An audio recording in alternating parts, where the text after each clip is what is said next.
What the hell is going on?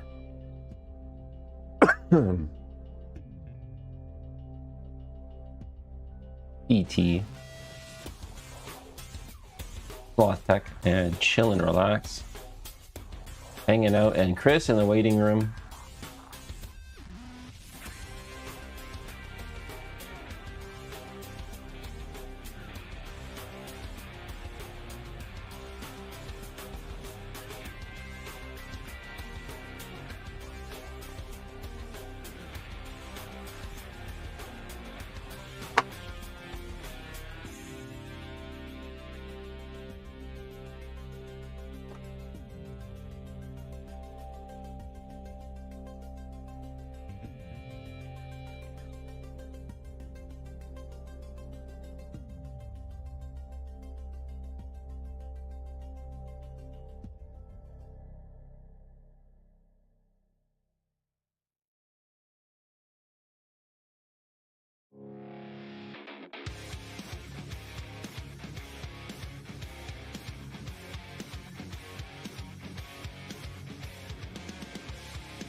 Oh boy.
Ow!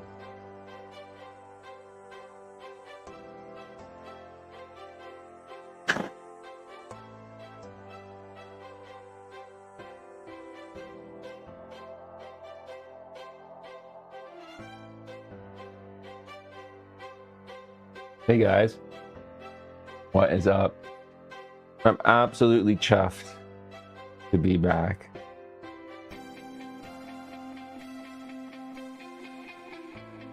McMuffin on the way.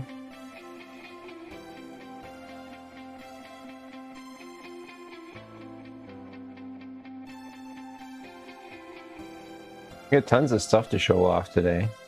Ariane, welcome in. Chill and relax. And all y'all in the waiting room can come on in now. Just don't push. Find a spot. Sit down. Let's talk about the Dreamcast for a sec. I have to flash this. I've been flashing it on my Discord a bit, but just bursting to talk about this Dreamcast. Absolutely stunning in red. It's got like all the mods that I wanted on it. Included the Dream PSU.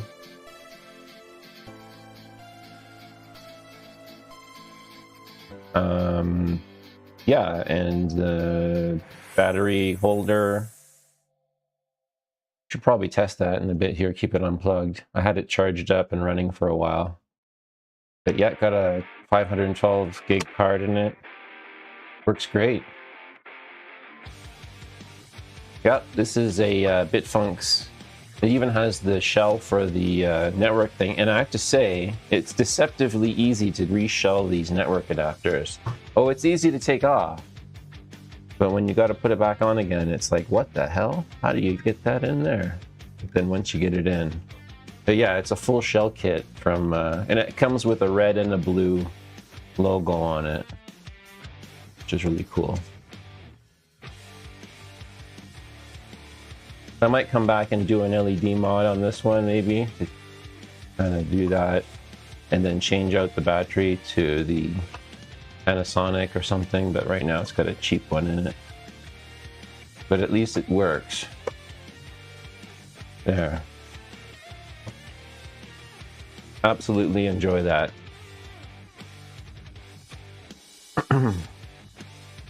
I mean, this generation of console is right up my alley. I mean, as far as like repairing the board, no way. Like, it's probably still too complicated, but like it produces like this level of technology in this size was pretty amazing. The games are fun too. What else can I say about the Dreamcast? I mean, and then the controller is not that bad. Like, there's been worse controllers for consoles on the market. If you got to deal with the external VMU and stuff, which I still don't have a VMU. I'm waiting for my VMU to arrive from Japan.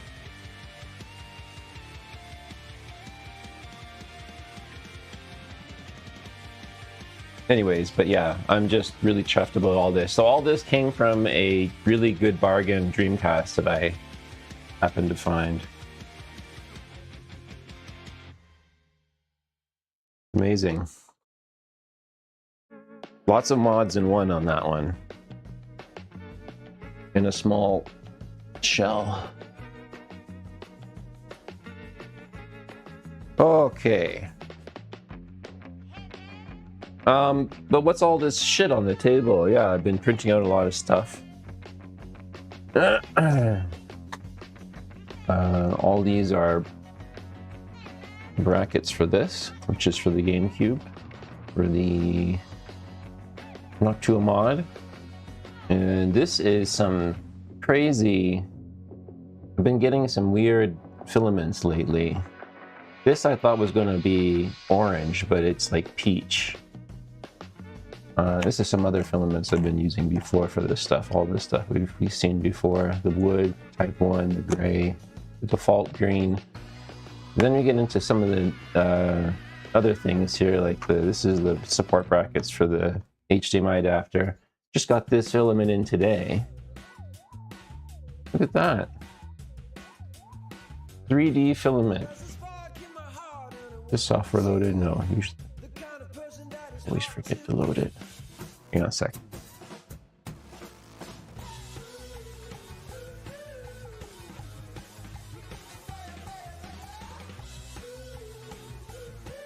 into taskbar. That one. This stuff is really cool. Like it just prints out like PLA plus 3D. I can't wait to try more things with this. How cool is that? And then this thing too, like I got a whole stand I printed out with this stuff. I bought too much of it actually. I'll show you some more shit here in a sec. Where's the button to press? This one? Oh, it won't go. Interesting. Why won't you go? 2, 1. How it goes. Huh. It takes a bit of care and attention to the support structures you gotta make. That's what I'm noticing. So it's not just about having a good model. That is another thing. After you print it out, you gotta inspect the model. How did it turn out? But there's all kinds of other factors. Material, speed, and all that other stuff too. Or not really speed, but temperatures but it's all automatic with the Bamboo Labs. You just gotta kind of follow some good advice. So anyways, yeah, all this shit been printing out lately. So all these support structures are needed if you print it top down for this thing, but is insane. So this is a DVD shell for the GameCube. This blue stuff is glow in the dark, totally, like back in the old days when you were like a kid. But this is Rainbow #2. I can't remember if it's iBoss or JO brand, but that's crazy. Like that's a total gay cube, right? I can make a totally gay GameCube. Which one was the best print overall? I think was this best looking one overall was the orange. And then I think purple lid looked really good. There was the cyan, that one's really good too. This is a silk filament. PLA plus silk. And then this is a Galaxy Black. Has like some speckling in it, but this stuff here was weirdest. I thought this was going to be orange. Well, I guess it's kind of orange, but it's like I don't know, it's like grapefruit juice. It's like peachy. Weird. But anyways, I printed a retro stand, interesting stand with it. And then these are parts for the Dreamcast, GD-ROM, GD-EMU. That's actually the one from AliExpress. And that's the 3D printed alternative. Some more stuff that I made. Printed. Again, this is the same stand but in the PITCO. This looks pretty awesome. I have a blue, cyan one over there too.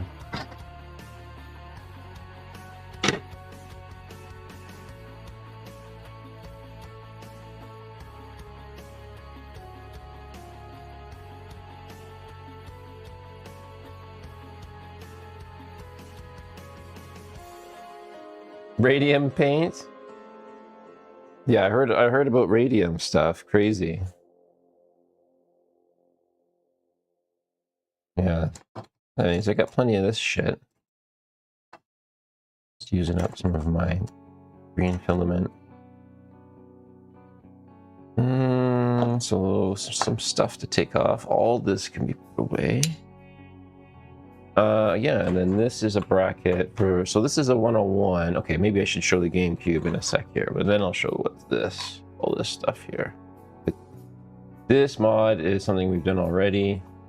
Battery holder for the GameCube here. And this is for that. Resistor for these, and then LED choice color here.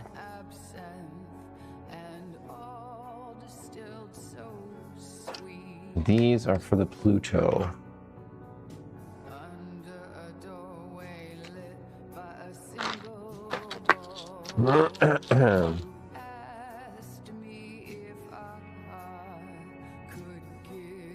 Yeah, I think the guy that drank the radium water eventually had like cancer all throughout the part where he drank, like his whole esophageal tract or whatever, where he was drinking it. Obviously, that's only one way to drink it. Yeah. Yeah, like, oh yeah, I just eventually just had cancer all here. Down his throat.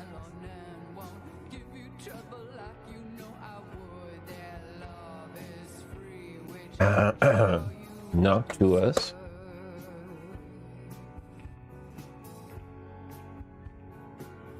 Doll 101. So don't really like these game cubes. Don't really want to work on them. Don't like them. But suggestion was a long time ago to learn how to do HDMI mod. And why not try to do it on this? This one doesn't have a reading. It says not reading discs. I got this in a Leatherman's lot. I haven't even tried it. Maybe I should turn it on and test it. But I want to open it up and I want to install this into here if it's compatible.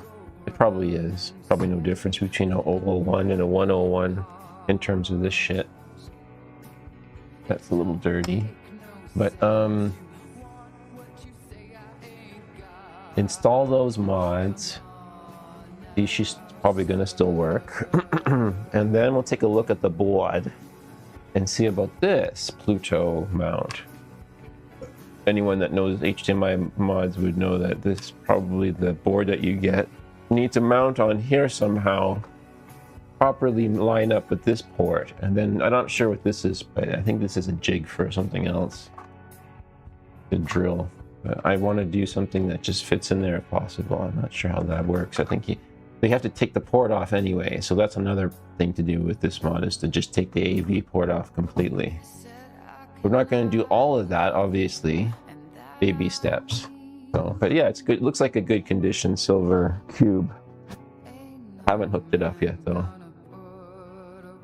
Bad laser, yeah. And you know, it's interesting. I thought about it, Ariane. I'm like, I bought it from this guy who had a nice lot of stuff in different states of repair, and I asked him, well, what are the faults on this stuff? And he's like, well, the usual, you know, no laser, or you know, actually, yeah, 72 pin connector on a NES, no video display on the SNES. All the stuff in the lot was just bang on what he said. It's very organized. Great deal too on everything. 2 Genesises that were working actually in the lot. 2 or 1. One of them that was working, one of them needed caps.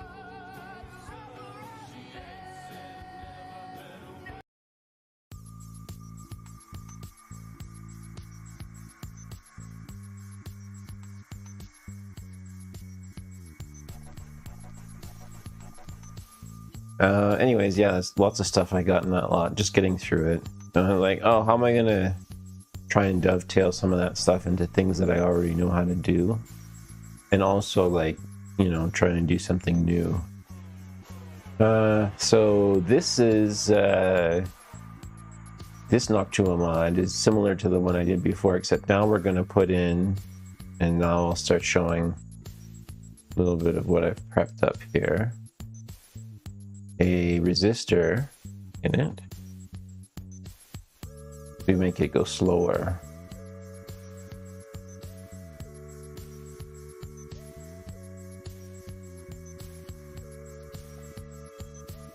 Oh, and he's modding his OG cable, but in this case we know that already, and I think I'm going to use this one here, that it's our black one, which actually is the gray, which is the red. Nintendo. this gray on the OG maps to black on this particular end that I bought from AliExpress or whatever, which actually is red. So, but you put the 100 ohm, my cheapo 100 ohm resistor in line with that, and then just connect it up to the Noctua default cable, which is what this original OG cable I made was designed for. And then you have a nice silent Noctua modded GameCube with a bracket here that we printed that gets installed. We'll get the Noctua out of the box here in a sec. But that's the plan, Stan. And then in the meantime, we'll do the battery holder and we'll swap out the LED for either green, white, orange, yellow. What is that? I don't know what that is. Looks like, doesn't look like anything. Off-white. What is that? Is it red? Red, purple, blue, pink, or green? There's two greens. But yeah, the default light is amber, and it's boring. Here's there. That's the amber light there. But yeah, back to what you were saying. I think he was planning on swapping out the laser on this unit and then maybe reselling it. But after that, I'm going to do something completely different with it. I'm going to do the these mods that we're doing right now, and then see about hacking it up with the HDMI mod. If it's successful, then it would be like the best GameCube that I have. If not, then it would be the most broken, weird GameCube that I have, and that would suck. But at least the other mods we could take out and put in other GameCubes. So that's really good about the GameCube, I think. Just haven't opened it up yet and tried, and I don't have the board, the Pluto board too. I guess we should show what board are we going to use. I haven't even ordered it yet. But it's exciting to take a look at what it is. There's some more pictures of the mod. Here's the board. Apparently there's a few different options on the market, including a retro gem. Some of them are good, some of them are better, some of them are best. This is the better one, I think, not the best one, but it's definitely not, you know, you're not going to waste your time installing this. If you install it, you're going to get like probably the best picture possible. If you connect this up to a scaler, definitely you'll get a really, really, really good picture, I think, out of the GameCube. Whether it's a DAL 001 or a DAL 101. In this case, we're going to do the 101, so that makes it on hard mode. So this guide only is for the 101, 100, 001, I think. Yeah, digital connector. So, but this guy has done it here with a bracket installation. There's the AV. I think this is, yes, this is the analog. There it is. There's the back plate. I'm not sure if this, can't tell by reading if he's done this. Yeah, this is a 101. Yes, it's right here in the title, 101. So this is the exact board here, the board. You have to do all those wires. Connect that thing up that we have to get, which is, where is it from? Let me pop that up here. Let's grab a website here. Pluto Light PCB. From Stone Age Gamer or wherever, you know. Like if anyone knows a better source for the Pluto Light or Pluto 2X board, let me know. Drop me a hint. Appreciate that. Save some money, but I think it's going to be expensive, so it's 50 bucks. I don't know what dollars that is.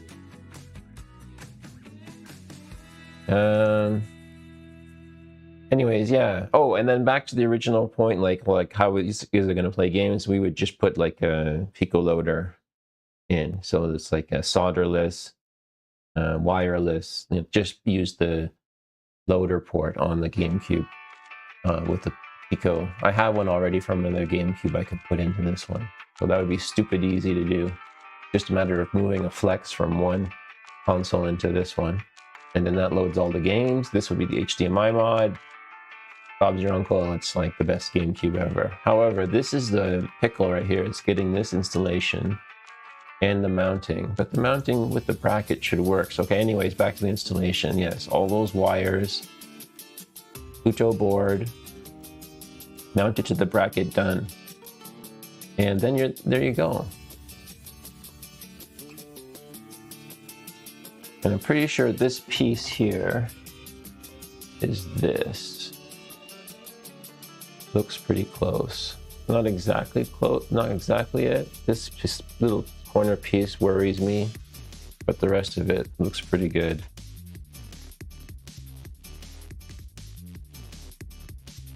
Anyways, I'm gonna try this. I'm not gonna remove it obviously yet, but I'm gonna just maybe try and take it after we do the other mods.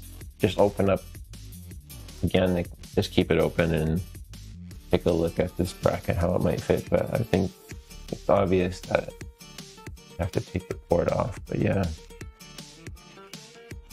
And you have to get the board too. Anyways, but back to this. This is gonna be a stinker for a bit here to try this out. So that's that one.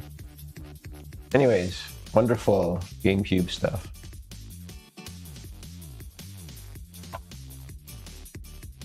Isn't that lovely? How's everyone doing, by the way? Is everyone watching JDT today? Who's watching repair streams? Who's repairing stuff? Who's modding stuff? Who's living life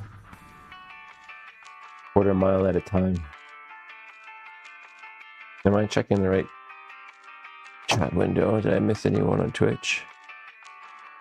Sloth is here. Let's see, StreamerBot chat. There you go. Greetings, Sloth Tech.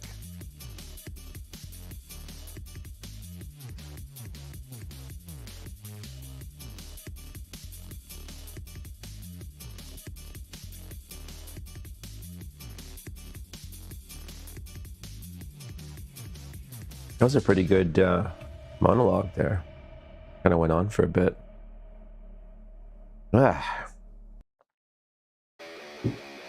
A lot of mods. It's too hot. Can't put finger on keyboard to need a drink.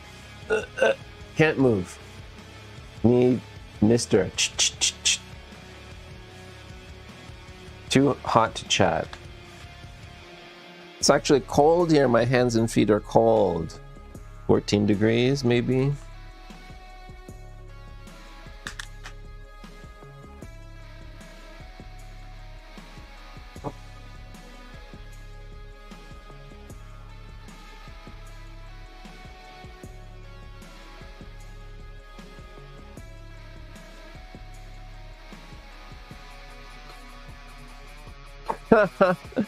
Wish I was there. See, I was planning on finding a place. Like, now I had some things fucked up in my life. Honestly, the past few weeks been shit. But I should be there, and I was planning on finding a place to kind of, you know, like a getaway near some water or something for when it's good weather, you know.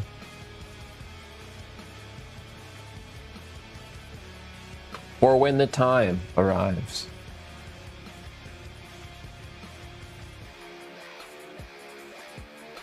What am I doing first here? Let's do the cable. Let's get that out of the way.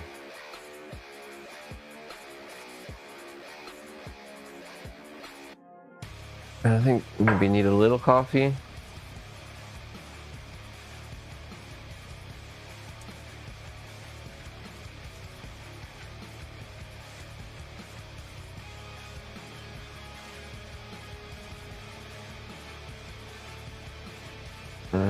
Let's go back to Buddy here. Yes, what was he talking about? Oh yeah, we were going to test the cube as well too, right? Yeah, might as well do that as well. Let's do that first because that's easy and fun.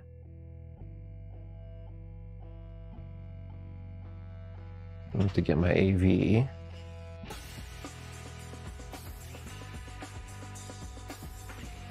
Should test fail, but we have a disk here too.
There's a goal around at the side there. I can't quite reach that. Oh.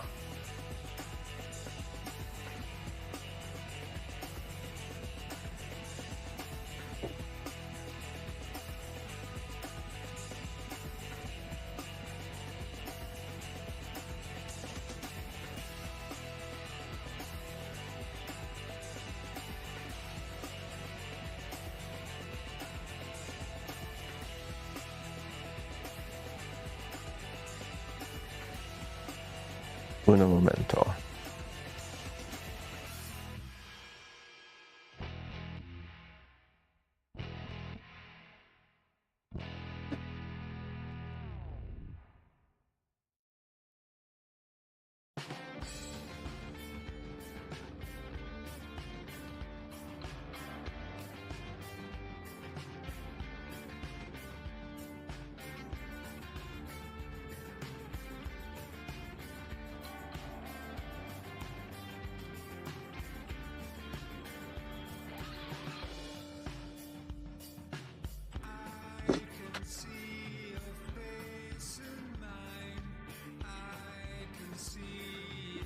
Oh, that's delicious. Oh, yeah.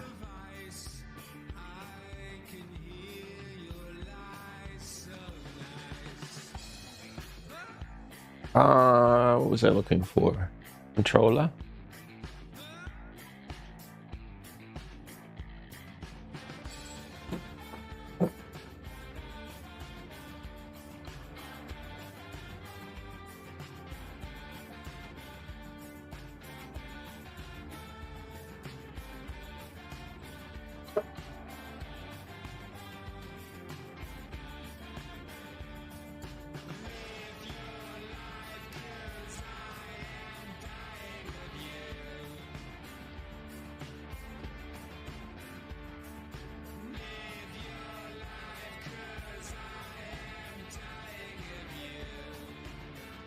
I don't think I have the power brick plugged in, maybe?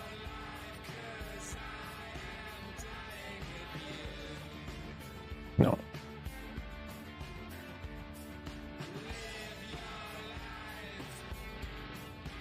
Not plugged in.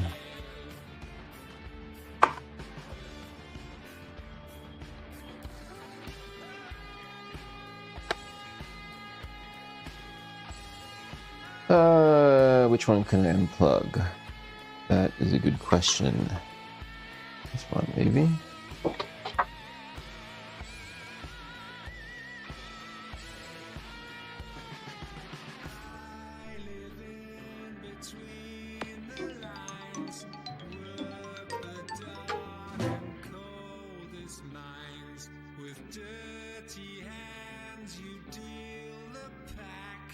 Looking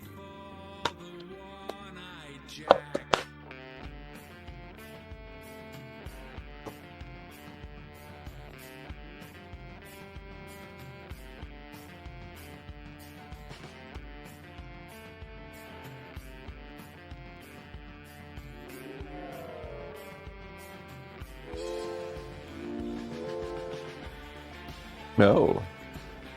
2024.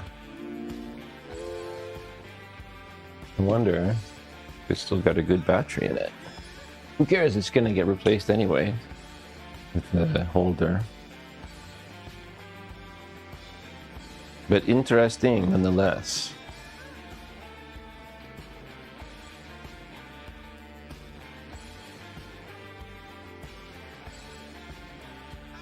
Survey says. Is it trying?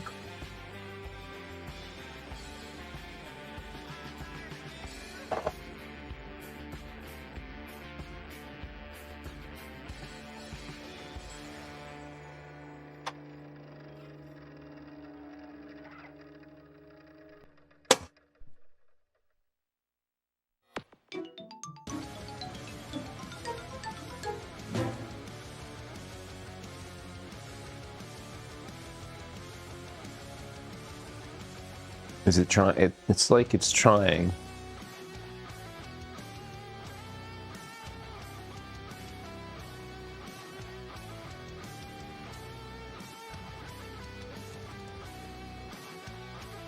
Let's reset it.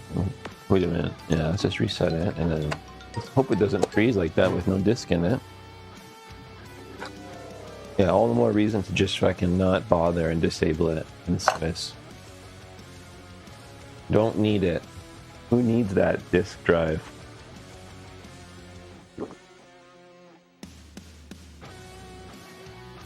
Clean the lens. Yeah, forgot to.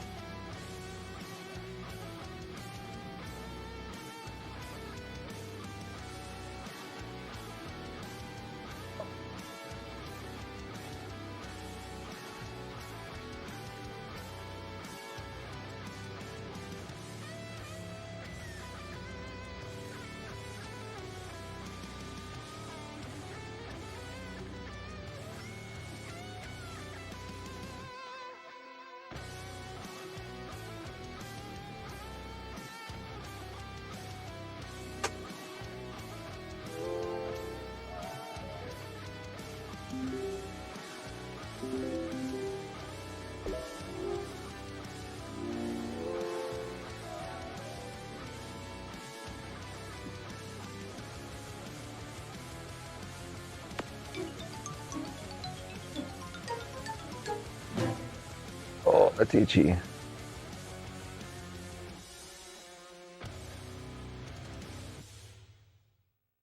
Yeah, that was a hard tune.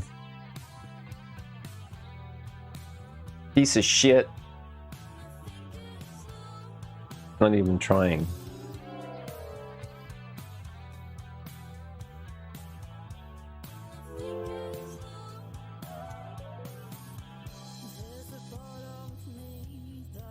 Piece of junk. Nothing, Chris.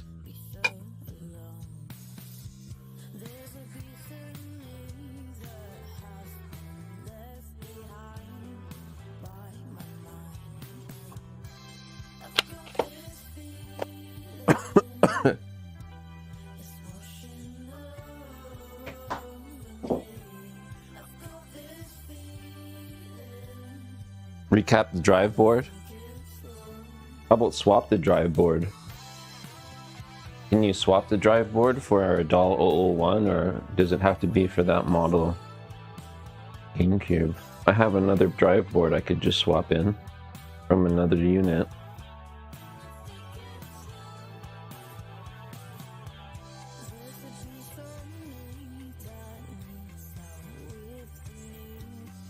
Whole other board, a whole other, they're the same. Oh, nice.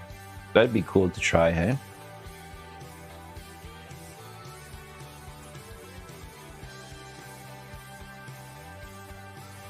Yeah, I've got one down in the basement that from our system that I bought that was for parts. Long time since, yeah. Yeah, I wonder if they're different at all.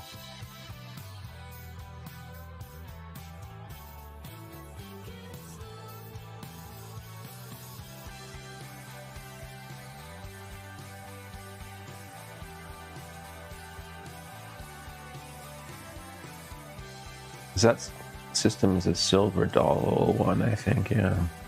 I'm just imagining where it is.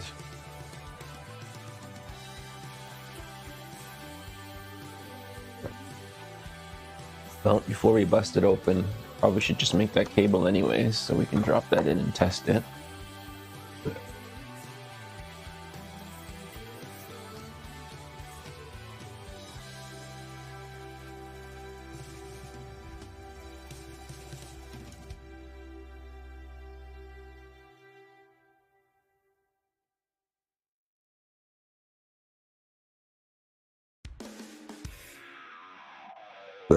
Boy.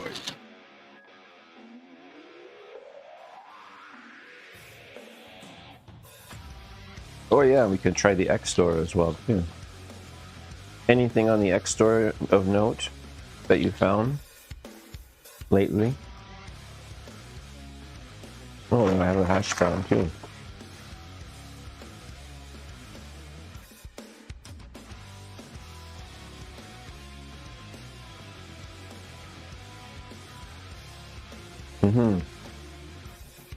Remember that GameCube? Where I was bitching about that guy and I'm like, hey man. He said it was, what did he say? It was reading games, but it has no picture. And he's like, well, I don't know how these things work. And I'm like, what?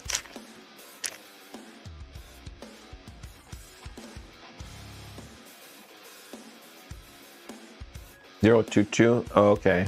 Not tested it. Well, we can test it if you want.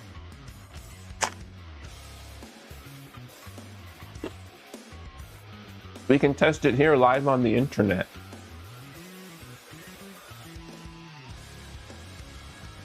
What shall we test it with? Pirating games.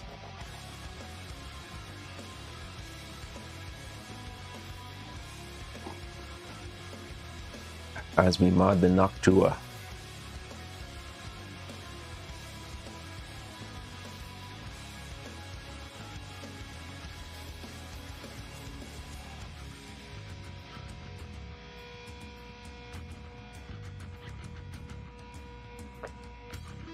The Hotcows.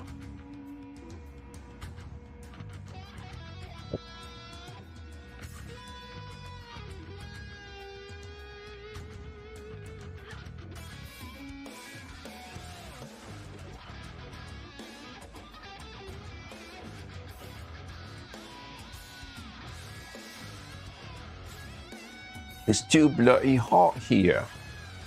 Not hot here. Today's kind of like actual 35% precipitation, I think, here. Just kind of high. Like usually we're super dry. Like there's no chance of rain, but today looks overcast and like, oh, maybe it might actually rain a little bit.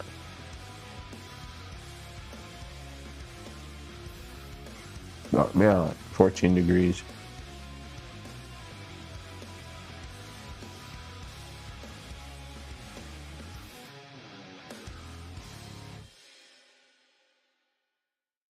Not exciting to go outside, basically. So we can just stay inside and mod GameCubes and stuff.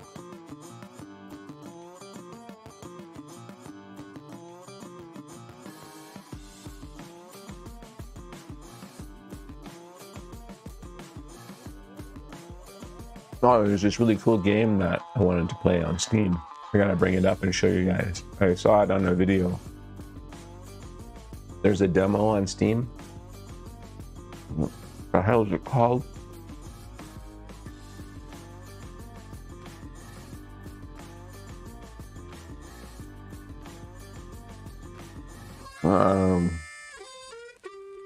Did I put on my wish list?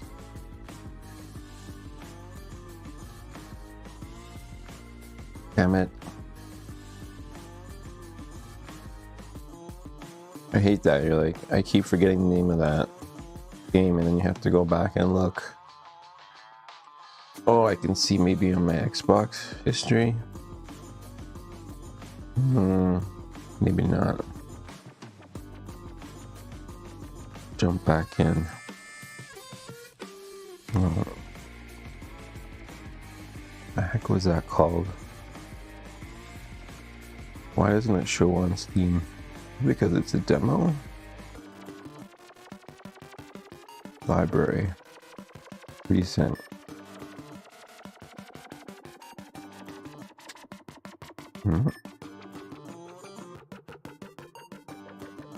That's odd.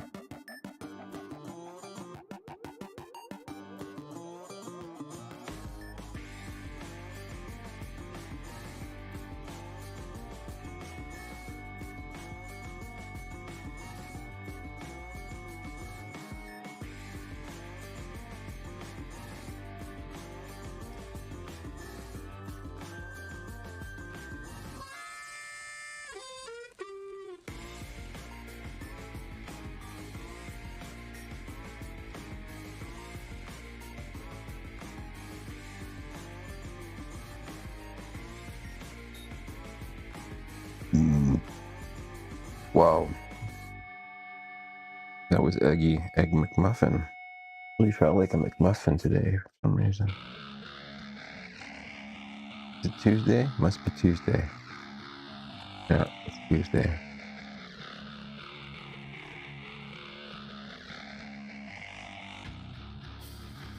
Okay, now let's make it. I'm gonna have to load up, go grab the device because it's bugging me now.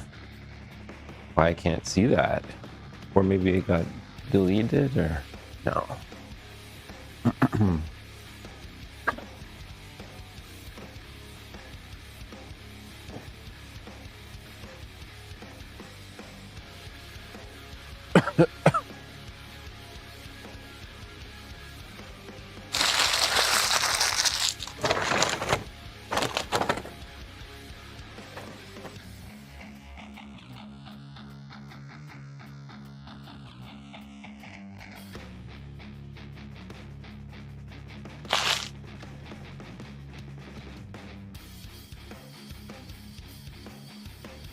Okay, okay. Okay. Computer booter.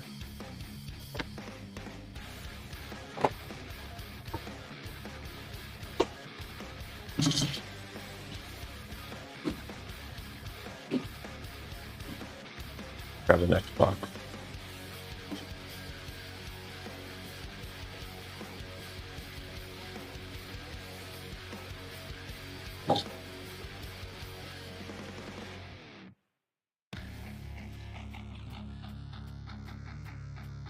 Maybe do like a bigger game download or something. I don't know. But yeah. Okay, so first need to swap that.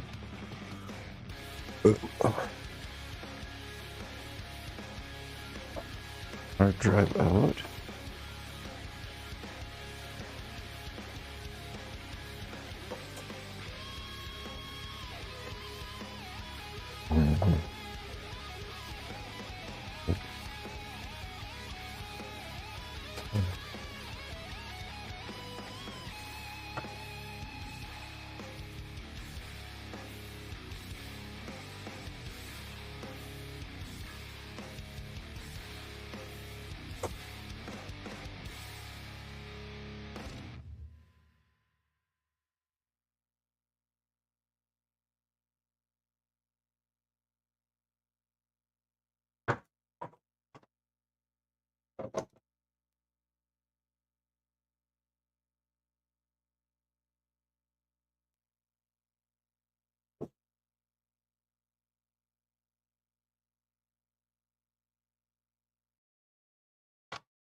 Pretty sure I loaded it up already.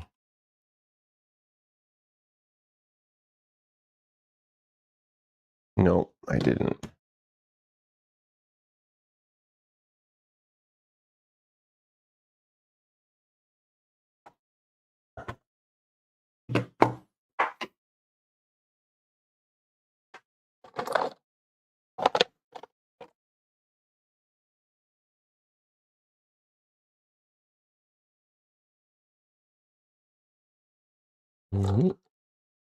Too many cables.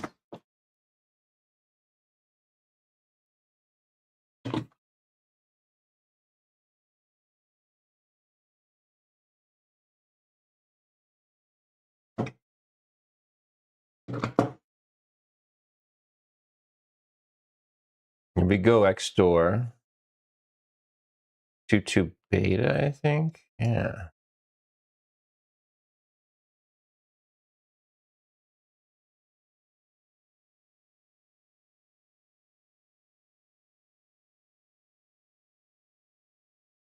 Oh, I just have a folder here. Yeah, I have it downloaded and already and stuff. Okay.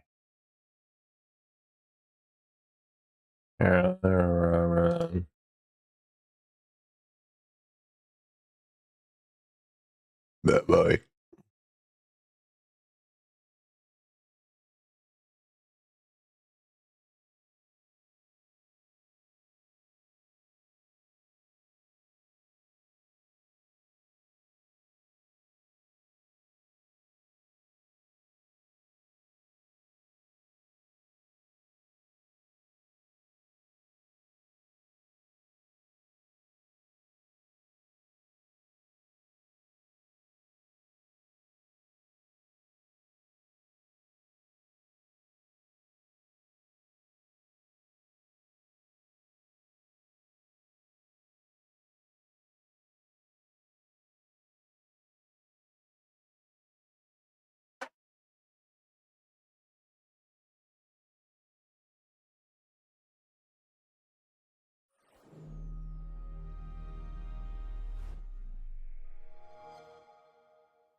Okay, now we're testing Xstore.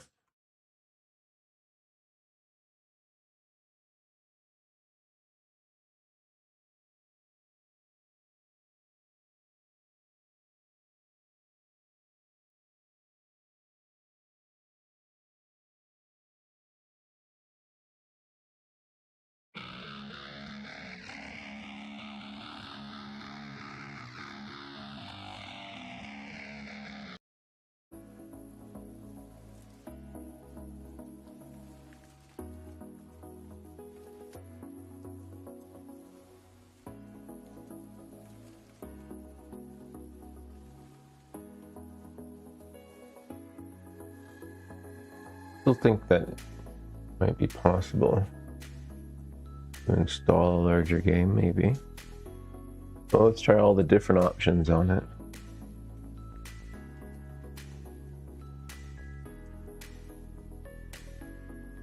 Oops.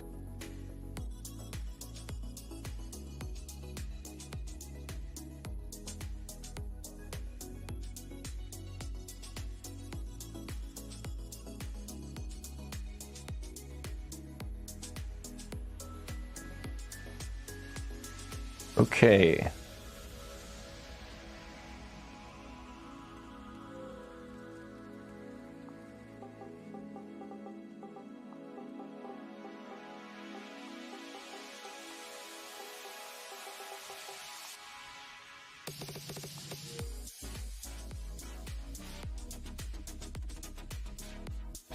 Okay. Leg number 22. Oh, it's different.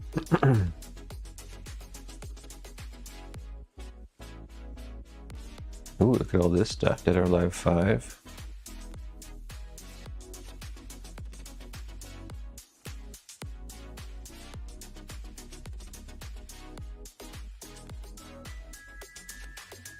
Shit.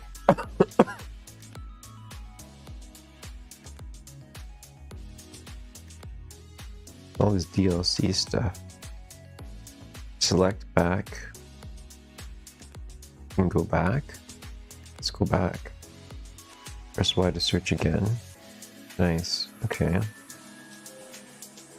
Let's just do the same exact term on this. Maybe it finds full ISO now, or a full game of Ninja Gaiden. Okay, yeah, it did. Lots of ninja games.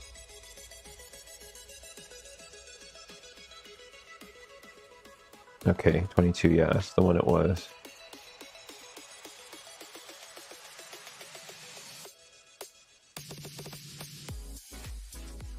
Nice.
McDonald's cream paste. Yuck.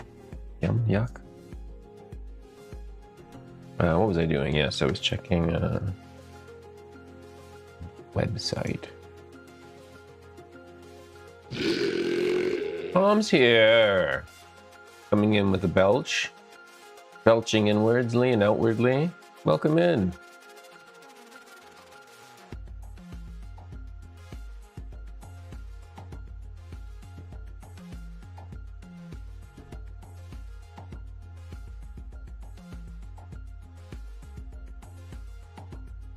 Welcome back.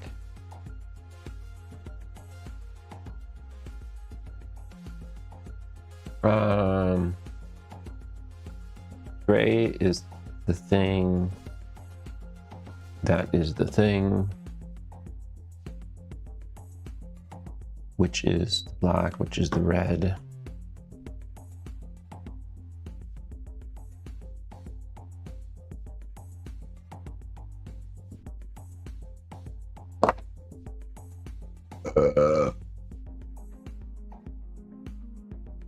Lovely.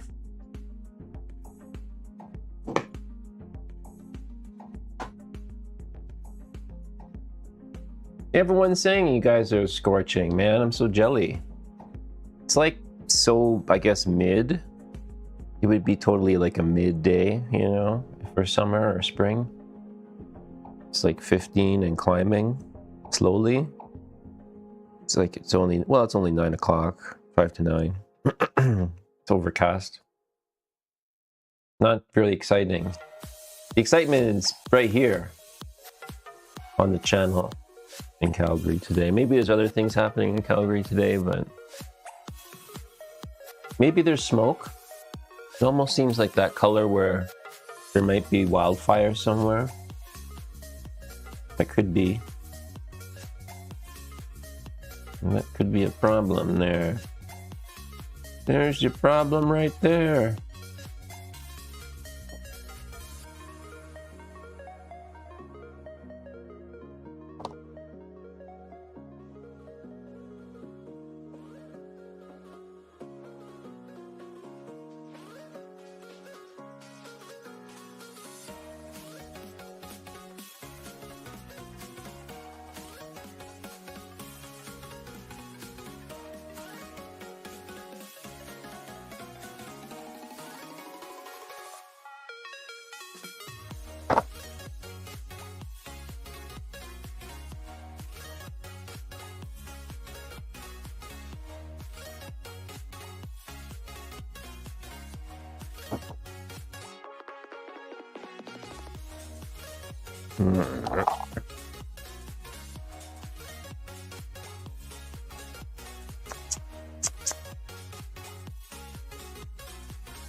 $37 in the car, man. Poor car. Former Bronson. 41C. Wow. No, honestly, Tom, it's so depressing. Like, I have to take, like, my, like, medical,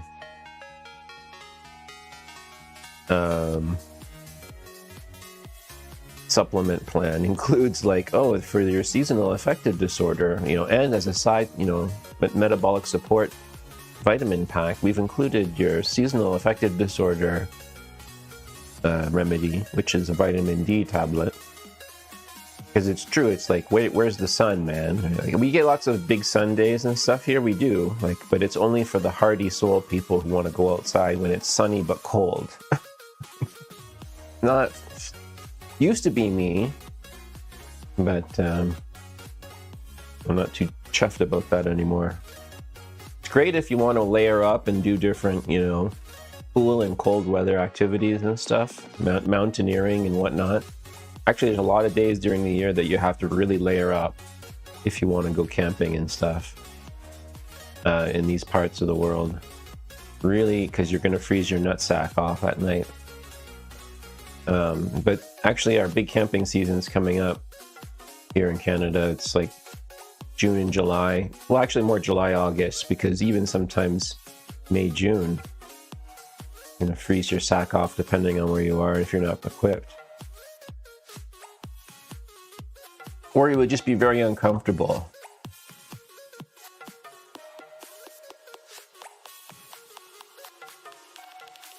And TFN's here. Yo, TFN.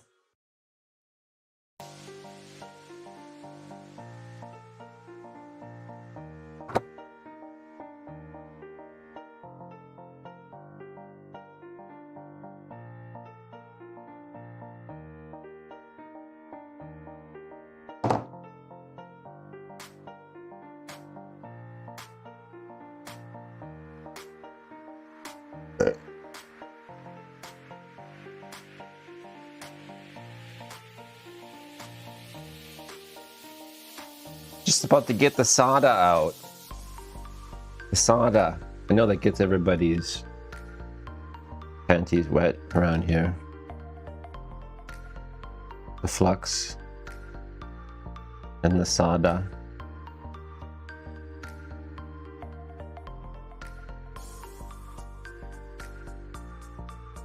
Oh, it's hanging tight around my nutsack.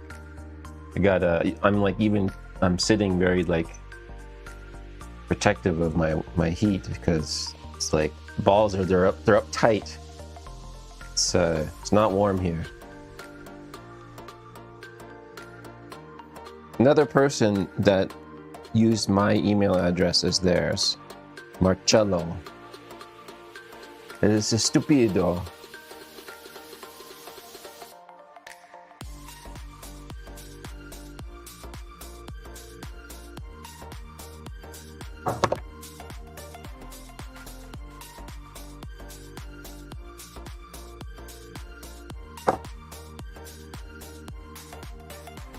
Sad? Really? Yeah, that's weird, hey? Seasonal affective disorder. I don't want that anymore in my life. F that. I want sunshine all the time. Feel good all the time. Any day, all day. 24/7. Fully maxed out.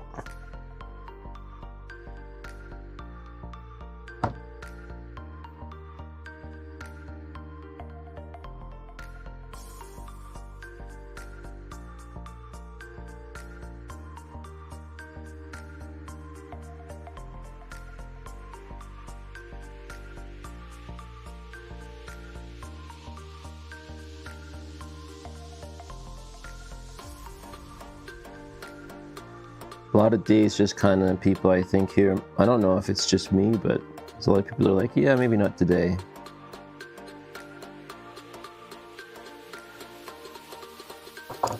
People don't like the bad weather.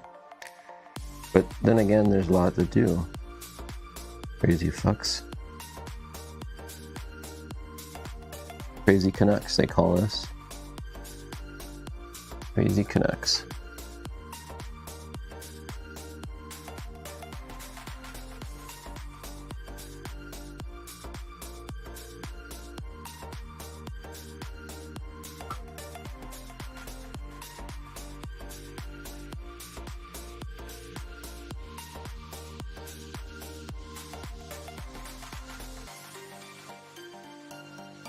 Ouchie, that was still really warm. Okay. Is this gonna be possible, bro?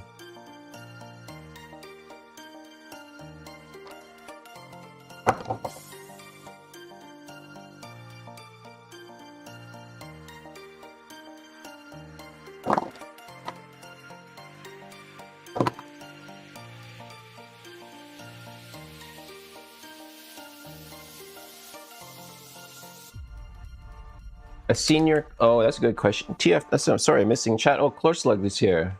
Oh yeah, nice, Clorslug. I'm missing chat. Would you say a senior technical supervisor should know what a Windows core server is? I think senior technical supervisors sometimes are like, I'm not sure that they're managers, because managers sometimes, you know, they don't need to know things, but supervisors maybe do. Birthday happens at the same time nice weather ends. Oh really? Yeah, birthdays and oh god, days of the year. Sometimes I realize that there's nothing you can do about that too. Memories, man, memories.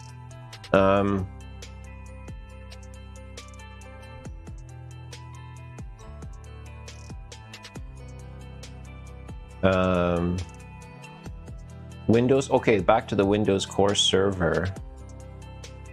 Chief technician, oh absolutely, yes, and they would also know the difference between what a core license is, like a core, Windows core count, right, like a core CPU, you know, all that shit, versus the core edition. They would know the difference between that, and believe me, that causes huge fuck ups. There are like enormous fuck ups, but people don't understand that, like $40,000 fuck ups. I was part of that. At a small company, right? They're like, oh no, we have core licenses. I'm like, yeah, you bought core edition one time and you're using 14 other cores or whatever. You need to buy 2 more 16 packs or whatnot. Like I did this big report on them and I verified it like 2 times with 2 different vendors. And it's like, yeah, 40 grand or so in licensing that they weren't, because they were virtualizing their, they had some with core, just stupid, right? Like you're using virtualization, you don't need to use core edition #1. You can buy it and use it. Also, you need to buy core licenses, quote unquote core licenses at that time, like this is going back like 3 years ago, that are invisible completely to the OS. Like it has no idea you purchased those licenses. They're, you know, purchased in your LAR or whatever account. That entitles you, right? Like on the hypervisor side, like even on the hypervisor, I'm not sure how the licensing works there either, but it's like, you know, if you have these many core Windows workloads, you need to have this many core licenses. Anyways, like back to that question. It's like, if you're a senior, what is it, chief technician? If you're a chief technician, you need to know all of that and more. You need to stop me what I was talking about and correct me. That's what a chief technician would be on that level. And I'm telling you, in the 20 years I've been in IT, nobody, barely anyone gets to that level. Like, I met 2 people, maybe 3 people in 20 years that could joust at that level of discussion and go, you know, you're wrong, Michael, it's like this. And that's why we have partners and stuff. And then I've also had people that don't trust their partners and don't believe what they say, especially when it's like 40 grand on the line. But I'm shitting you not, man. There's huge mistakes in IT like that all the time. And that's like, if you're hiring for a job, you need to know, like, if you're hiring for a senior technical chieftain, whatever fucking his name is, you better be careful, because people don't know shit. Anyways, yeah, I get really agitated about that stuff. It's a great question, TFN. That's a super, like, that, it's not triggering for me. It's actually quite, it's interesting, because it's like, yeah, exactly. It sounds like you are, like, you've been in, like, I've been, it's just, I'm going back to job interviews where I've been on, you know, both sides of the table and stuff. And no, that's interesting. One of our customers, he's a Sloth Tech. Yeah, that's a whole other range. One of our customers switched to a new technical company. Their chief tech wrote an email today. What the fuck do you do to the domain controller? You can't log in, only a command window showing up. Oh, okay. Yeah, so they happen to install Core Edition on that domain controller, unfortunately. I guess back to my point like 15 fucking minutes ago, that someone made a bogus decision, because you don't have to put Core Edition on a domain controller. There's no fucking reason to do it. Why would you not install a GUI when Microsoft makes every 100% of everything is done with the GUI? Why would you even do that? Anyways, I've 20 years, almost 20 years, not 20 years, I'd say about 10 years of dealing with domain controllers. I would know what you don't do. And that was definitely part of the last company that had the 40 grand problem. They had a couple of core servers sprinkled in there. So when you logged in, you're like, what? Wait a minute, you installed this without the GUI? Why? Yeah. Like, what are you, some kind of Linux nerd or something? But sometimes there are reasons for it, though. Like, policy reasons trump everything. Like, there's idiots everywhere that make dumb rules you have to follow, right? Attack surface. Resource reasons. Well, whatever. Yeah, but in IT, it's not about performance sometimes. It's about, can I log in and just do what I need to do without trouble, right? Or can I use that software without having to install anything and waste fucking hours and hours of my time? Right, and Chris has the best degree, no tech. Yeah, I'm done with all that. No, I don't care about the extra RAM. Don't care. Just want easy. But you know what? I was the one that got clobbered a lot, or I had to talk to technicians who are like, well, I like using NetBSD because it runs on a toaster. I'm like, well, are we gonna deploy toasters in our environment? Okay, man. Like, no, like, when there's money, people buy the 16 gigs of RAM. When there's not money, they complain that they can't afford the 16 gigs of RAM. So I just kind of like, anyways, Microsoft solutions always cost more money with RAM and disk space. So what are you going to do? You cheaped out on licensing. You should have bought, you know, something else that was more efficient, right? And then there's that discussion too. Oh, well, but we could have bought Nutanix or... I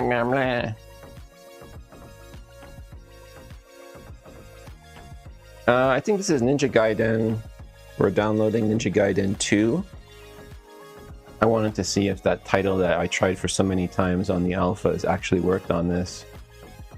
It's also a recommendation from Microslav, yeah. Well, I mean, also the recommendations, I've been at length's end and had discussions with great people that told me, you know, what to do in terms of resources, like translating, what does that mean, right? 16 gigs. What does that mean when you have a shared memory hypervisor, right? Like 16 gigs of what, right? Does it have to be reserved memory, right? There's all this stuff, like, if I'm going back like a decade now, but there was a time where we had to do things with different memory allocations, and even then the licensing too, right?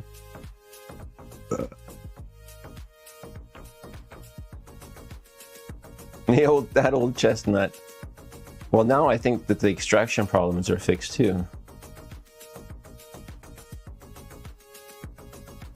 I have no idea, chill and relax. I just think that the unzipping is fixed now. I think that's what we're looking to just see, you know, does it unzip without error, and then we'll go from there.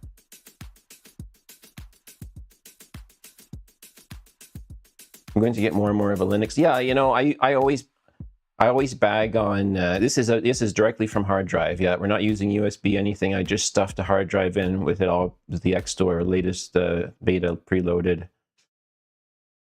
You know, I always bag on Linux because it's so funny to do, because it's been like 30 years of that, listening to people talk about how great it is and how it's the next big thing.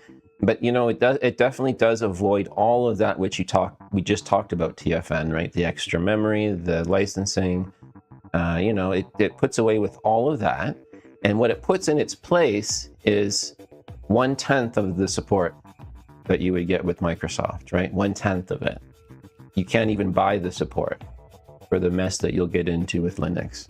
If that guy that does your Linux gets hit by a bus, you're fucking hoop-de-hood, man. You are, and people have done that too. There's been big projects where there's been one dude that's like, I know a guy that took over a project like that, where he's been one dude doing Linux on like kiosks or something like that, and he built like 30 of them across the country, fucking died. And what are you going to do after that, right? If you use open source and stuff that has no documentation and no support, right? And there's nobody else on the other side of the phone that's like, hey, how's your deployment going, right? You're a hoop-de-hoot. You got to find another guy to do that and pay him whatever he wants. Anyways, that's the problem. They tried to solve that, I think, with Red Hat Linux like fucking 25 years ago or whatever, but I don't think that went anywhere. Or SUSE Linux. Oh yeah, SUSE, and not those, the European, all that bullshit.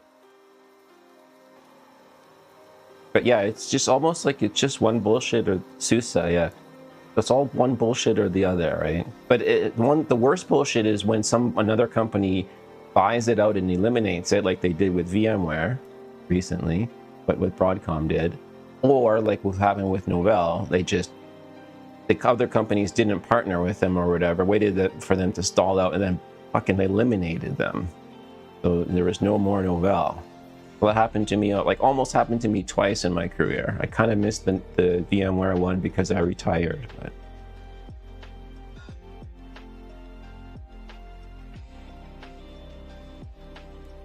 Well, it's actually really good to come and check out, you know, my channel almost on a weekly basis. We run the Xstore to see what's going on with it.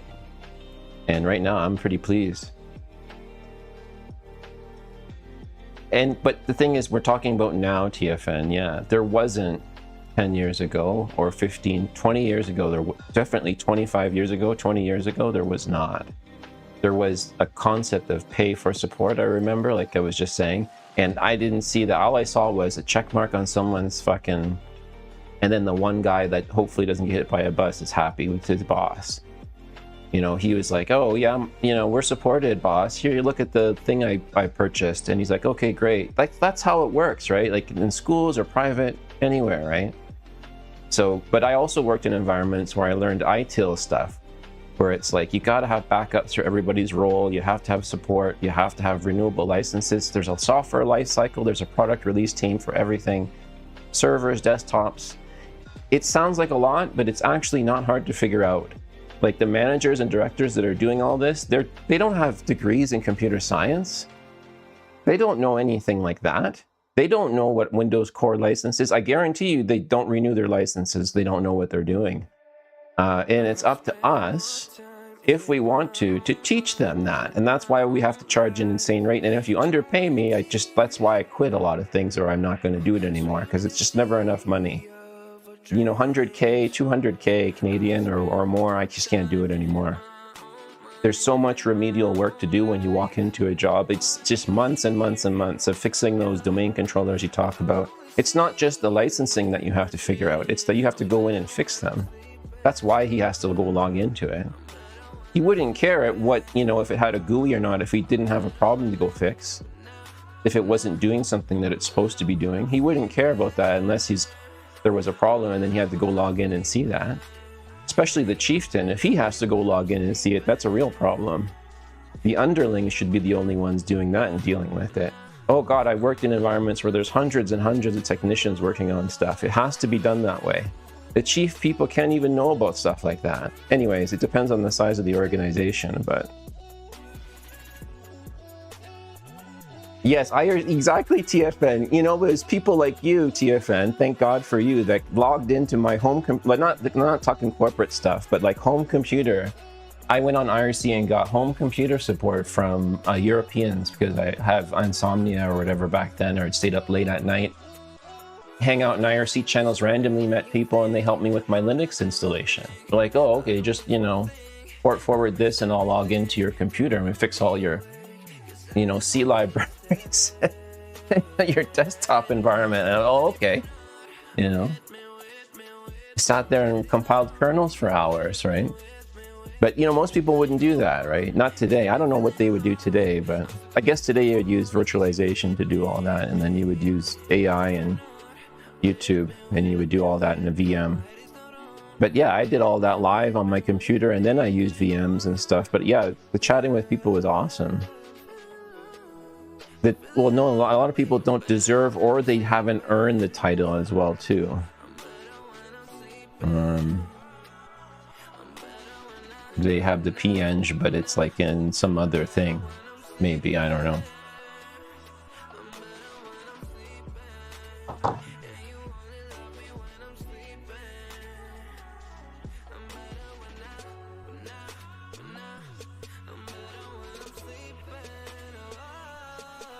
I hope this works out.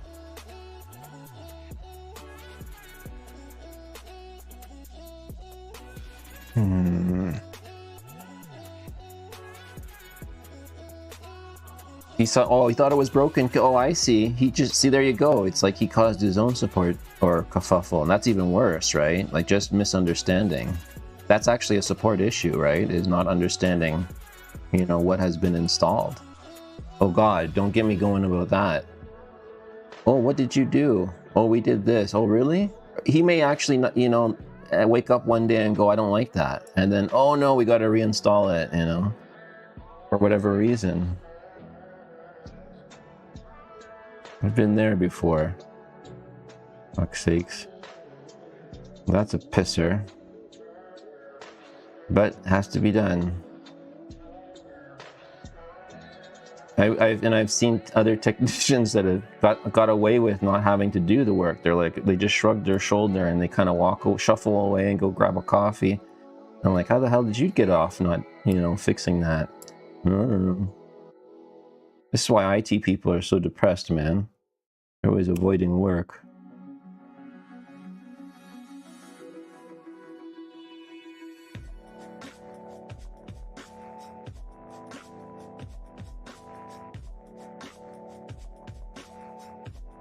I think this boy yelled. Maybe.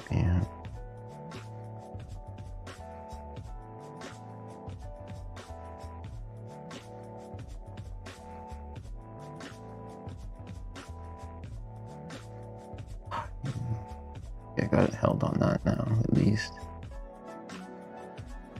Too long.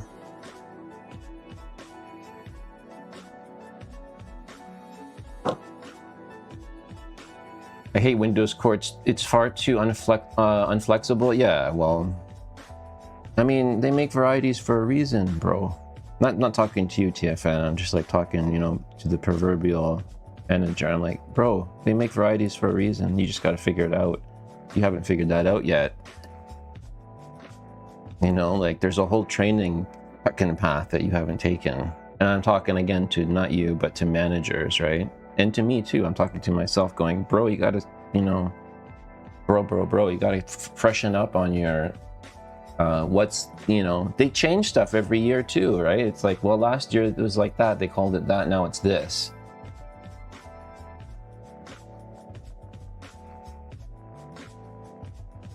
The command said to use it, yeah, to use a different user, press escape. Yeah, I mean, there's all kinds of weird stuff that may come up on this, like you can, oh man, I've seen people have so many policies on servers that who knows what could appear there, like for many different reasons.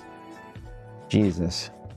But yeah, like the answer to a lot of those questions should be check the standards and practices manuals that we've created, you know, in the live documentation here on this SharePoint, and you can see why this was all done this way. And the answer to that usually is, oh, we don't have those documents. They didn't make them, and we don't know why it was done this way. Nobody ever, you know. But I've been also in IT environments where they did have that. You know. And certainly whenever I did stuff, I kind of at least had some kind of architectural document that said, you know, we're building them like this. And like, here's the template for it, if you're ever wondering. Like, I always templated everything I did. In case you're wondering what I did.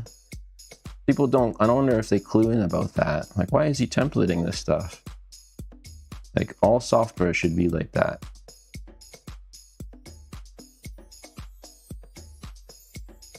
What I do on one can be done on, you know, like I did that. VMware and I worked weirdly well together that way. I talk about VMware like a person. You know, if I do one thing on one server, I can also do, like, spend a few more minutes and make it work for, you know, 10,000, not maybe 10,000 servers. That's pretty tough. Like, there's architects that can do that. But yeah, like, we did things at the city hall for 6,000 computers.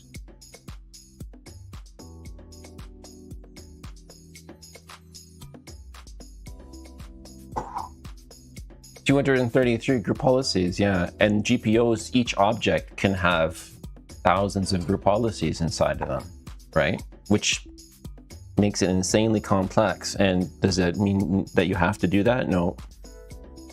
Like, the first thing I started off with was a Novell problem where they had too many users inside a group.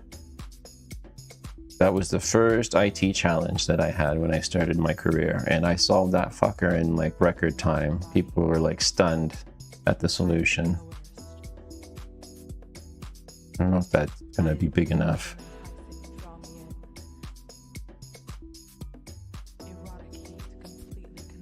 And it was, I'm like, I asked the question, I'm like, why do you have this group for? And they're like, why for this group? And they're like, well, because we need to put policies. I'm like, what policies? Oh, the student computing desktop policies and login scripts and whatnot. I'm like, oh, don't you know what a container is? You can just apply it at the container level. Oh, really? Yes, we have an organizational and an organizational unit. We have different levels. You also have groups too, but if the group, you know, does not, unfortunately that was a limitation at the time that they confirmed with Novell. The limitation is that you can't have so many members in a group, then you have to use alternatives. They didn't really talk to their vendor. Like, I don't know, like, their support was really shit, must have been shit 25 years ago or whatever, but they didn't, maybe they did suggest it to them, but they just were really reluctant to understand it and implement it. All you had to do, 7 seconds, all you had to do was realize something went wrong. Oh, that sucks. Failed to create hard disk. Really? All that time?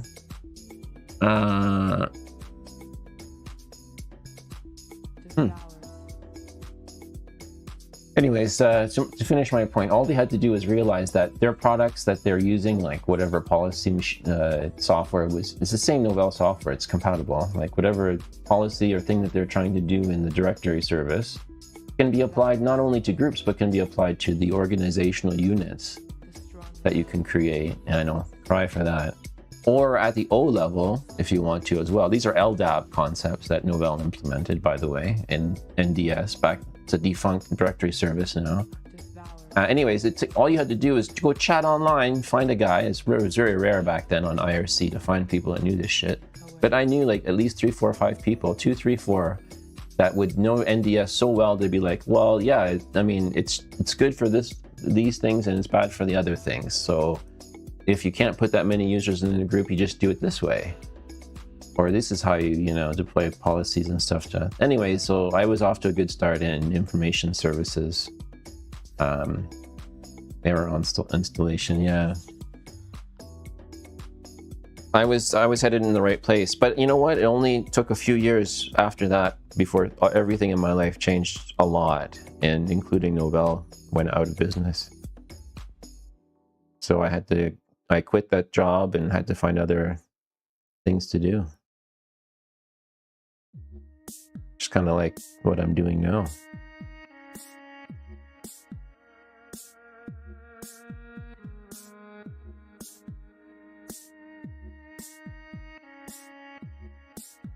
Yeah, it's unable to create something in there, it said.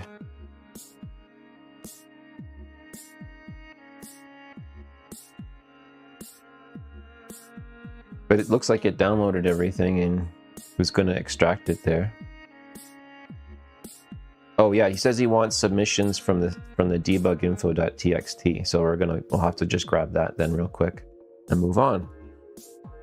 And I'll guess I can learn how to submit that. I don't know how to do that. Was it the path? Looks like it was DL rather than D. Oh,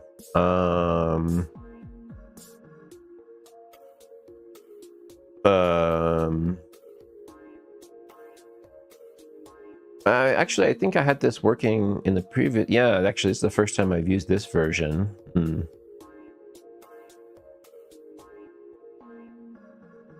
I'll review the settings as well too. Let's look at both things.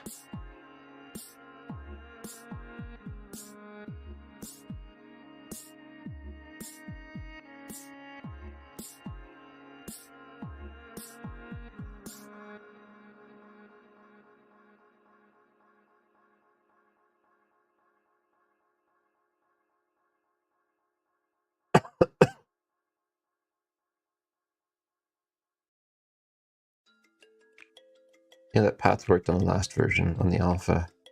Is it the alpha? On a phone with a small screen? Yeah, that's fair shout there as well. But yeah, let's take a look at hopefully that debug is a little bit more helpful here.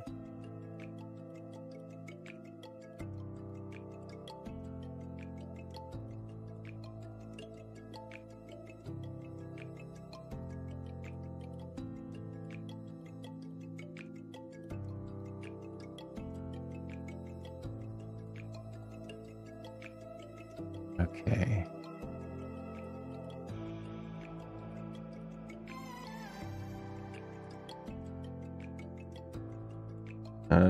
On the last version we did. This one, is this the latest? 022 beta. Look at that. Oh my god, does it record every single keystroke? Well, it's going to be an enormous file then. Look at that. Crazy. It's just the raw output. It's going to need to change that. Maybe there's limitations on the XBack. Extract ISO, unable to create directory, HDD1DL, no such file directory, something went wrong. HDD1DL. There.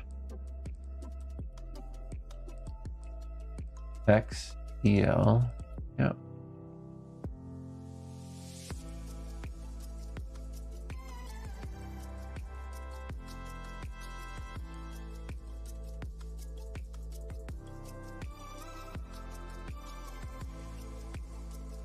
And then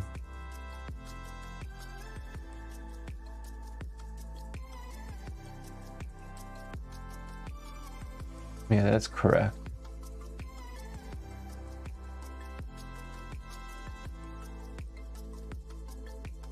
Correct.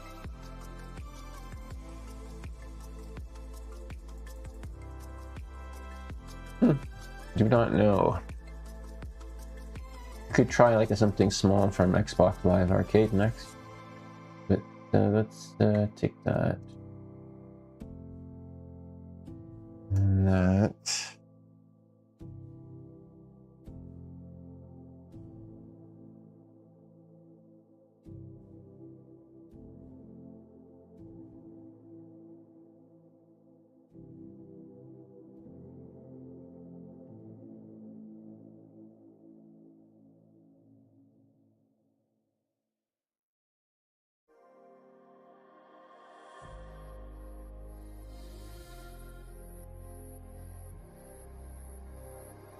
Yeah, it's running off of HDD1.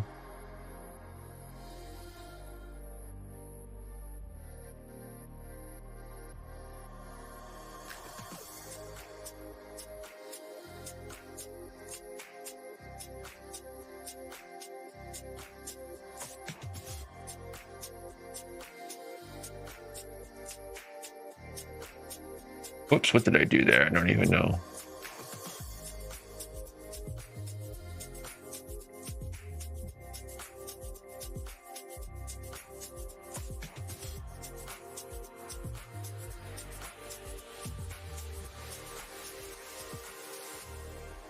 Yeah, it's on HDD1. Output path HDD1 : /DL. Output path :space HDD1 : /DL.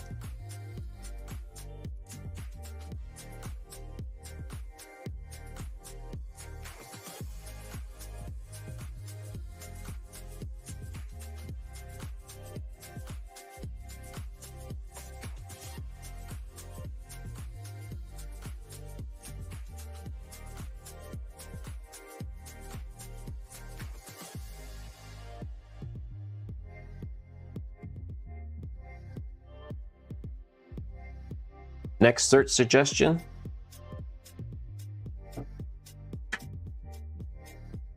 From chat.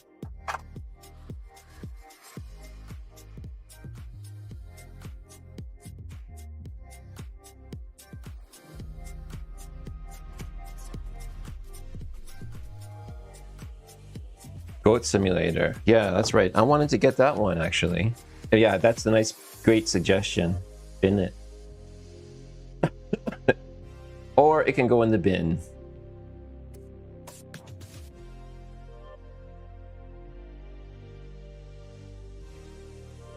Yeah, HDD1 DL is where it's gonna put it. Did it with alpha.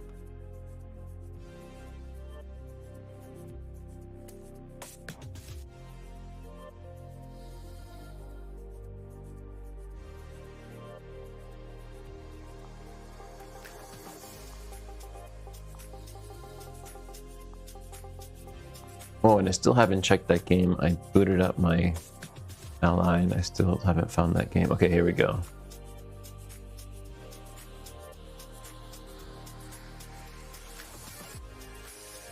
Chris is going to try the same. We're having a goat off. 2 goats trying to install Goat Simulator. Ready, goat. Actually, I feel like I'm going to take a piss. Oh god, did I solder that? I did, and it's not going to be long enough. We're talking about that.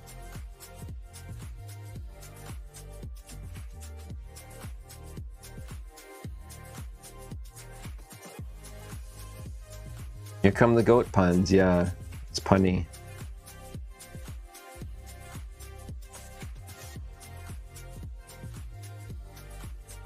See you, TFN.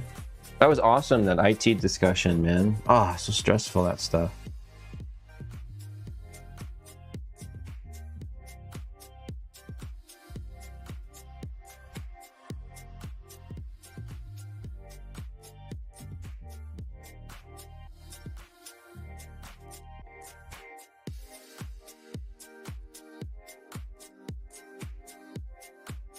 Core server. Why is it saying log in?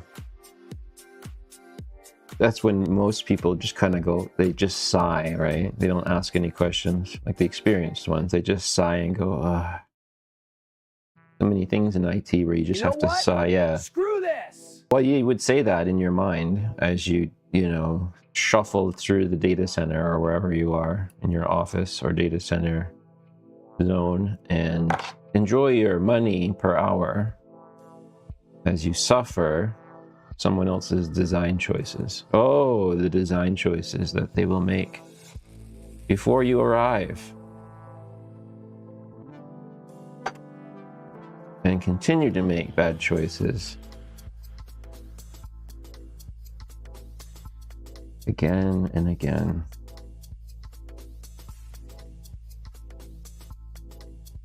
Damn it, that was a bad design choice.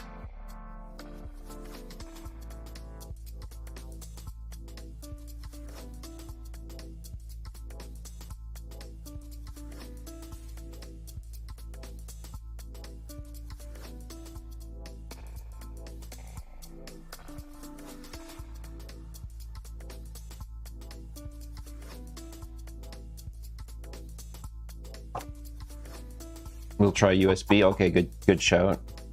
Oh, it just failed. Okay. Download compete. Oh, okay. Oh shit. Maybe I did use USB last time. Damn, I can't remember.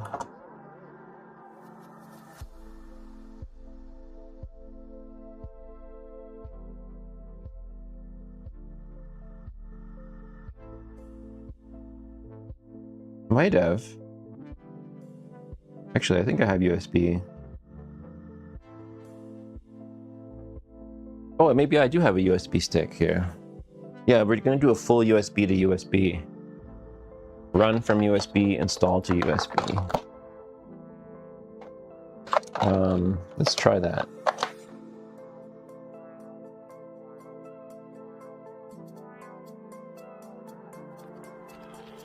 Let's check that version. Maybe this is the one I updated. Let's just double check that though. Hopefully that wiring is all cocked up. Find out though.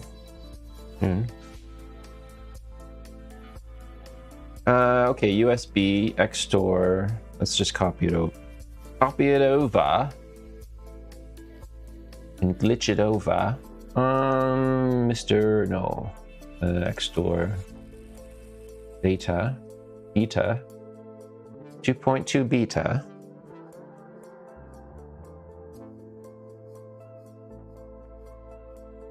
Settings.txt. Open with studio code.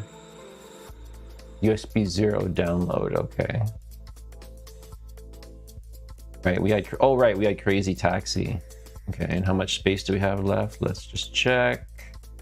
6.24 gigs. Right, yeah, we did. Okay, yeah, okay. Now it's memory is coming back. USB download.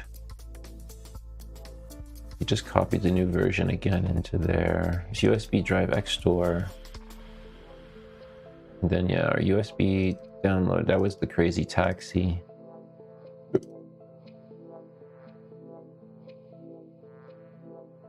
Okay, that's all good.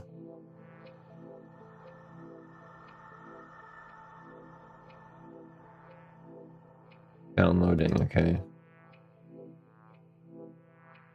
Goat off is goating still.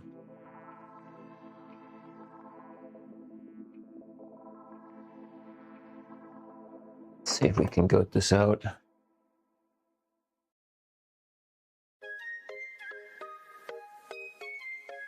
Quick re-goat. Refresh the goat. Here we go. USB 0. Xstore. Running it from USB. Downloading to USB. Expla. Goat.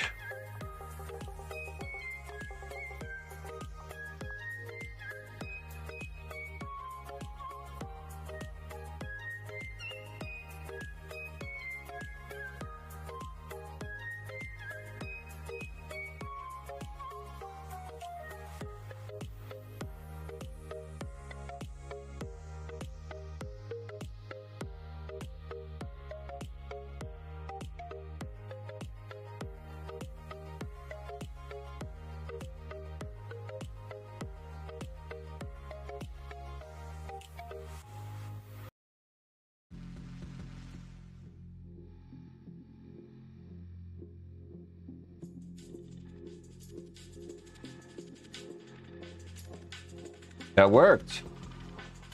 Damn, Chris is the #1 goat. Noise. App on HDD and extract to USB. Oh, okay. Okay.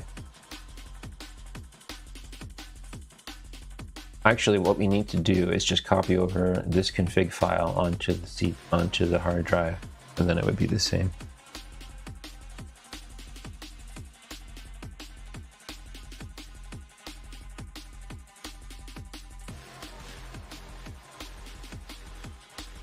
That's bollocks. I think that's a word for balls. if I know my British.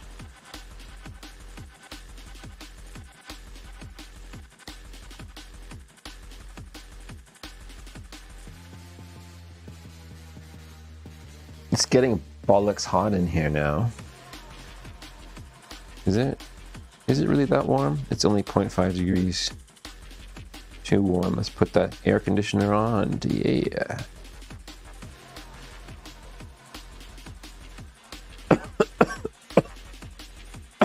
Can take up to 2 terabytes.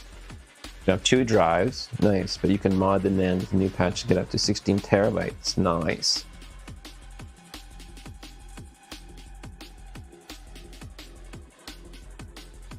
Yeah, the Xbox 360 is so unlimited, man. So unlimited.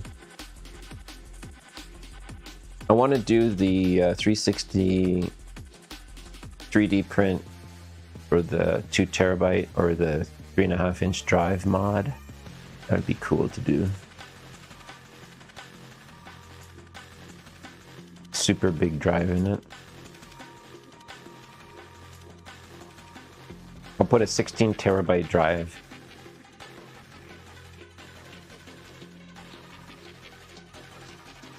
Games on USB hard drives and live arcade games on the internal. Oh, okay.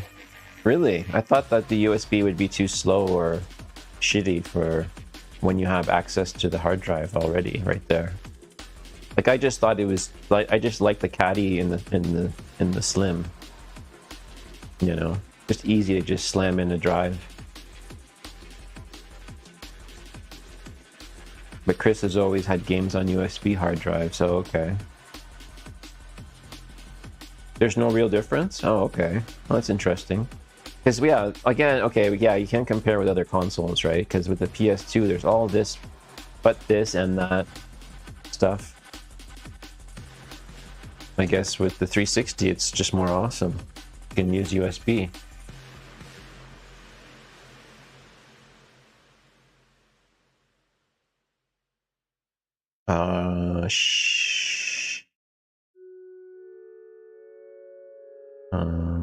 What happened here? Do we need more shrink tubing? Yeah, we do.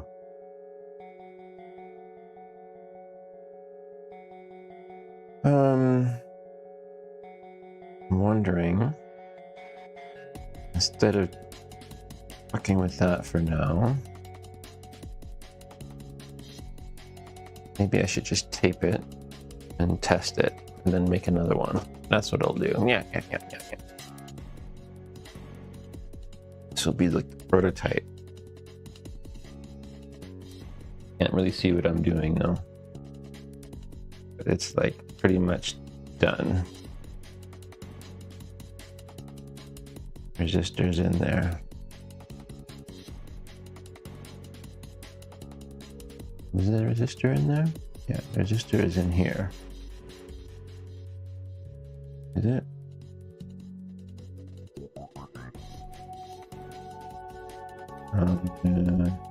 Yes, because of black. Yeah, there she is. How come? Oh, because I made it too small, that's why. And I pinched it. That's the reason. Why did I do that? Oh well, okay. Well, I don't want to break it, but it just... That was weird. Okay, we'll just tape that. Call this the proto. Find an easy solution for my bowl. Oh, right, yeah. With modded consoles, it's just interesting to think about how to make it foolproof because it's not a retail, right? Like retail, it's always going to be easiest.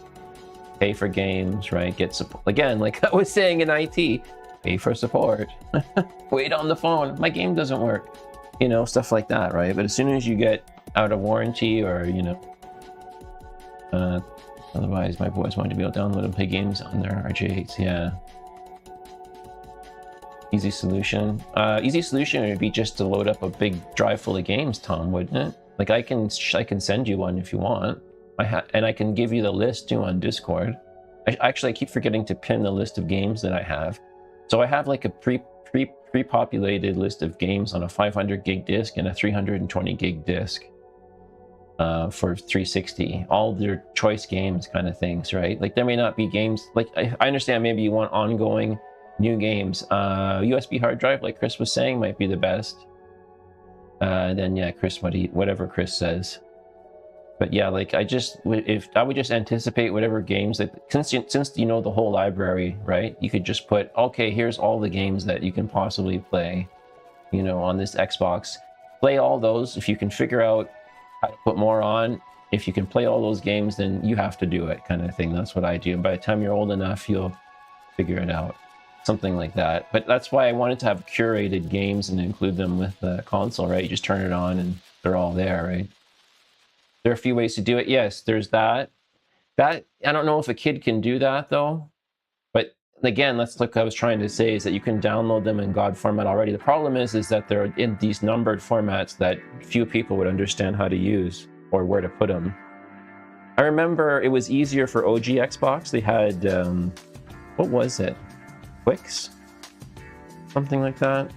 Where it was so easy, just drag the game in and it's like, oh, find my Xbox on the network. It's really cool.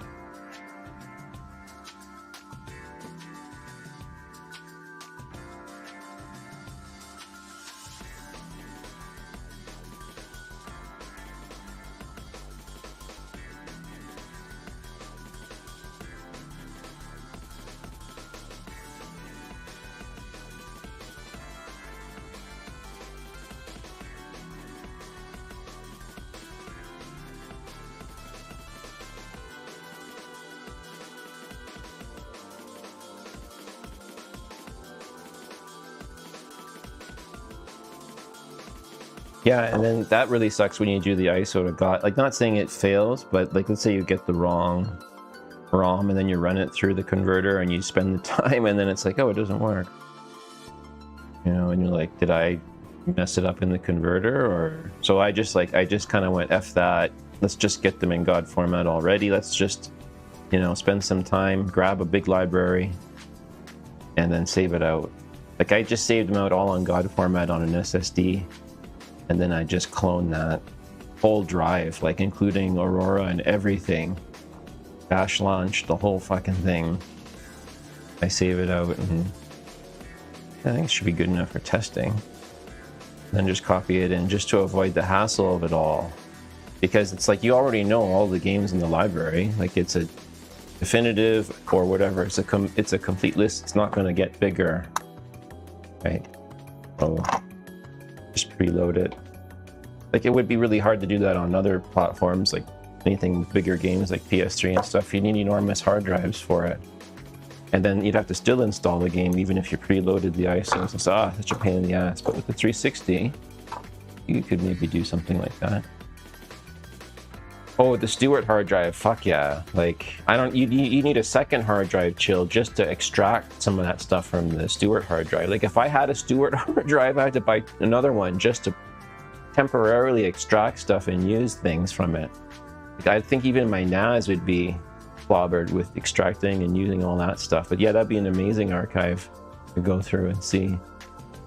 If you have the right archive packs, you can put games on almost anything, right? Like if you have some special device that needs certain game, if you're like Stu and you're a hoarder and you have the right pack, you just boom, slam that pack onto the console or the device and you're good to go. Like I do that with my Mr. FPGA. That's why on Fridays we can play all those crazy games and stuff, is because I spend some time trying to figure out which ones would go on the easiest.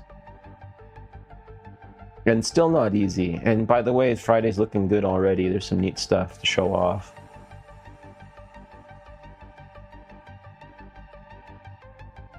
Hey, Hotcows. Ooh, Hotcows, I found a box for you.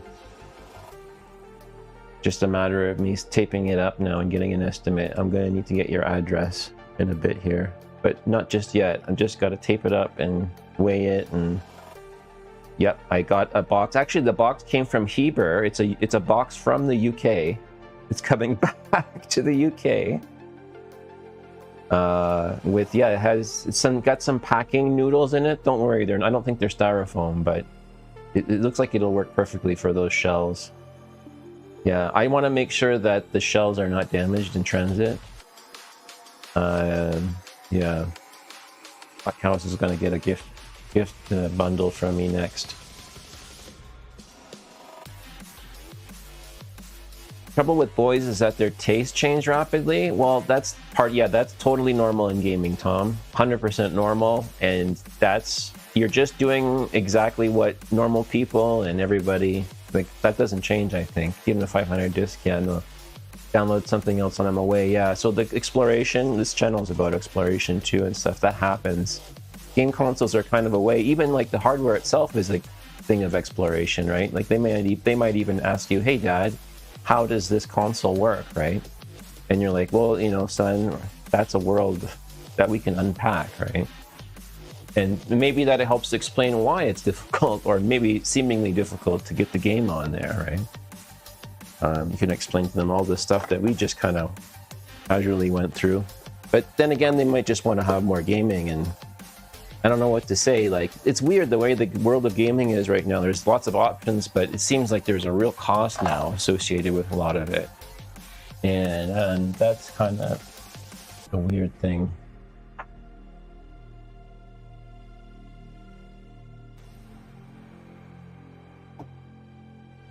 Don't want it to be like a rich thing.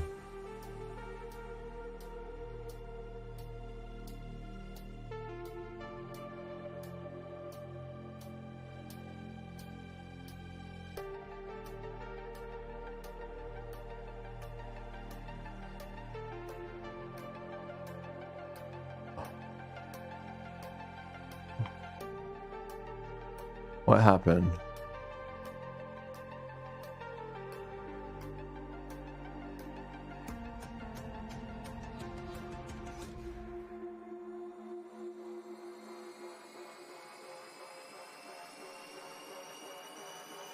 Copy.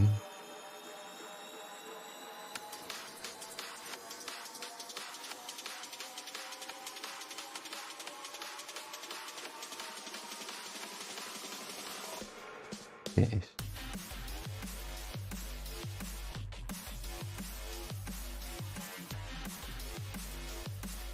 Hacked it. Oh, really? That's cool. Yeah, that was something I liked doing too. I think I had interest in flashcards and stuff years ago.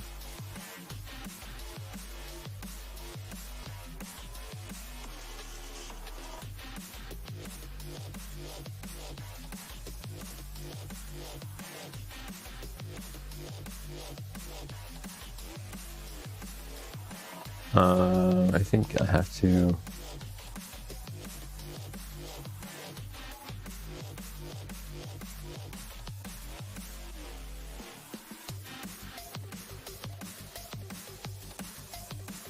There it is.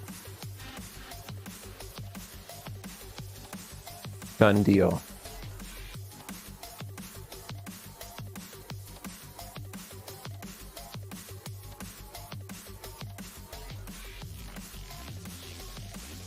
Always liked Xbox because it kind of like had onboard storage for saves and, you know, like sort of a monolithic hard drive kind of thing, right? Whereas was it other consoles had more of like see, there you go, like where are you gonna save? Like, oh, you always had the hard drive, right? At least enough to really, you know, get yourself going. Goatville.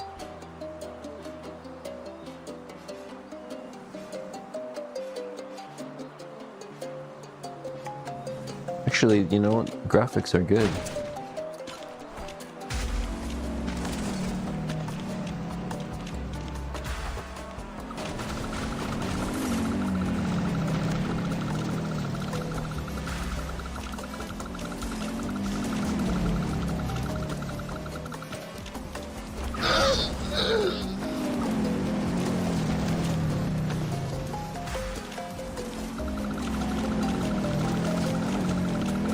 Exactly, thanks to the X Store, we can play this game.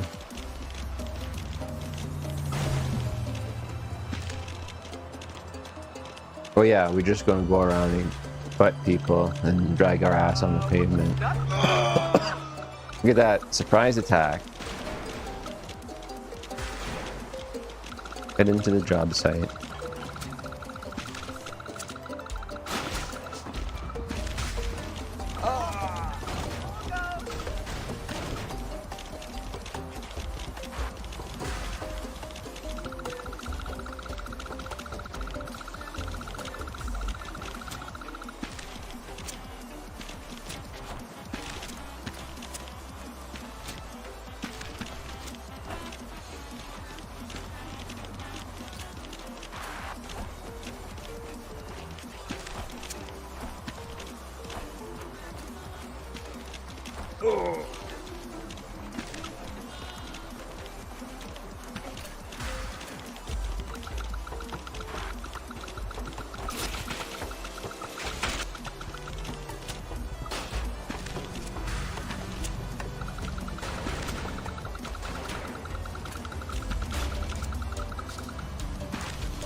Ah.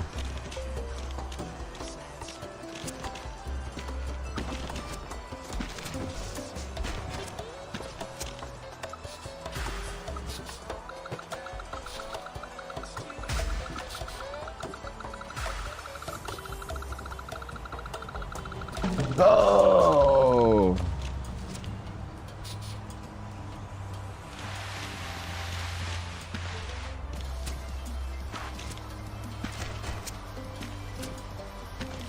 This is a great game. Just let off some stress.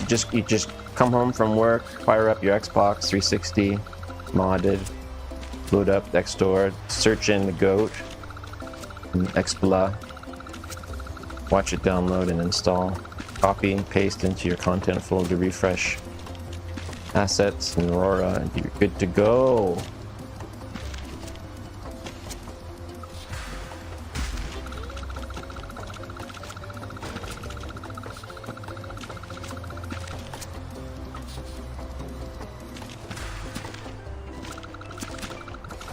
The fuck, man? Why are you so derpy?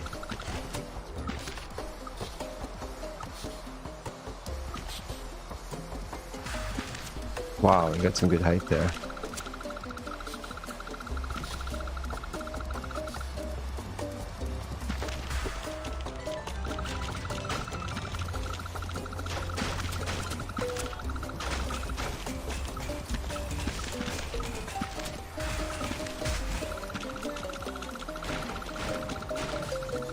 Can we go inside? No.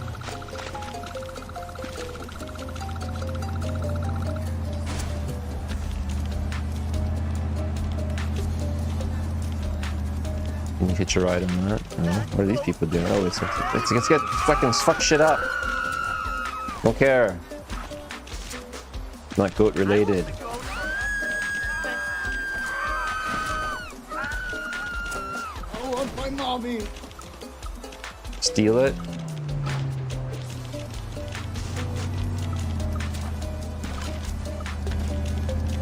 Oh, it's so fast. Is people still alive? Die.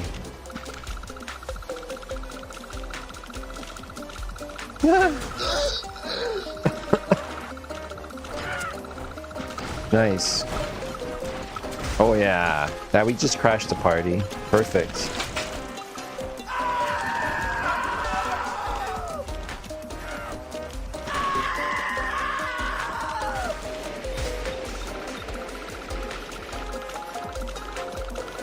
Wow.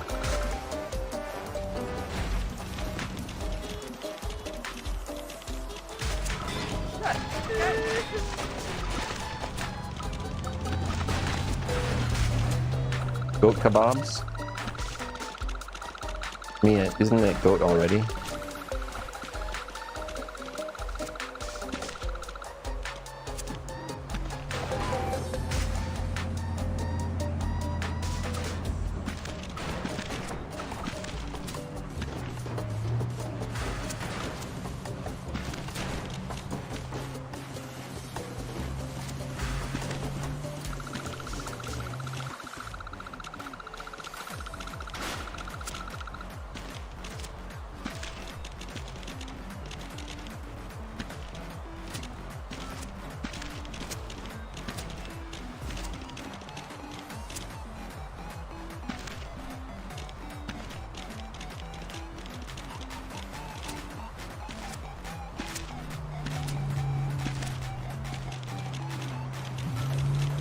Can I go here?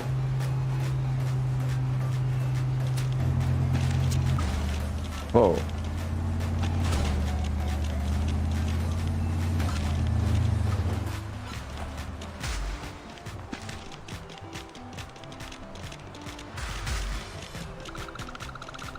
We had goats when we were young.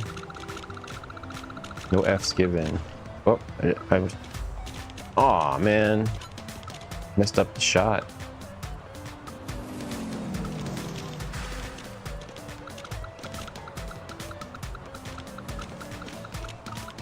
Aw. What the hell? Lost my ball.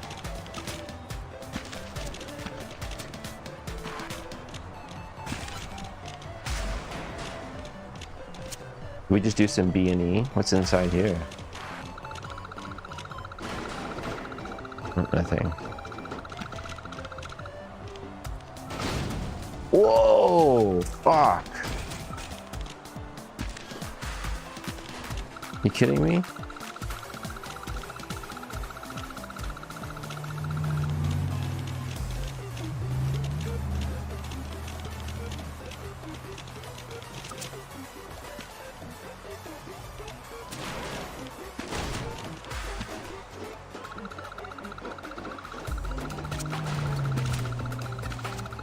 I'm getting up there.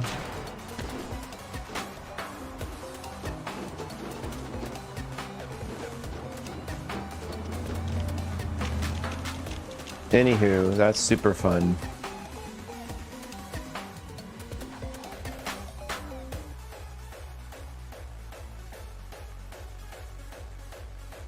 Rotate in air. Left B is ba. Can you get in the low gravity testing facility? I can go to Goatville and Goat City Bay. Jetpack, what did he say? Low gravity testing. Double jump. Mutator. No.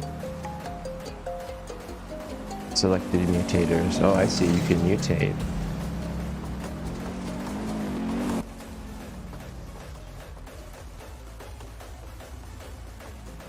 That was the building in front of you with the containers. Oh, really? I must have been in Goatville.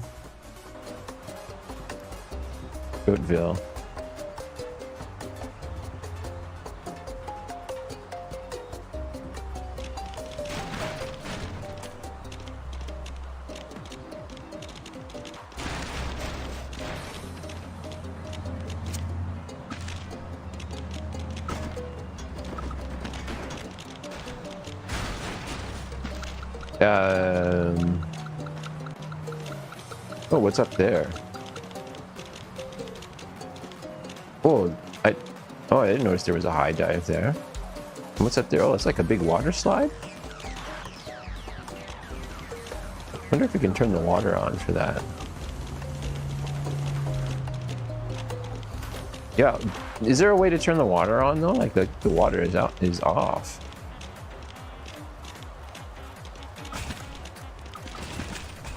Yeah.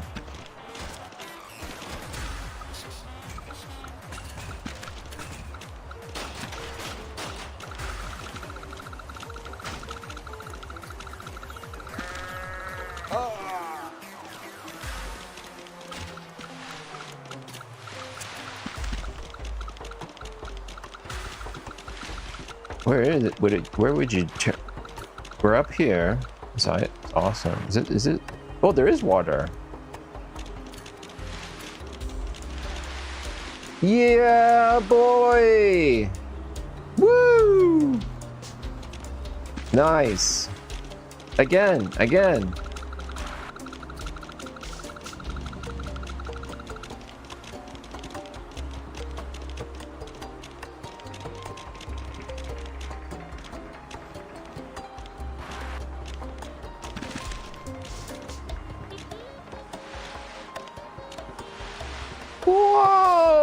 Under construction. Oh, back up. Oh, nice.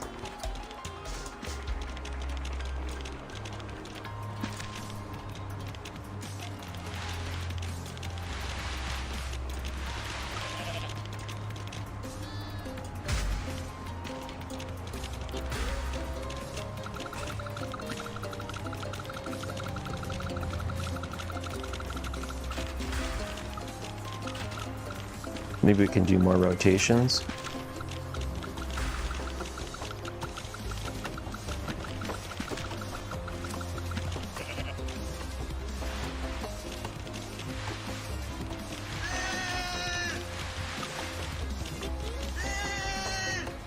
Oh, I tried to do the... I couldn't rotate more.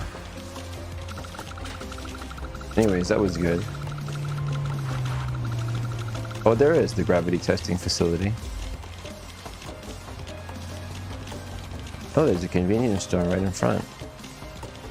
Let's fuck some shit up in here maybe, hey? Animal. Yeah, bitch.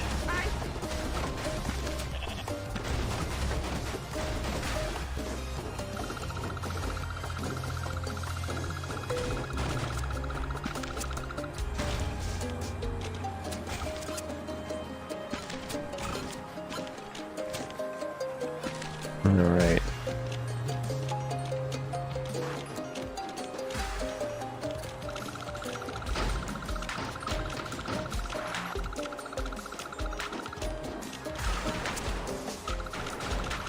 Ooh.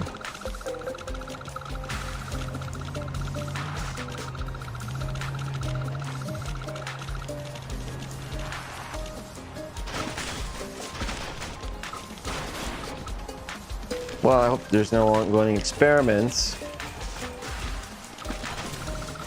that might be affected by goats.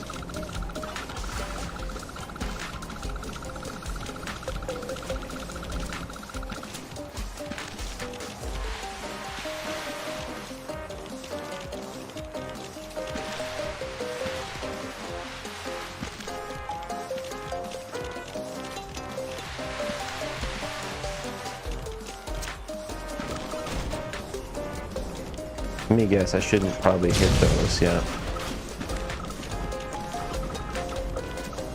Do I have to turn something on for that? Would be fun.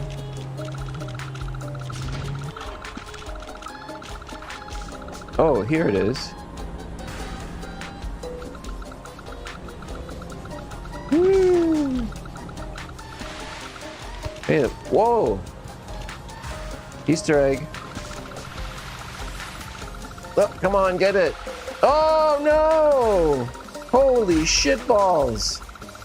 I'm in outer space.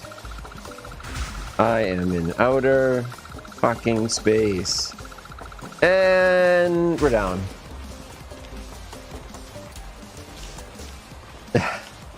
Oh, my head.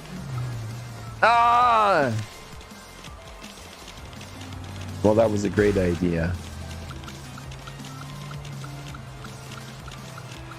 Hey, PITCO. Yeah, we're testing the download.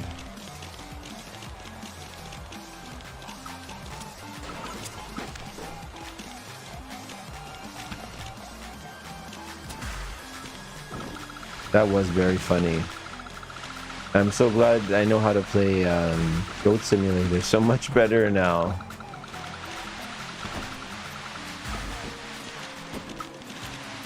I don't quite get this area yet. Maybe there's nothing much to it, but the floaty air thing was cool.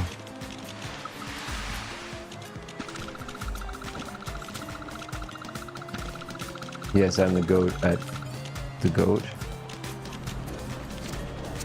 Oh, wait a minute.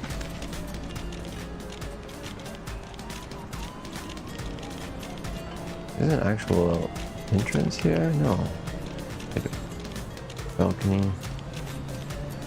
Oh wait, there's another staircase over there. Behind you.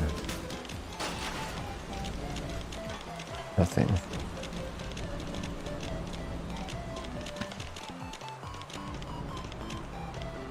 Cool.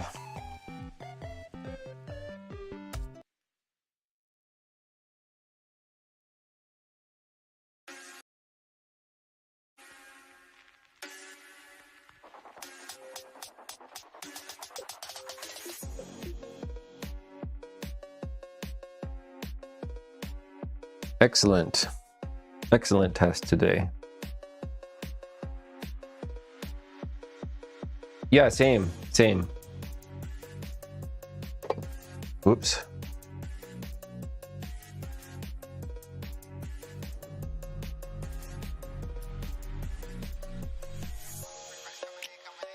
No.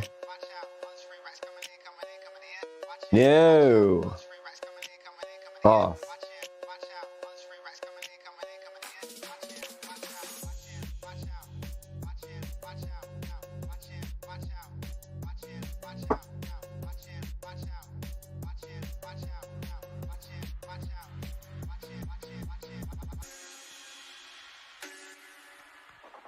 Hello.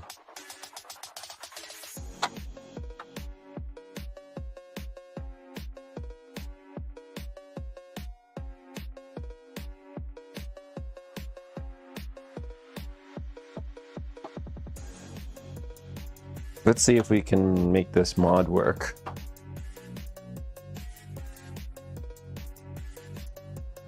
Now I'm warm. Modded cable. What do we need to make that work now? We need... Actually, I'm busting. I gotta take a piss. We need the knock tool aside.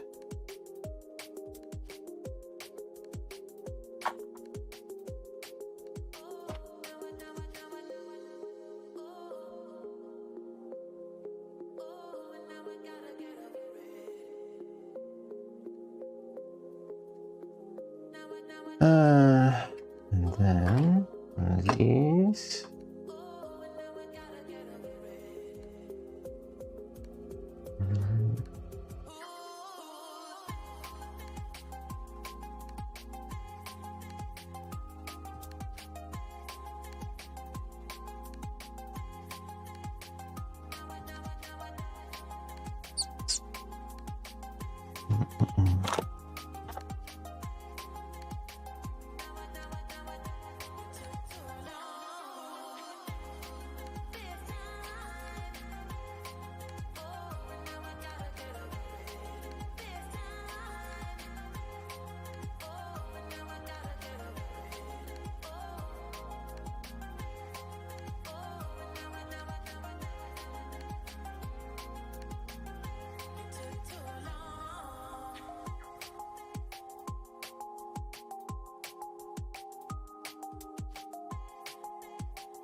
Like that, and then I just bundle it like this usually, or I'll route the cable in this case. Testing. I'll take the OG screws, and that will be our low voltage knock to a mod. I'll take our Doll 101 candidate. And don't stress yourself, guys, man. Don't work too hard. Drink lots of water. Actually, I gotta drink another glass of water. And remember to go to the bathroom too, if you're autistic or have those kinds of tendencies. Don't just keep working through the day. Regulate. Go take some time to meditate or something. Maybe play like an entire side of an album or something without interruption. Turn your phone off for an hour if you can. All these things are very helpful. Decide a time to do that maybe during the day. For me, I think it's usually when I wake up in the morning. It's a good time for me to do something like that.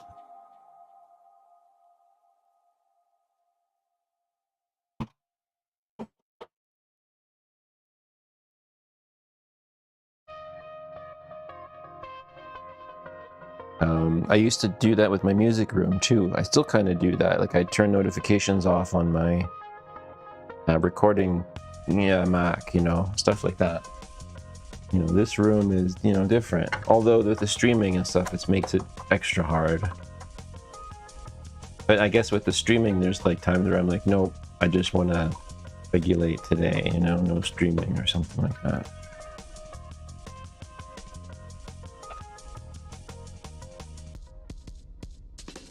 People don't understand. Yeah, see, I understand that, PITCO. Sometimes you can't because like you got a kid in school, or that's the first thing that came to my mind was like, you know, you got a kid in school. Why this GameCube's really clean.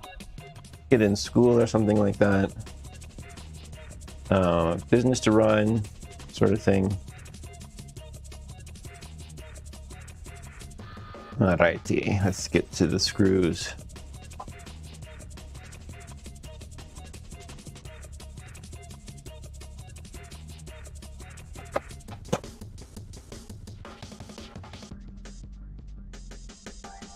Two-foot thick stone walls. Yeah, Tom, I'd be really interested to see the design of that old place.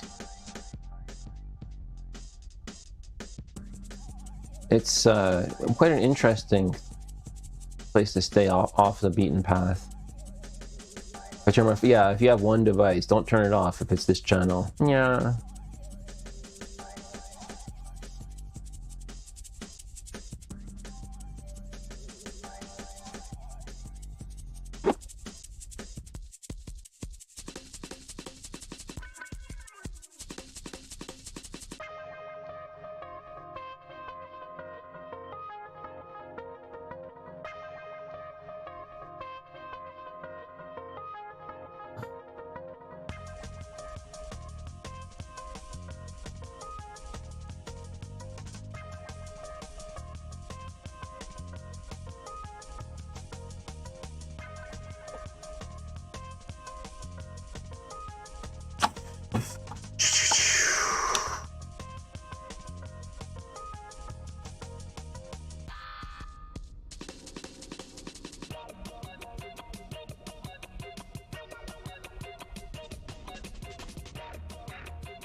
I cannot remember if she will let me. She will, yeah.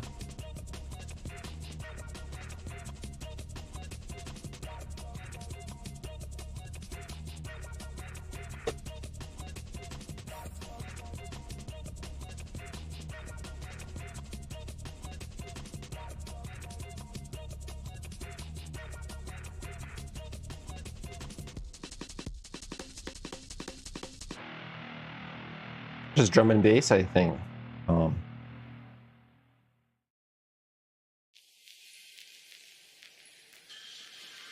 You are now listening to Pretzel Rocks. Hope you like it.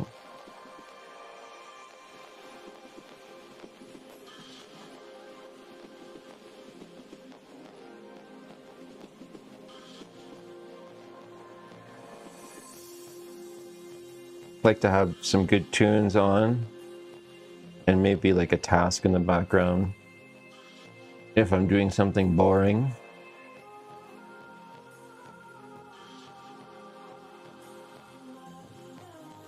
Which is quite often. Simple mods for a simple man.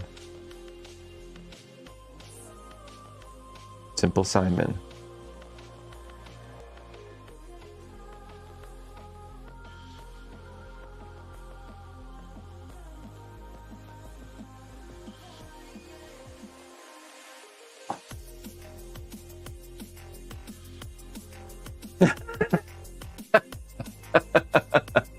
Can't hear shit. Oh.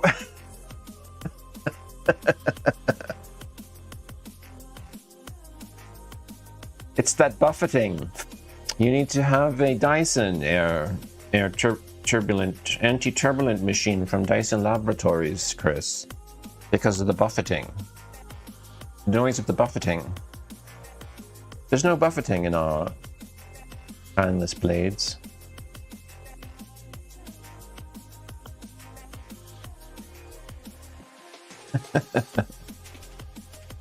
System of a Down.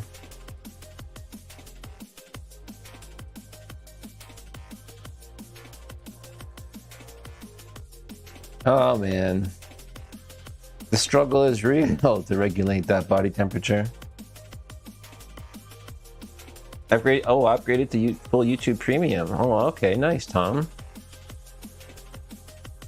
It's full of awful playlists. Oh, okay. Interesting. Yeah, I totally. Not that I would like that you know, we have to do this or anything, but I would suggest getting a YouTube Premium. I'm like, if I ever grow my channel to make ads appear, I will turn them off, you know, but there's no guarantees on how that's going to work in the future. And I have a feeling that everyone's going to have to pay something or keep, you know, chasing down those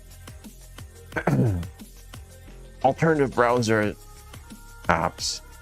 I don't even know what they are, actually, because I've been a sucker all these years paying for this shit. I mean, I think I got a deal with using foreign currency, but they locked that down.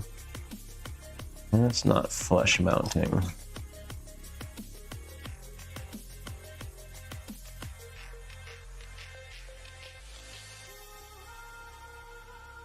Prison song? Oh, okay. I'm gonna build a prison for you and me.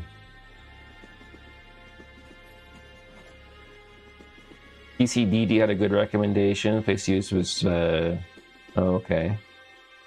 £25 for 12 months.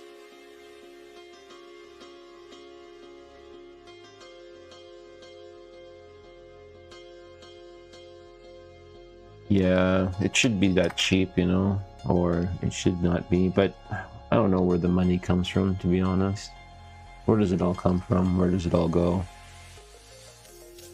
Where did you come from? Where did you go? At night, Joe.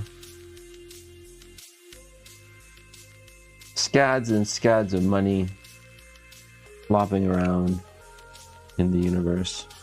Created by people. Digital numbers, if you will. Pieces of paper. First they existed as pieces of paper. Now they're digital numbers.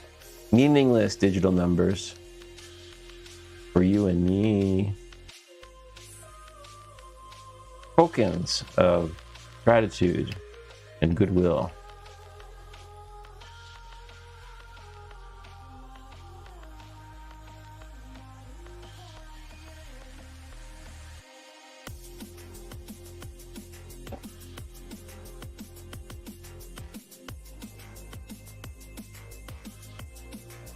We'll just swap this one over.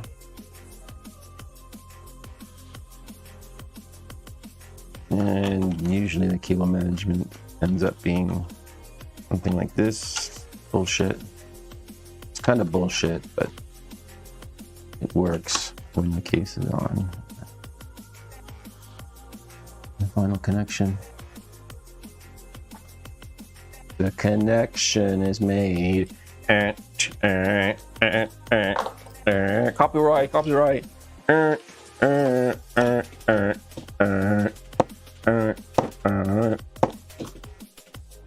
Copyright. It all goes to Mr. Beast. Yeah, there was something I watched on one of the really esoteric channels I subscribe to. She was talking about how Mr. Beast is just a real sign of the times. $12.99. Damn.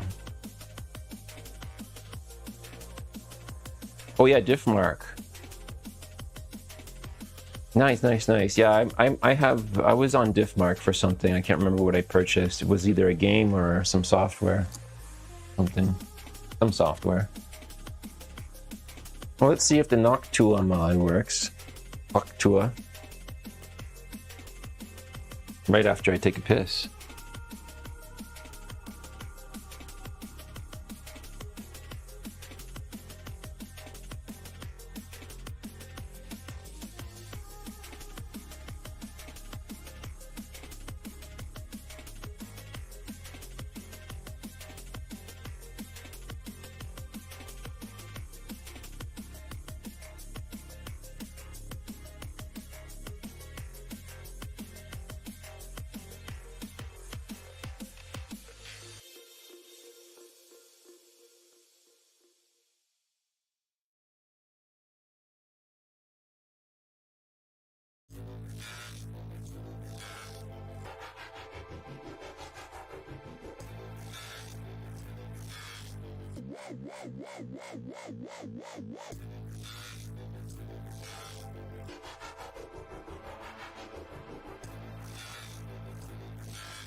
Okay, I'm back.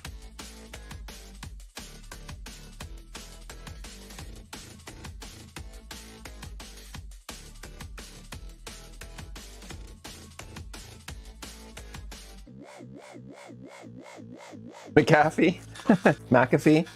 It's McAfee bites. You can taste shit too, strained through a hammock.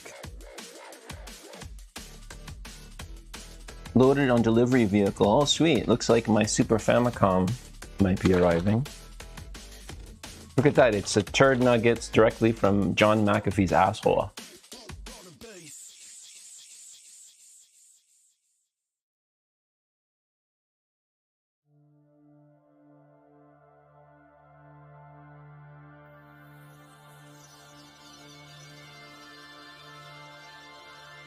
Should we watch the John McAfee video before this GameCube is powered on?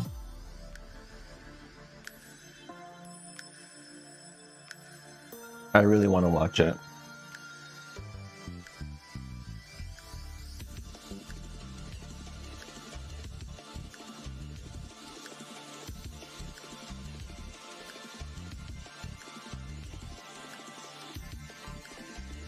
What a great guy. That guy was an awesome dude, man. Don't like the abusive nature of him, though. But, I think he was an interesting dude. Smart guy. Let's see if she works. Yay! Sounds amazing. We have fan spin.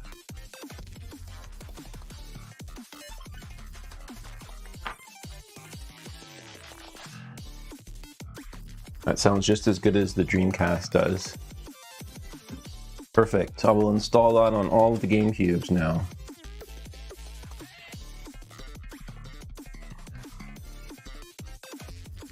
Whoops, I broke the prototype already.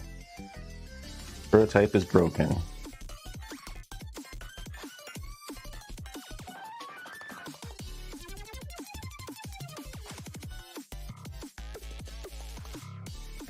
You want to watch the John McAfee video? I know you would,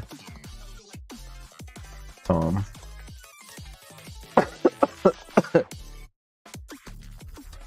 Now I gotta make a new cable because I broke it. I wasn't gonna use this one anyways. But it's validated.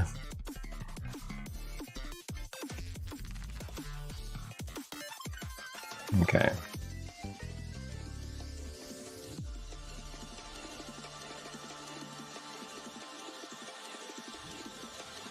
Funky music, yeah, it's good, eh? Love those ambient synths combined with the beats. And it's not just like 4 on the floor beats, it's kind of like, not dubstep, but you know, drum and bass.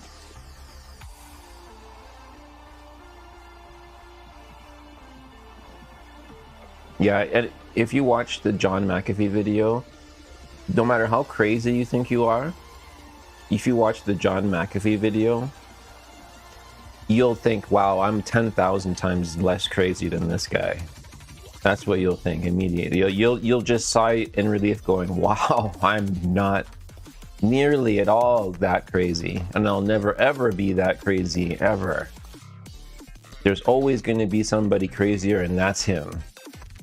Like, you know, you think Bam Margera is crazy, or, you know, Andrew WK or Ozzy, you think he was crazy. No.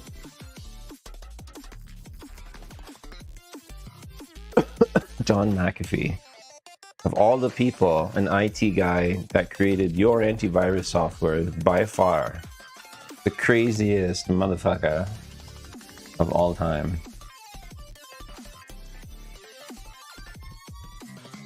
Andrew WK, you know, he liked to party hard, right? When it came to, how did the lyrics go? When it came to partying, he always partied hard, or something like that. But I'll tell you what, McAfee would be doing it 2 times harder, for sure. For sure.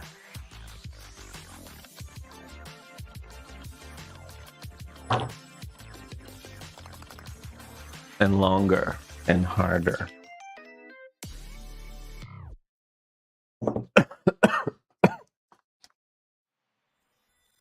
Yeah, right? Because it's like the song that never ends, Tom. That one. Because it just kind of repeats, right? It's the design of it.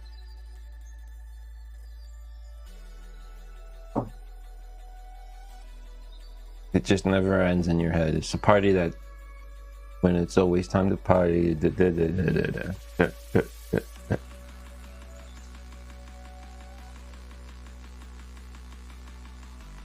I'm not going to forget the tubing on that.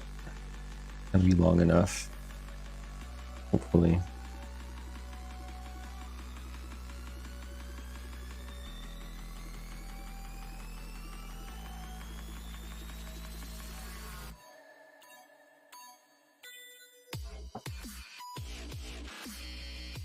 Some people started singing it. Yes, that's right. The song that never ends, apparently.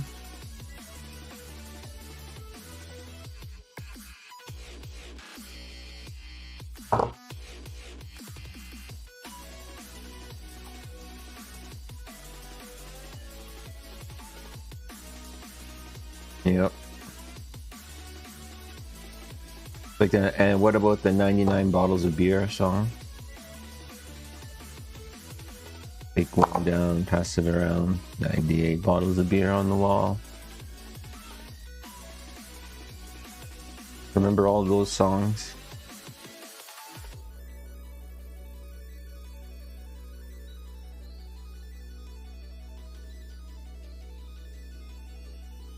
Bottles of beer song. Oh, did I just snip my finger?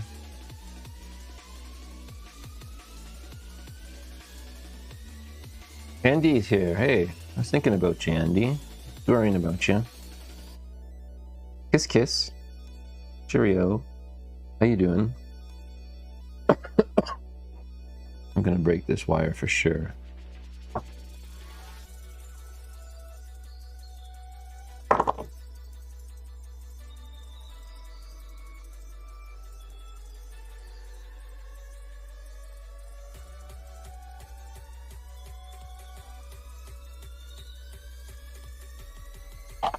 Yeah, man. Always worrying about you.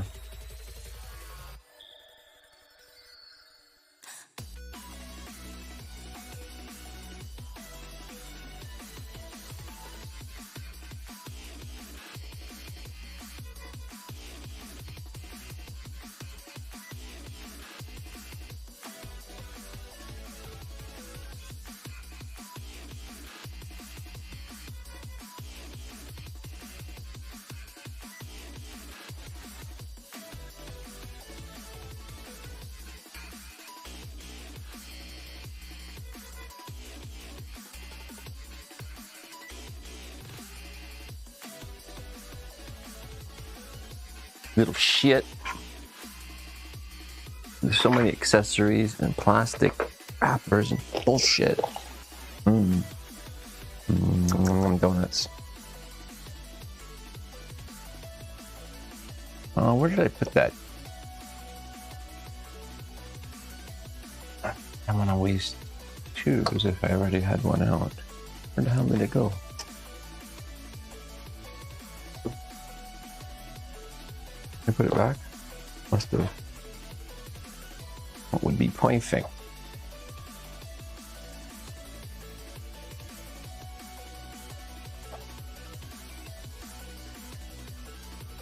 Boy.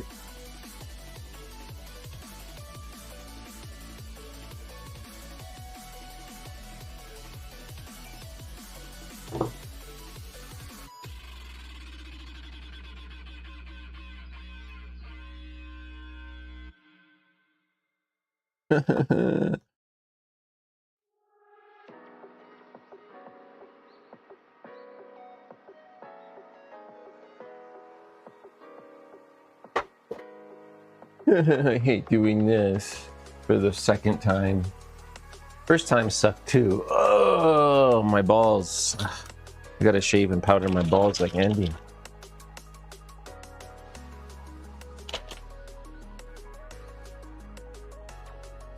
It's too hot for hairy balls, people.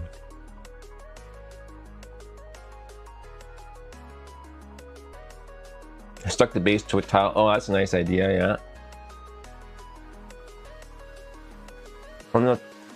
I don't have enough to stream. Oh, it's serving, yeah, because of the weather, nice. Overheating consoles. Consoles that finally hit that thermal overload. I know I'm overloaded. Hi-yo! Sugar.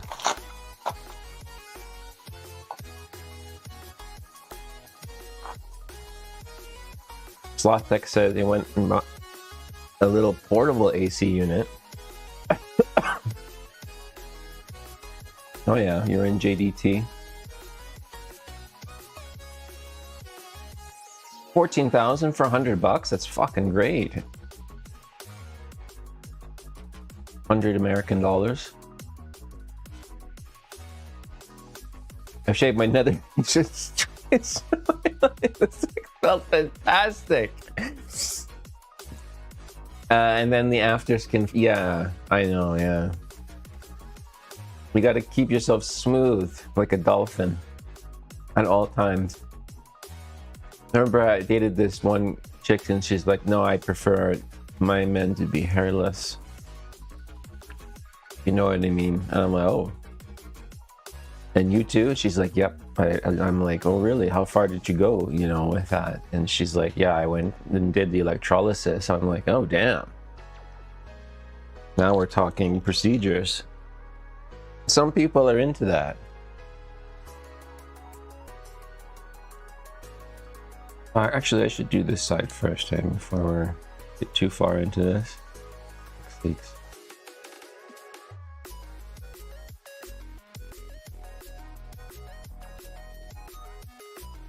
Yeah, don't talk about dolphin. The algorithm's gonna trigger. PCDD is gonna be like, Michael, your stream came up on my feed of recommended videos. Amongst other National Geographic videos containing dolphins. Don't tell me I'm gonna have to put another connector on this.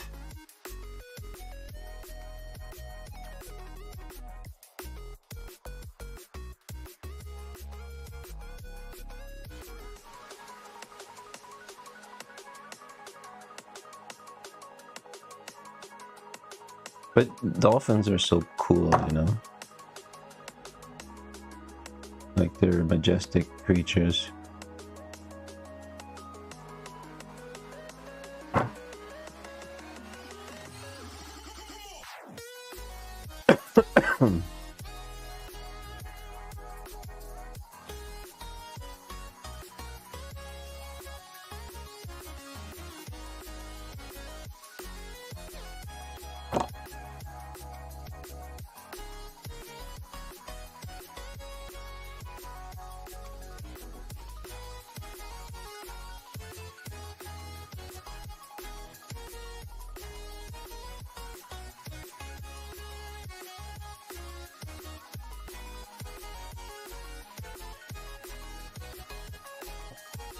Oh, damn. Fucked it. That sucks.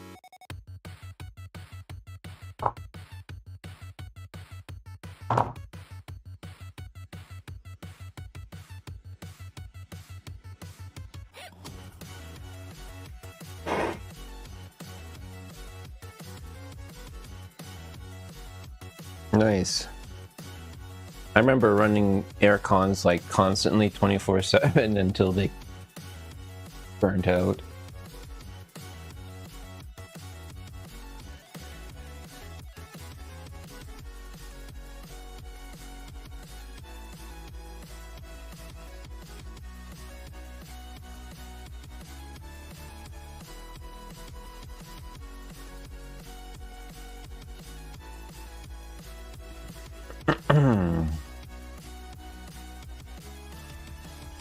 How did I do this before?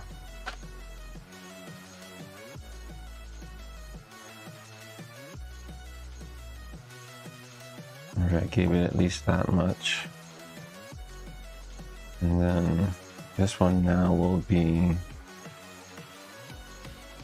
black and shorter.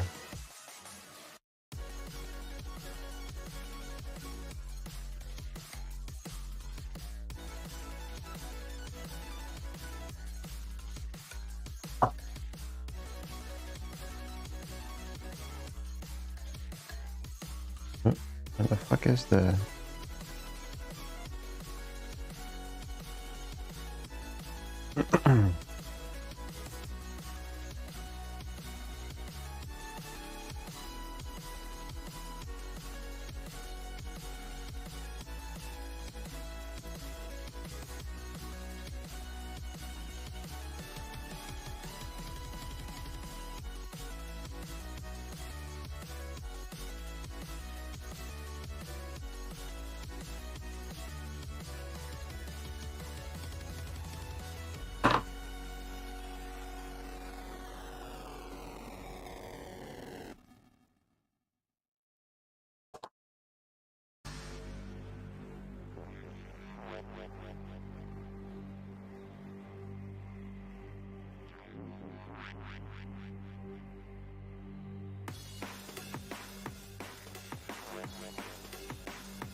The window, the... Oh yeah, that, you don't need that.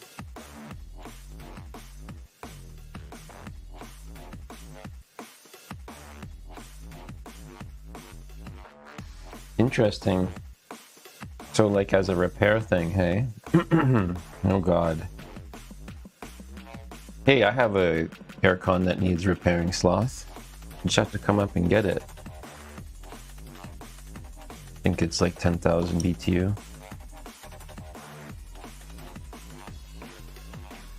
I think it blew up real good. Something failed and crunched up inside, maybe. I don't know. Fucking dead though.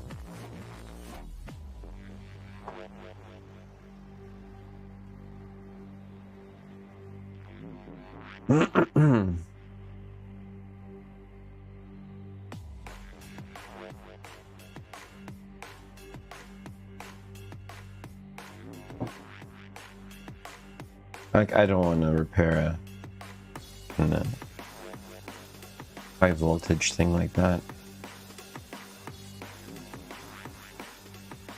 Good lord.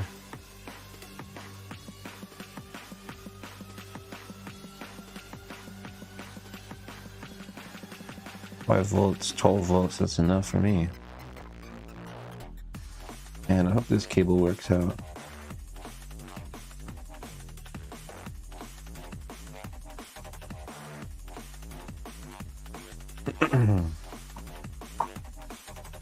Oh, you fucking thing. Fucking motherfucker.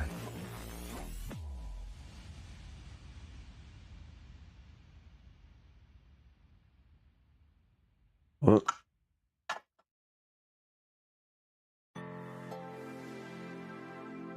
All tangled up now. What now? Cheap piece of shit.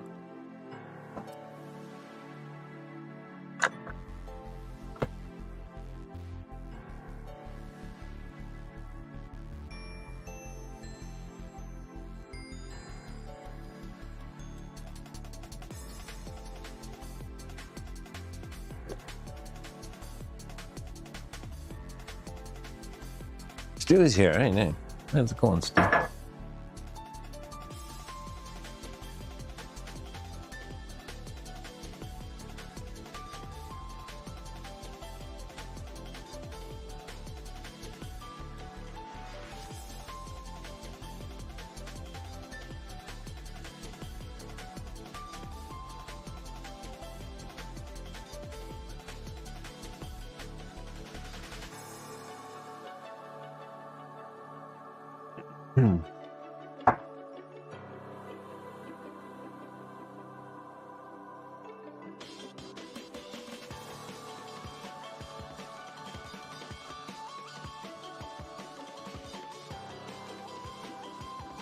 Oh, buddy.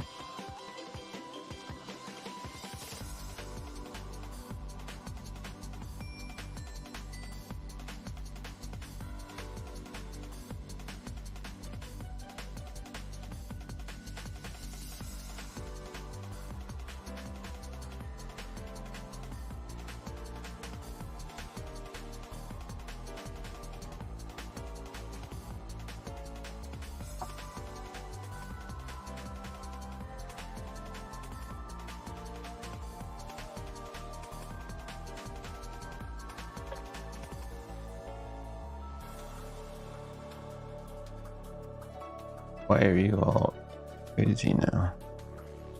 Get over there and stop being all in a strange direction.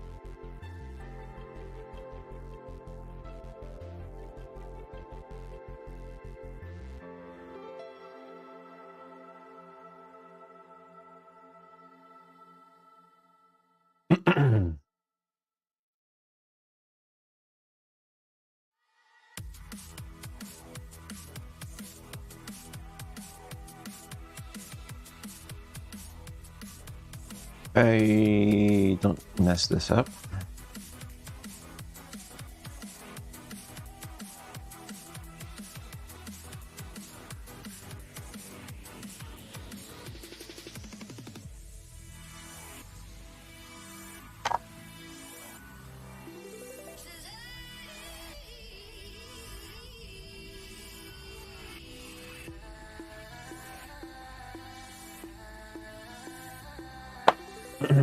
Good tune. Wub, wub, wub, wub, wub, wub, wub, wub.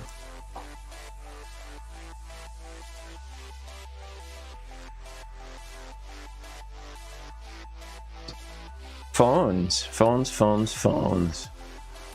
Everybody got a phone.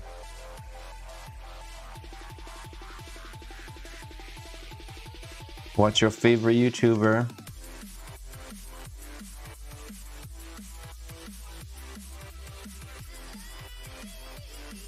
But yeah, time spent on the OBS and stuff to try and make everything as readable as possible and also look good. But like, it's impossible to do for phone, I think, in some cases. But I think if you do good for like a landscape regular, it'll translate over pretty good. That's what you pay the YouTube money for, I guess, hey? You can present it. with their app. But then you gotta watch ads or you gotta pay. So that sucks too.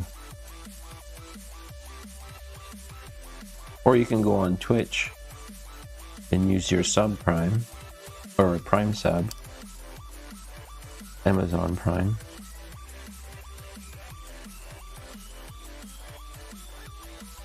For me and for others like JDT and Sloth Tech. Oh yeah, I should give Sloth Tech a shout out. You know, I always forget. Give the shout outs. Yeah, it's like I use the TV not necessarily, you know, for that anymore, but I definitely use the TV for gaming and like movies, but a large chunk of my other viewing comes on a display, like a mobile device kind of thing. Wub, wub, wub, wub.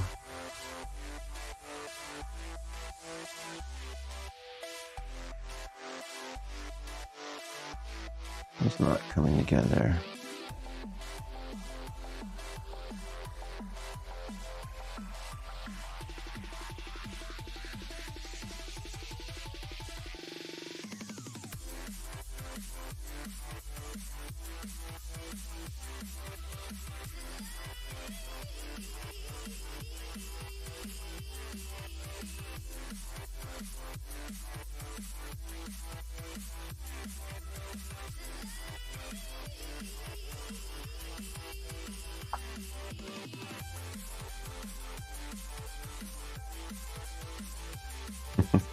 PITCO.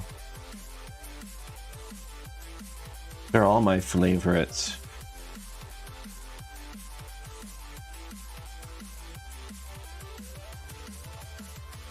Andy's my favorite.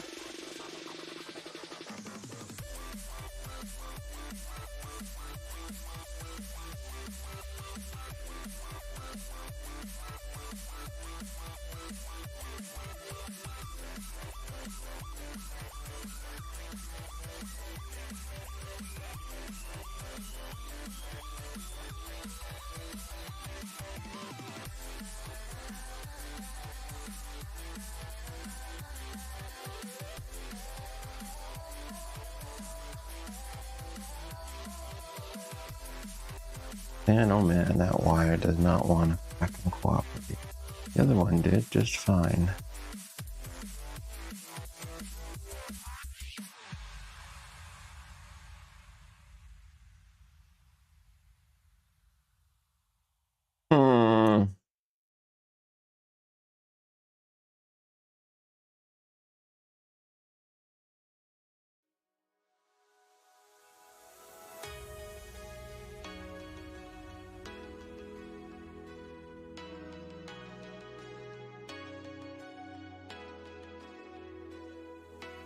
Broken.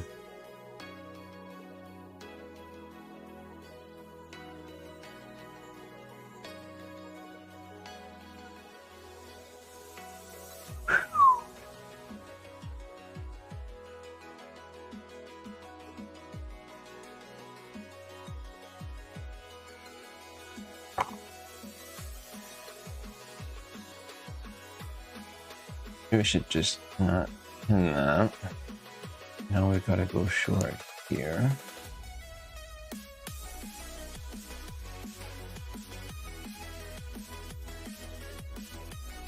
Maybe in that one.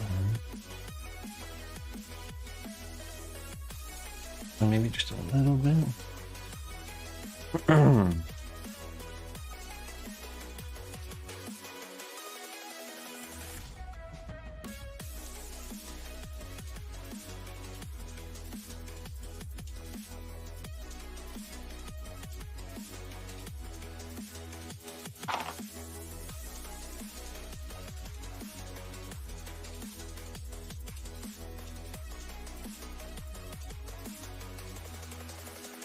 Not my favorite because it depends on what they're doing. I love Andy because he isn't scared to look and tackle anything. Yes.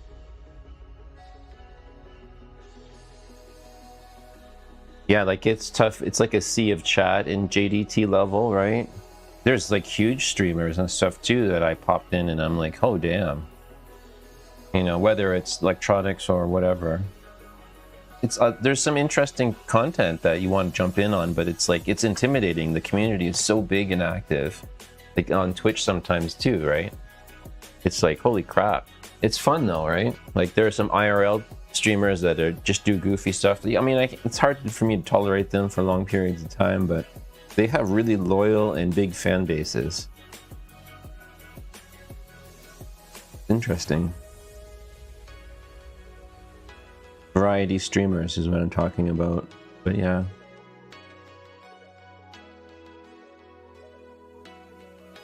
Yeah, JDT is pretty cool, man. Nice to sit down and have a coffee with like 140, 150 people.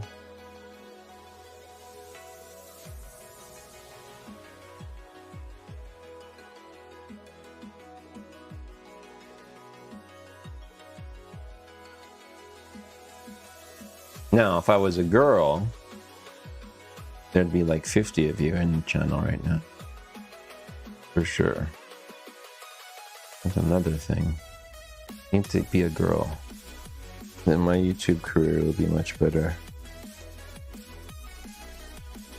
Like Sayaka. Or Carrie.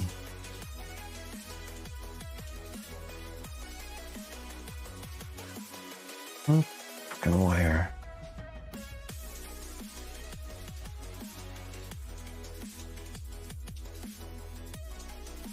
So shit. Get better fucking parts.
Started watching Andy during lunch breaks and COVID. Nice.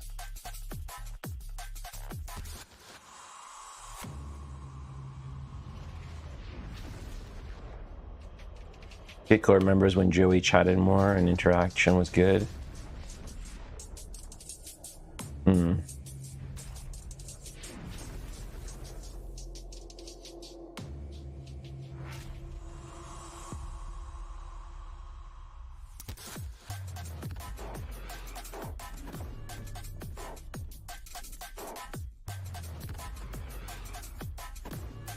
Hey TFN, hey Grass Puddle.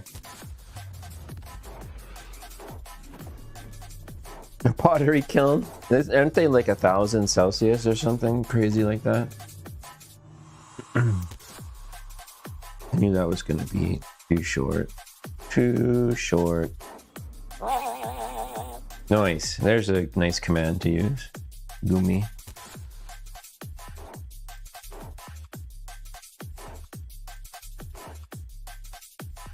Oh, I love Gumi. What a cute lorikeet.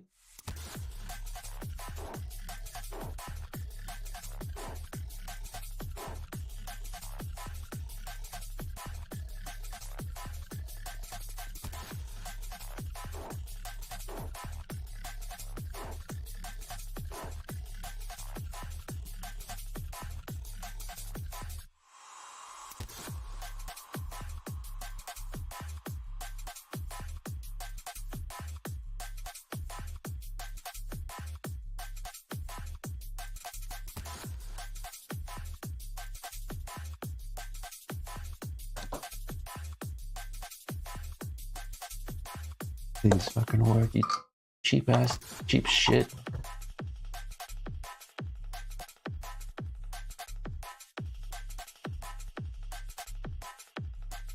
Solder. Oh no, I forgot to fucking wrap on that one. Motherfucker. Where is it? Oh, there's that other one. Of course, that's gonna be too long of one. Sure. Never gonna fit.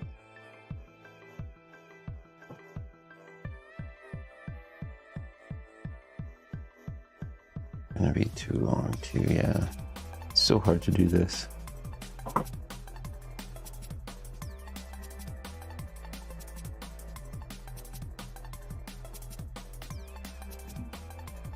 Bored. Shut up. Bored. Shut up.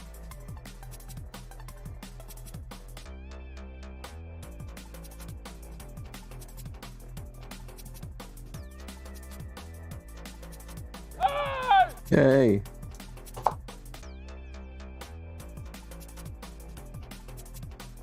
I get my music from Pretzel Rocks. That little logo there where it says now playing on Pretzel.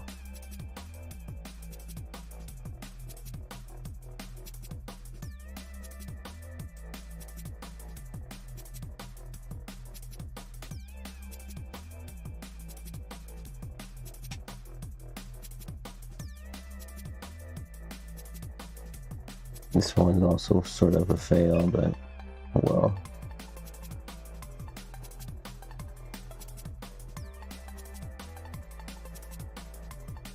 If I can fix that, I don't really want to.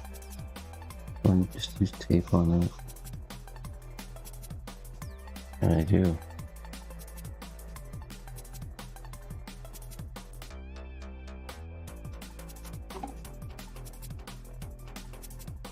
Yes, Pretzel Rocks.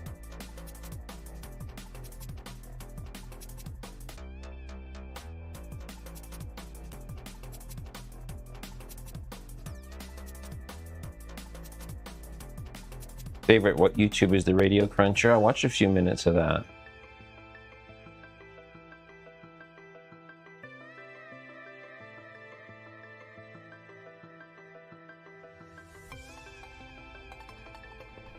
Family. Family.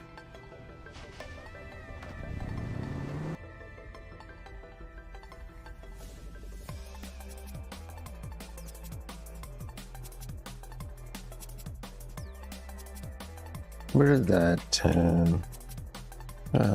there was a tube I saw somewhere.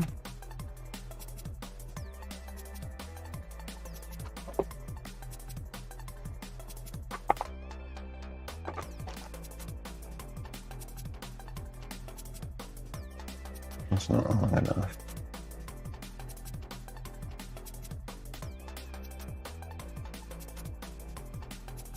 Is it this one? No, that one won't fit over. Well, maybe it will.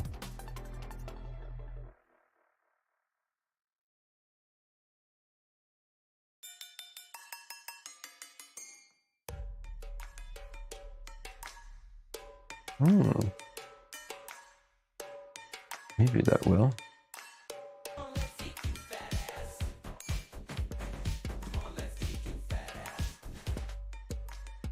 Hey, Alti. You, Me, a PS3 and some KFC.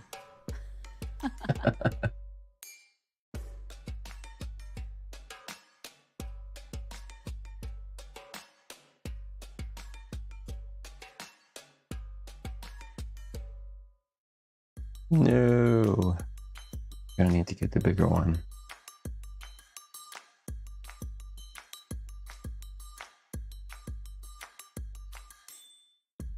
So I saw a huge boy.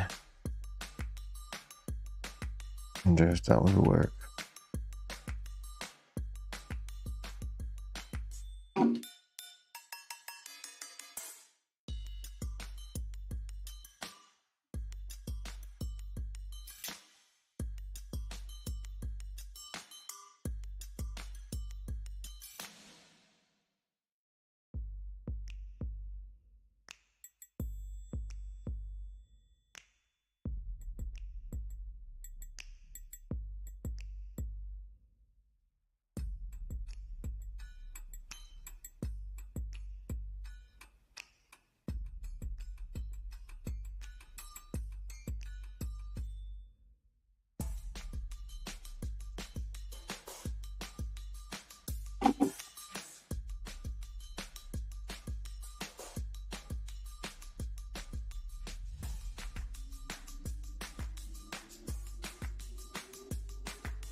which is warm. That's for sure.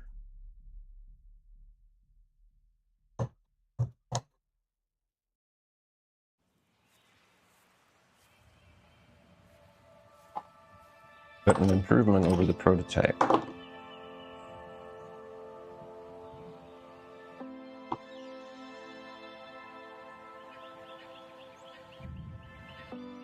Proto.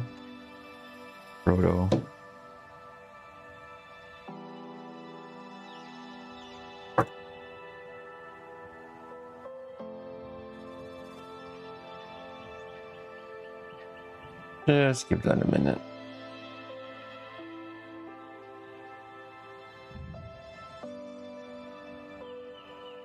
Good boy.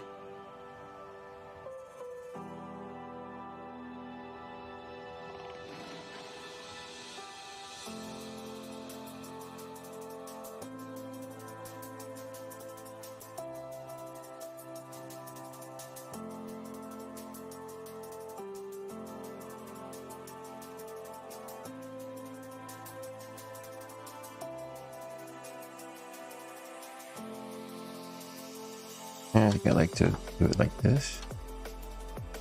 No. Oh, this cable. I like this cable. Ow! I also don't like it.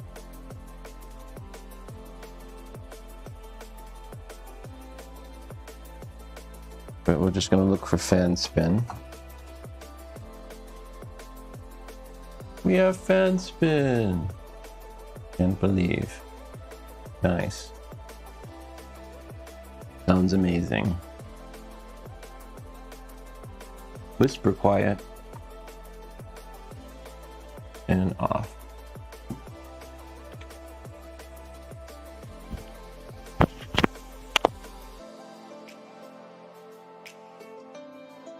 Isn't that special? It's game cute. Look, Mom. I'm playing games.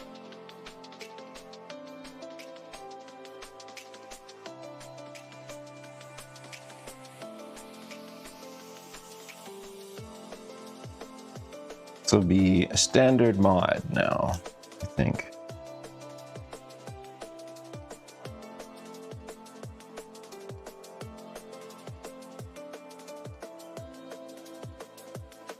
Just taking a look at this particular cube. Wondering if that's rust on it. Crud, I think.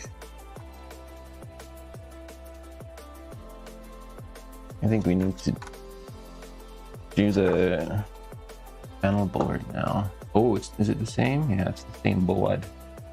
Is it the same board? It's got a metal housing on it there. Is that crud or is it rust? Rust or crud? In the latest episode of Dig Up That Cube.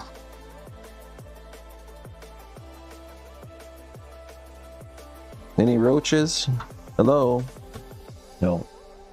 Too cold here for roaches. Let's see, what are we gonna do next? Yeah, let's do the panel. Ooh, reduce the price of Nintendo game. Hang on a second, I gotta reply to this marketplace ad for another GameCube.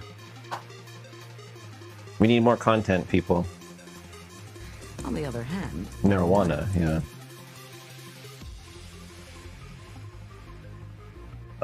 Let's see. Marketplace. Market scan. Oh, who's calling me? Who's calling me?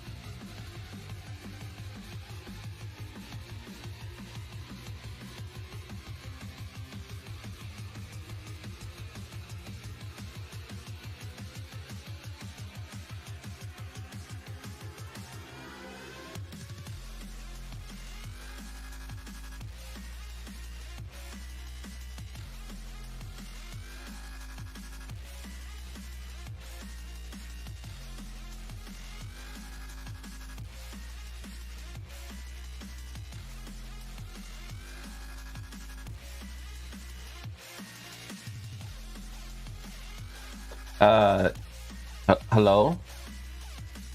Hello? Oh, damn. Hung up.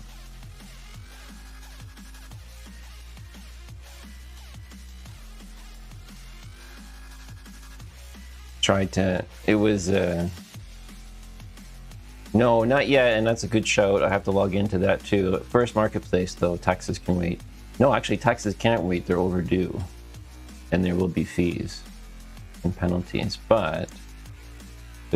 What's this GameCube?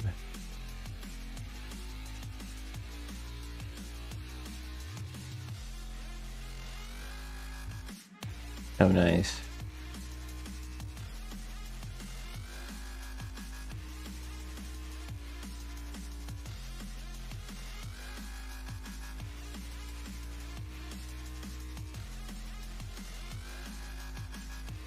$80 for that. Oh, show.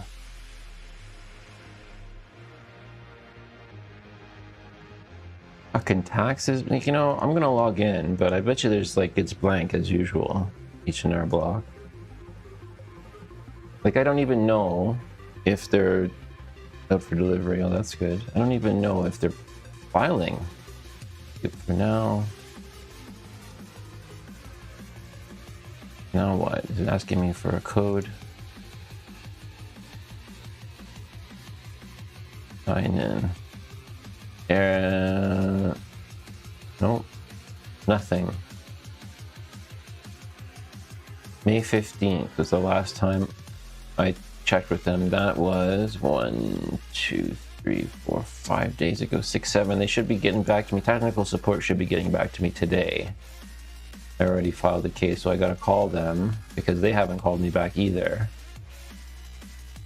Crazy. Crazy.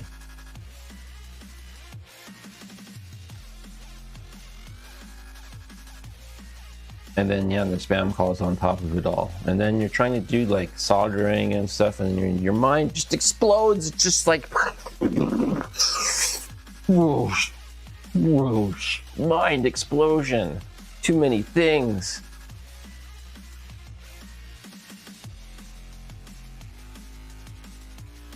Then you get your brush out and start brushing.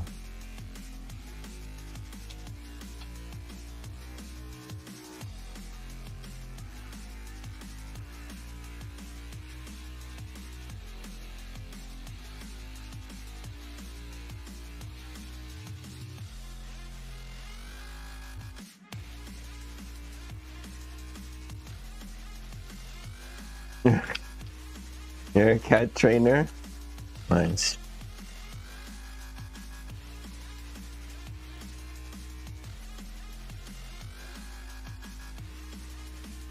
Housing support? Oh, no doubt, hey? Housing support. There's even that? We don't even have anything like that. We don't even have the houses here in Canada. We don't have support for houses? We don't even have the house.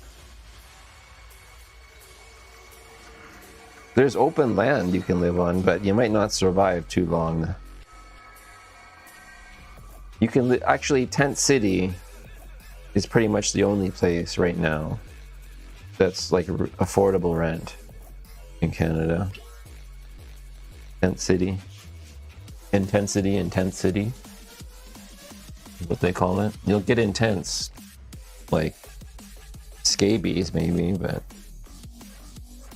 not that, you know, fun.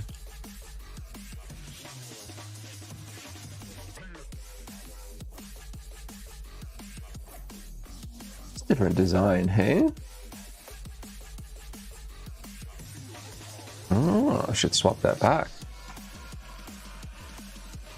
But yeah, I noticed that now. The spring is internal on that mechanism. Anyways, it's clean.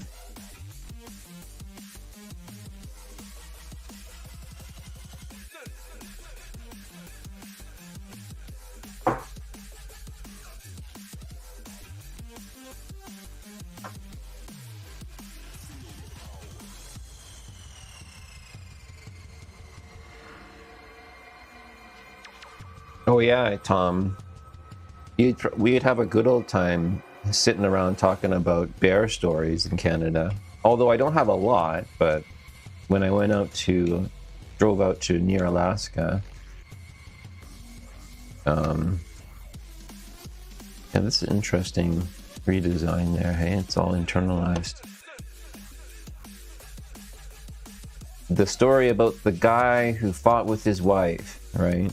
And oh yeah, you know, this is like way out in the this is Hyder. Actually, it's in right next to Canada, Hyder, Alaska. And he had a fight with his wife. The wife says, you know, you're kicking you out of the bed. And he's like, okay, well, I'm gonna go outside. I don't know if she told him to go outside, but he went outside. Guess what? He got eaten by a bear. Nice, I get the GameCube.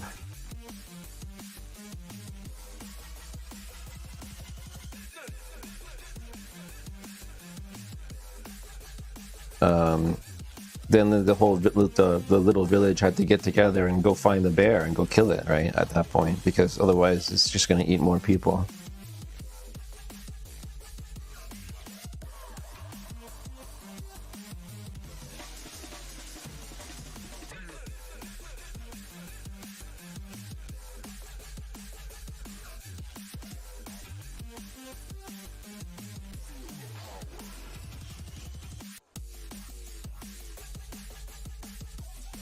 But yeah, he was a lunchbox. Outside. Fuck, man. Crazy.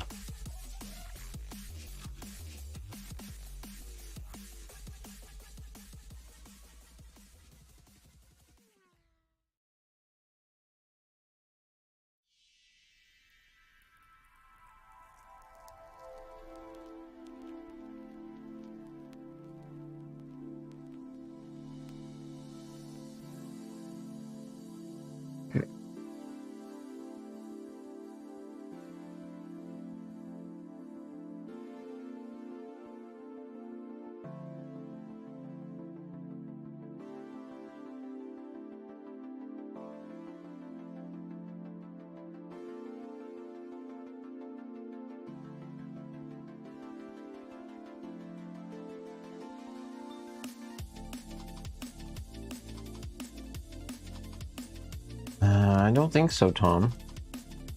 Funny bear. I'm trying to think of the last Twix ad that I saw. Is also interesting to chat about. Love candy bars.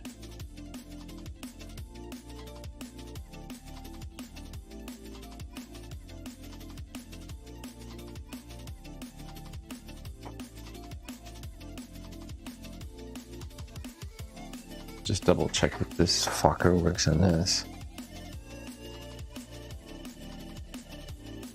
The same plug.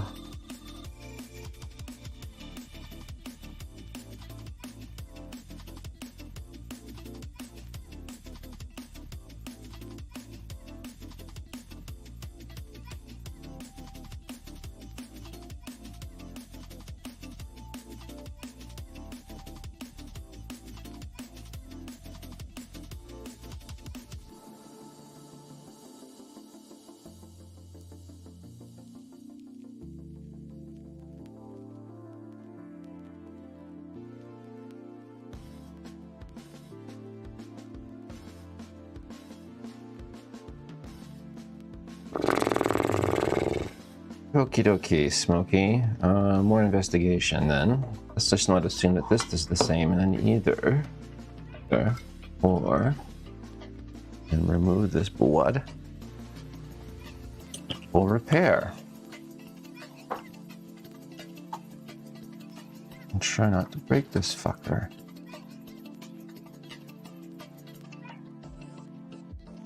Delicate. Very, very delicate. And then he breaks the fucker.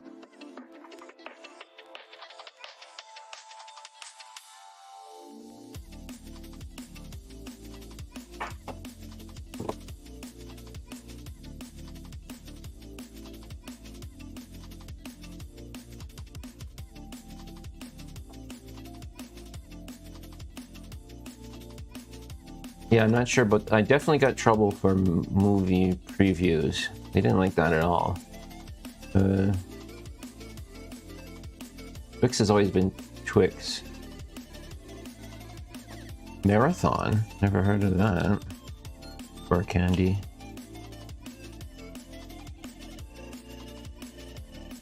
Raiders, hey? That's weird. Man, that is bizarre. Just listening to what they might call something that you know as a chocolate bar. Like what? Fix, man. Starburst was Opal Fruit. I like that name, actually. That's a cool name. Opal Fruit. Sounds like a Osric Tentacles song or album or something. And the Lord, you need more Osric Tentacles in your life. Lord knows. Okay, so this one says 0426 on it. This one says something else. Okay.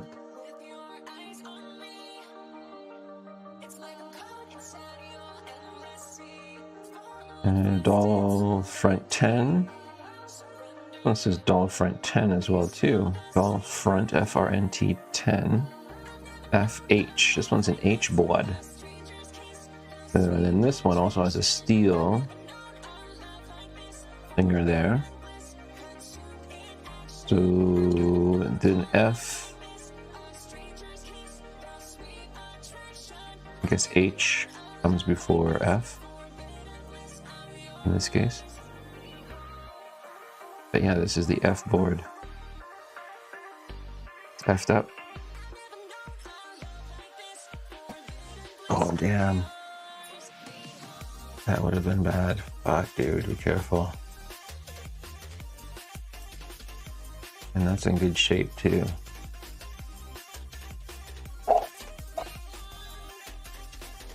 Let's put those up like I normally do.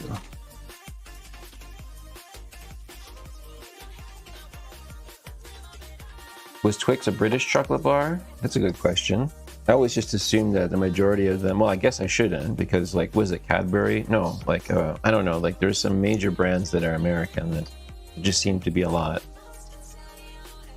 Like we have some, but in Canada, but they're just lesser known, totally lesser known.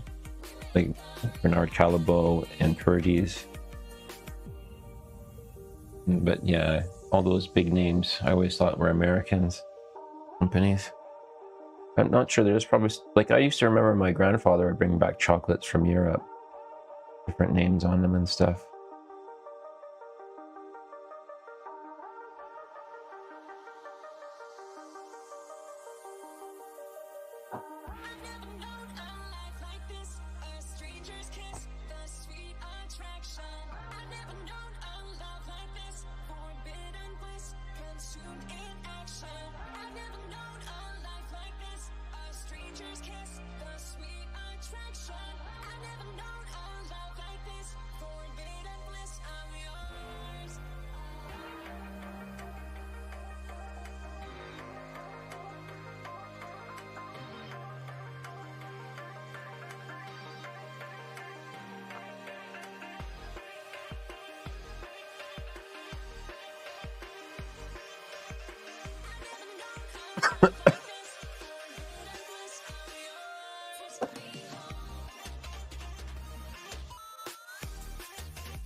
Nestle, hey?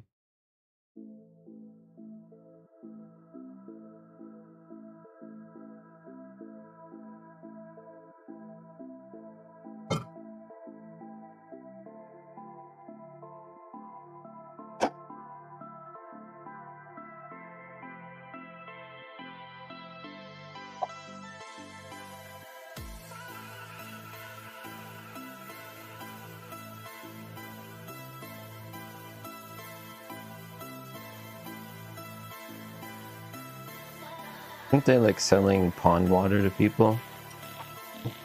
Something like that. From like an open leak somewhere. Someone's like, hey, there's a hole in the ground. And Nestle's using that to fill up their water tanks.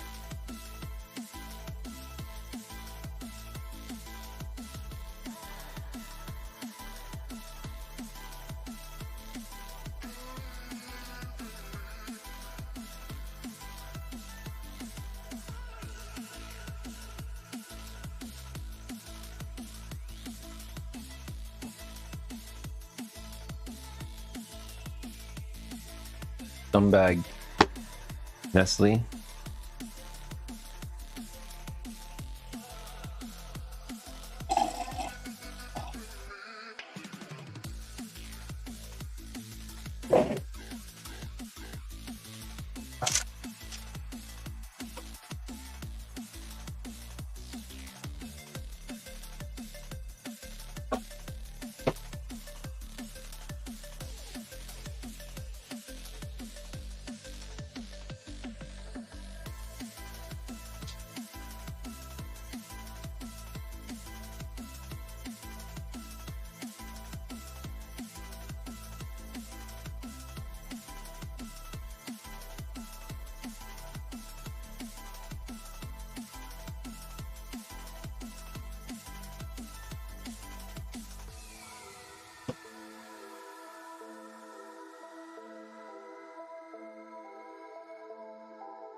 Windows 10 update.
Nice. Guitars, guitars, guitars. Love playing my guitar.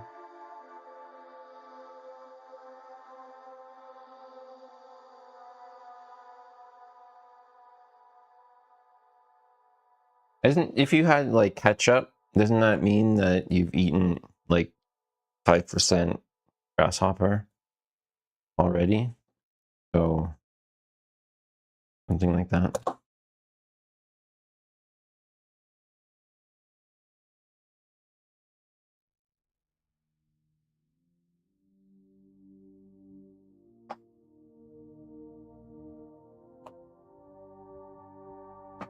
I think I'm going to do dealer's choice today.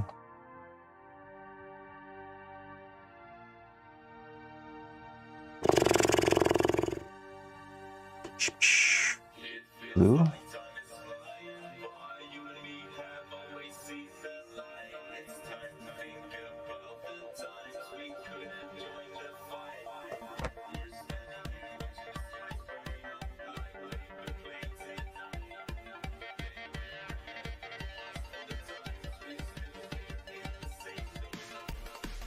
I always forget how it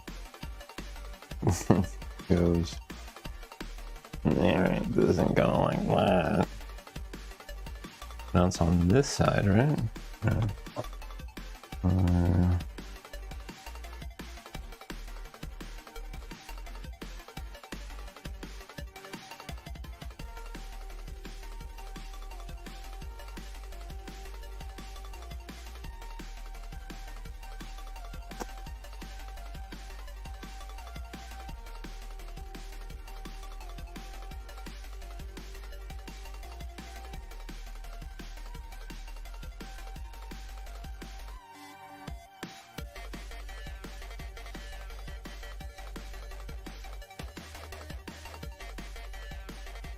That would be good.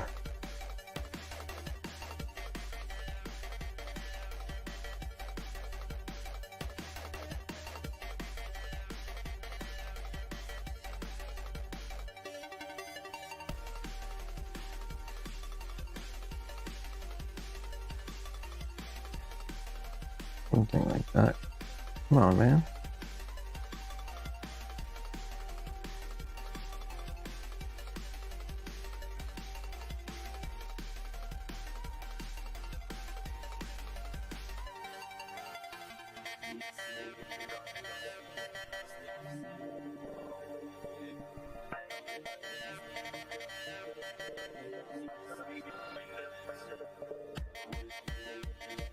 I want to get one tacked in and out.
Welcome back.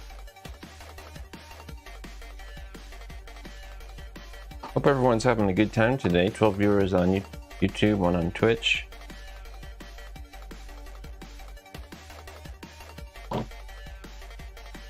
I'm having a good time.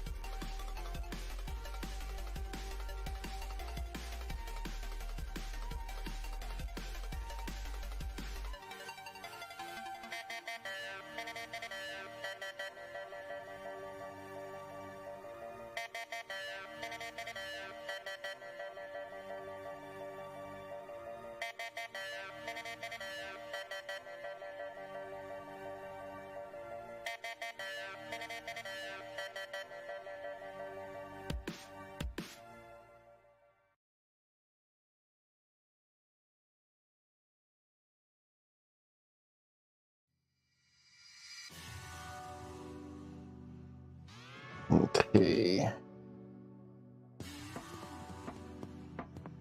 Oh man, just take that drive off. Leave it on for now. That'll come off anyways.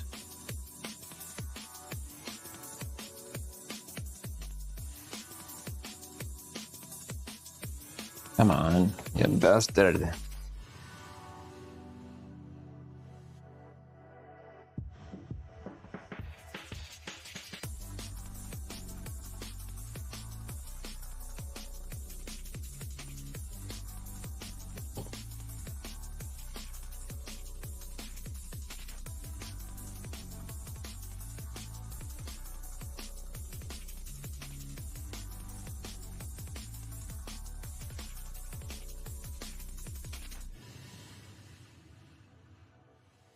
Okay, let's see what she looks like. And it operates. Maybe we'll do the. We'll put. All right. We'll have the check the lead and the battery. With the AV.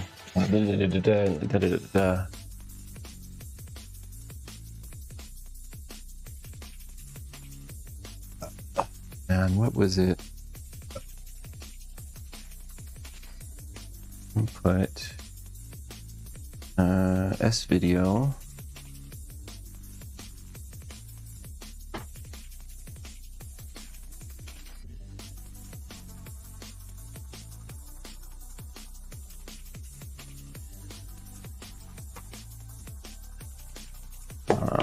And then this would need a controller roller. Where did I put it? A long time ago, I had a controller. Very, very, very long time ago. Before the rain, before the snow. Was it before the wind, before the snow? There's the man I know. There's the man by the name of the Psycho.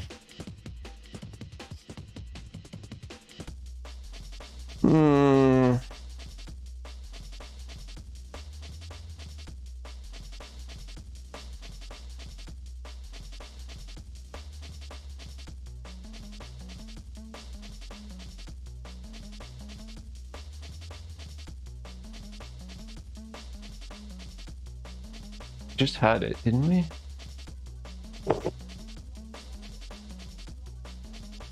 Not on the table.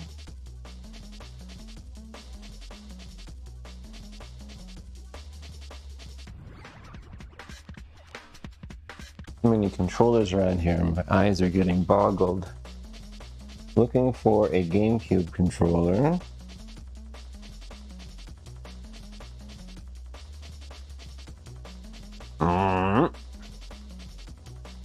Darn it, where did I put that? I have another one, I think I can find that one.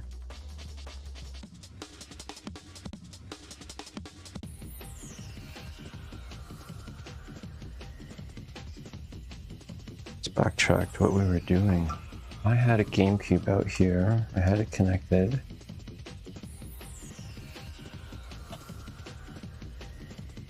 Did I put it up on the table there? No. Put it on the floor.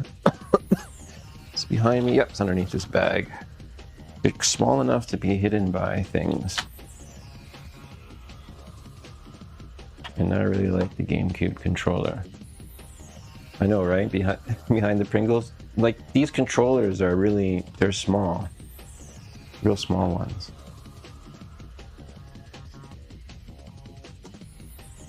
Alright, let's see if we have picture and fan spin and battery and blue LED. We have picture. System settings were lost as expected. Yay, we have blue LED.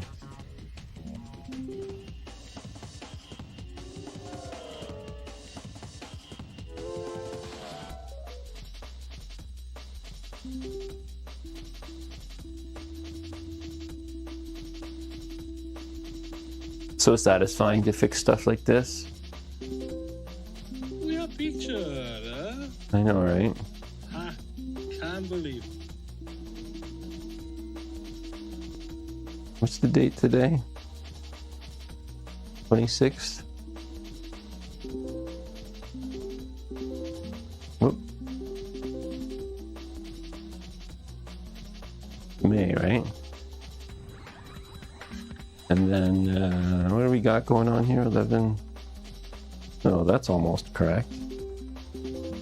Oop.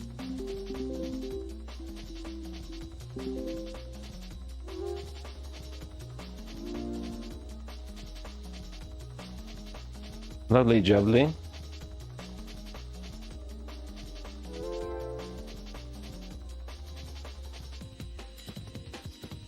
$30. Yeah, sometimes it happens. No worries. I think we're doing things today in 30-second chunks anyways, especially in like multiple 30-second chunks when it comes to my soldering. And then we're just checking for fan spin still, and we do. Wonderful mod. So now technically we should be able to unplug this from power, and it will keep the date in perpetuity.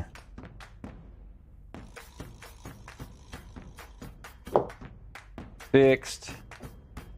Yep, that's a fix, I would call. And we had to change that ugly LED anyways, right? Because nobody wants it. Stock amber. Amber? Yeah. And nobody wants a loud GameCube either. How did you set up your commands? I use StreamerBot.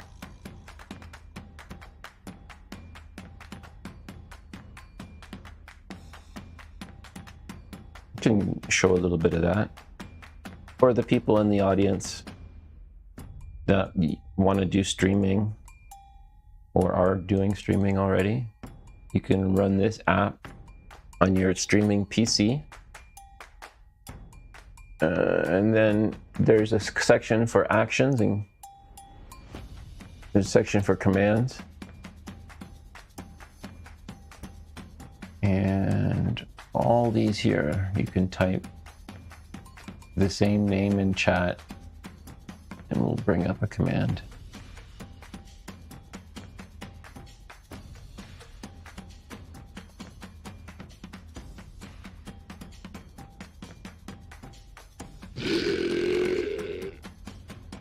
Yeah, like that one. The fireworks factory exploding. That's one of my personal favorites.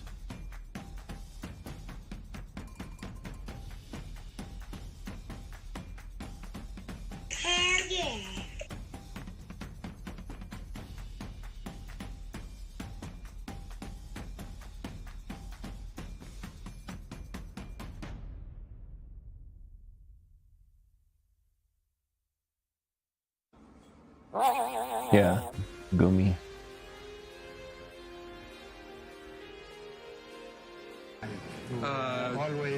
Always defend truth and justice throughout the galaxy. And to eat a lot of peanut M&Ms.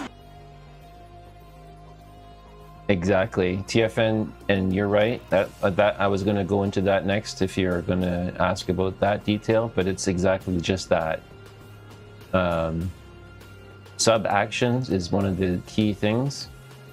So you go scene that visible, right? Delay and then hide it. And then just modifying this would be your, like, I want this clip to be longer, right? So you just set you can have your clips in OBS for as long as you want them to be. You know, like I think under my commands, they're here. All of my clips are here. I don't do gay. It's so hot right now.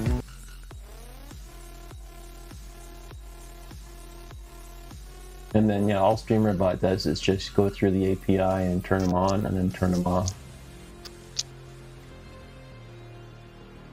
Ow!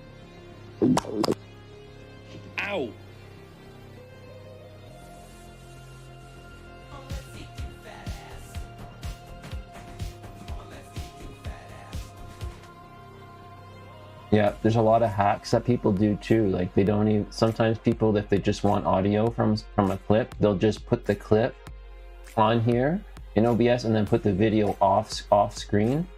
So that's like, you know, you don't even have to edit out stuff that way, but I don't do that. Like there's many ways to hack in things, but that's just the way that through the community, RussieRuss made a great video on how to do that. And it just works. There's probably a lot of great best practices and stuff for how to use OBS, but StreamRobot's like just some guy's app, right? I think. But yeah, a lot of people are using it. Like this app sucks ass. Like trying to understand how this thing works is really retarded. But yeah, once you get that going, and then you have to connect everything up too, right? Look at all the different connections I have to have here.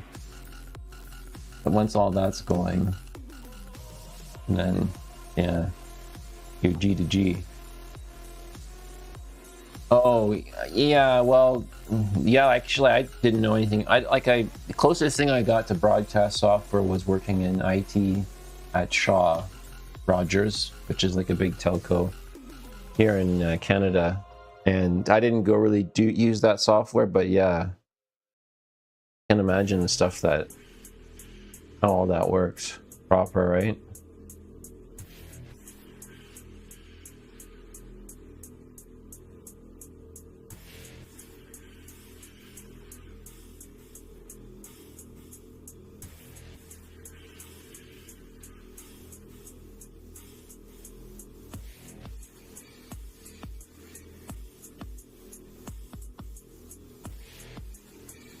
What's a good suggestion from Grass Puddle on Discord?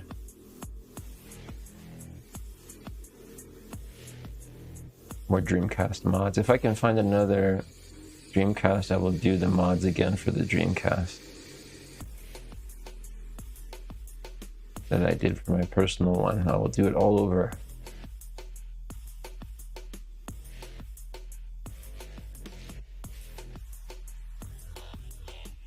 Yeah, you're welcome. I hope that I explained it, and then I hope that... Is it windy outside, or is there people?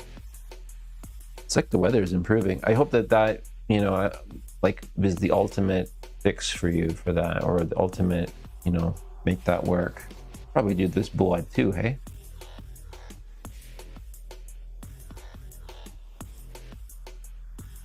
Actually,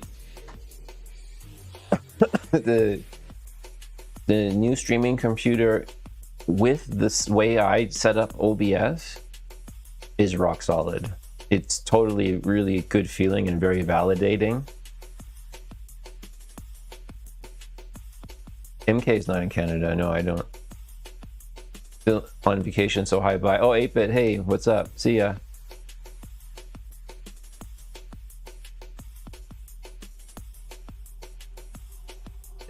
What was I saying? Yeah, the streaming PC. Oh yes, this it's been with the setup with how I was using OBS on my last laptop, and I had the crop dusting. That's well, you know, with that vacation food, right? Yeah, this new PC has been really good. Like, I was wondering, you know, like, oh, I have all this stuff set up. It was crashing on my other PC, you know. Maybe I didn't do it right, but no, it turns out it's a pretty solid setup. It's a very solid setup, actually.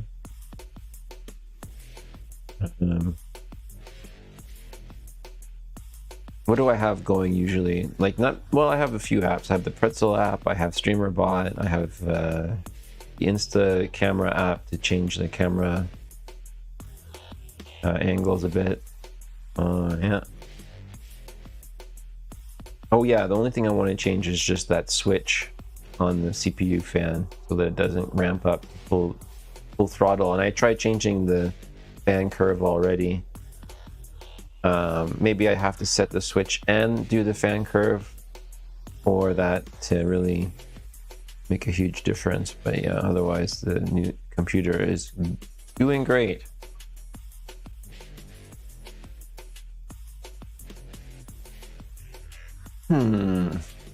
Actually, I want to make more of these cables because I've done this before. As much as I don't want to.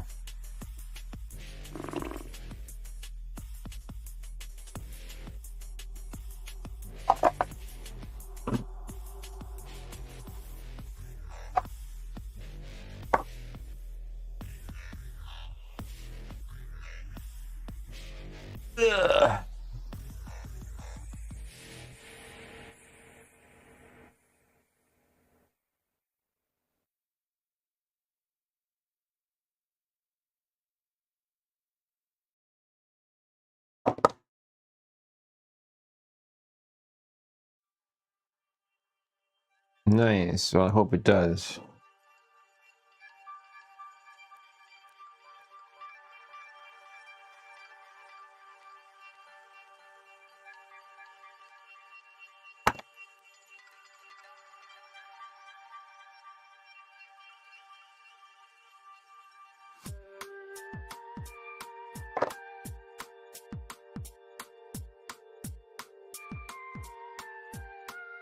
According to my master plan.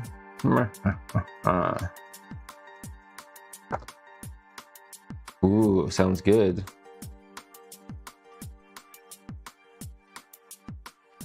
Can't go wrong with good optics.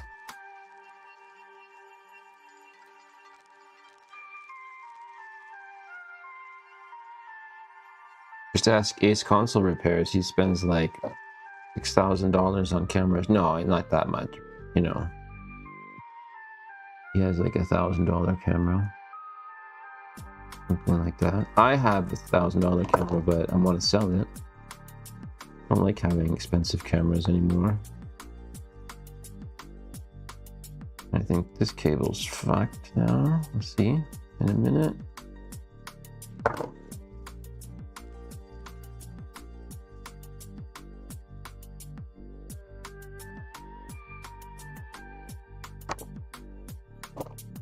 Go.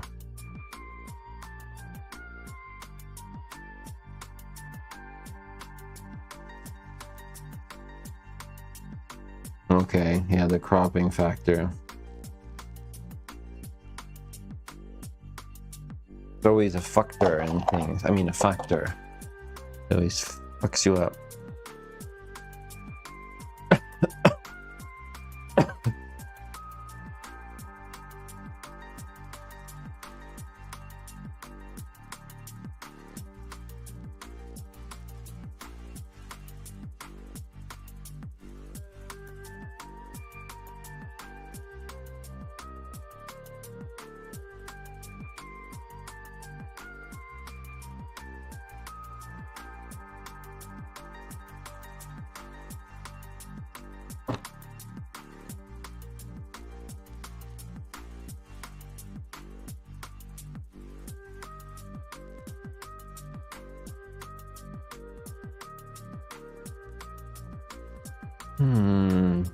Won't touch it when it's molten. What are we gonna do about that? Huh?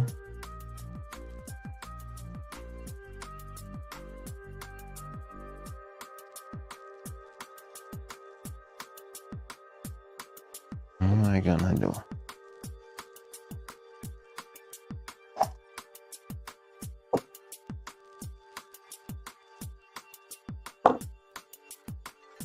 Black magic stuff? Oh my god, that's crazy. You shouldn't do this.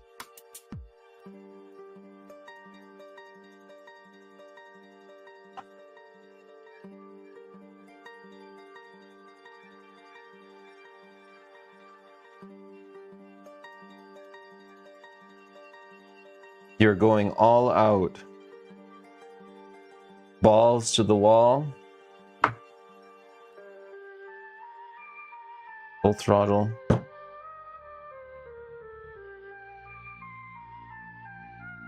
Oh my god, that's so Austrian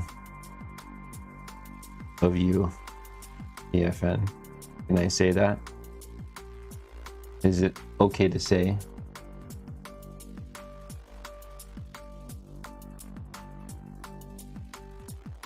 Where did I put those resistors? Audio is good for now with the DJI mic mini. Yeah, that's good for now. Well, the mic mini 2 is out. It's a colorful adornment. You can adorn yourself with colors.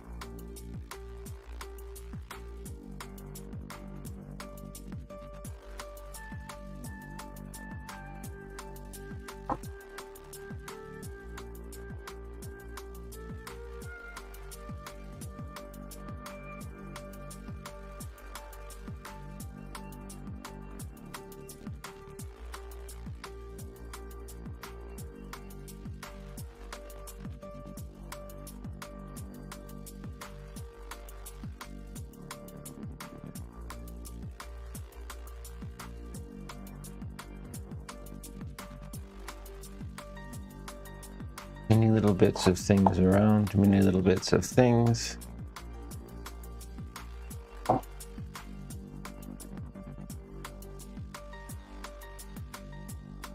Take one down, pass it around. 60 million different little things.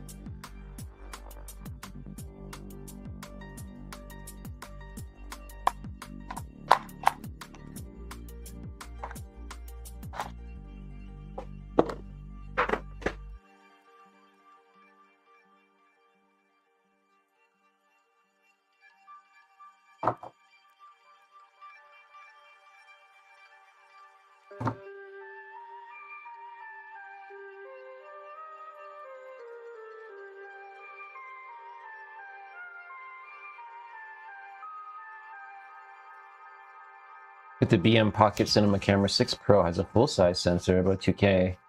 Wow. Yeah, the full-size sensor, man. Not necessarily the number of pixels, it's how it's packed.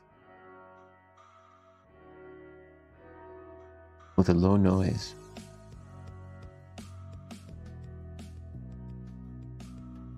Are we gonna do this correctly today? I hope.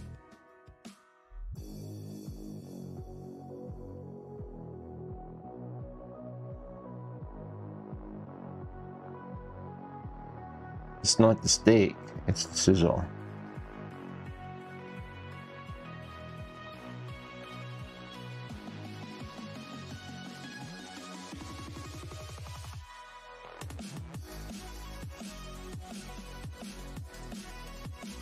And get them used, yeah. And I think that people at that level, hopefully, are taking care of their stuff. You know, they're not like dropping them and shit. Because I guess if you drop it, oh man, this thing's all fucked up again.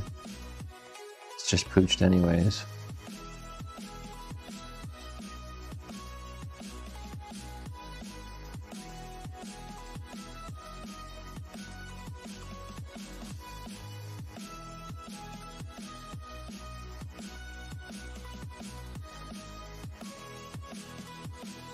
Or like spit on it or anything.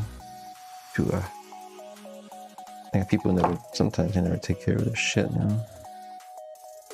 Yeah. It's not like you're wearing that camera or anything. Well, you kind of are, I suppose, in a way, but... Okay, so...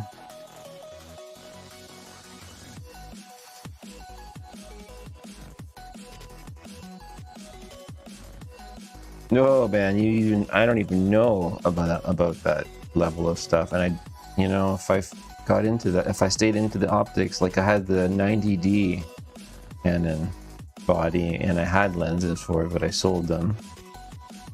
Yeah.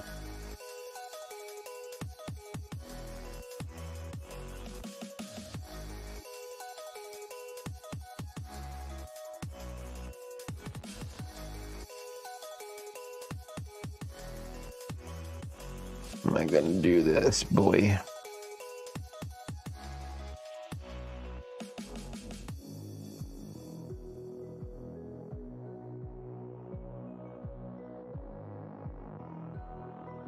Carefully, I guess, right?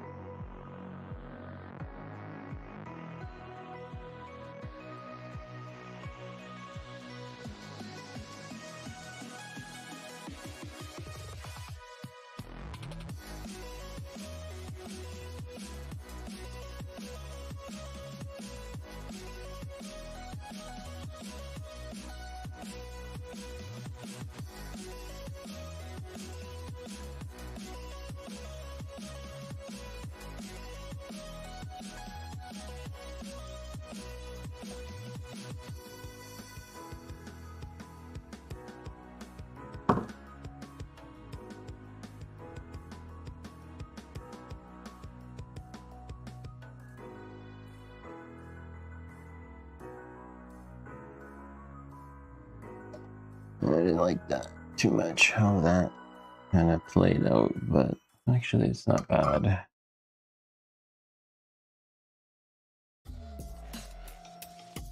Okay,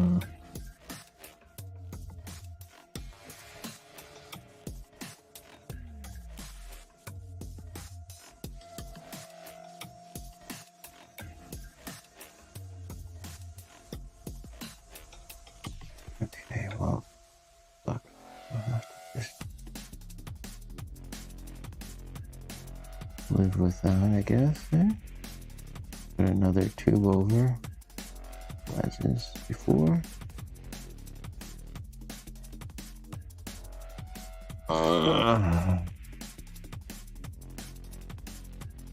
Okay, we'll put this in the center like before, and then just put a tube over top.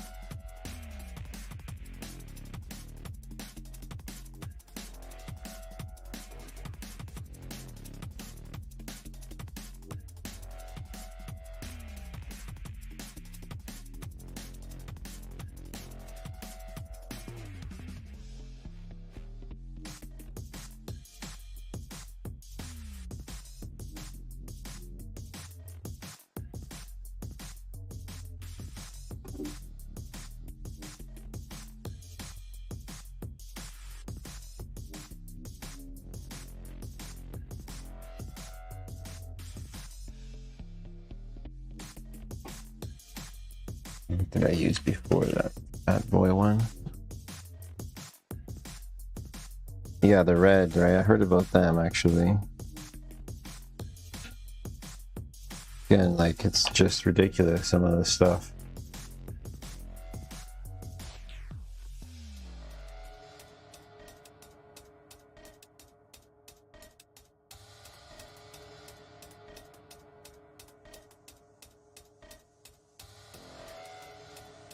There was one of these, I think I cut up, didn't I?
DSLR, yeah, they're still awesome for sure, for sure. Where did that come from?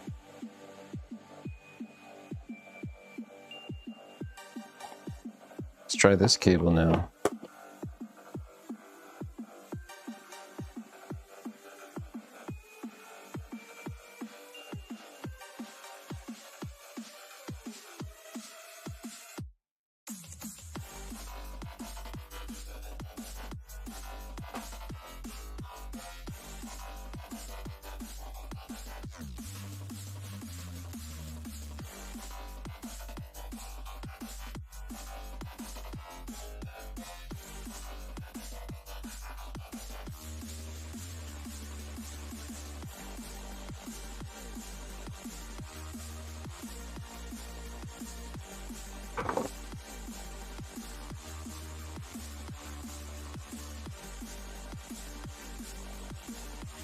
We have fan spin.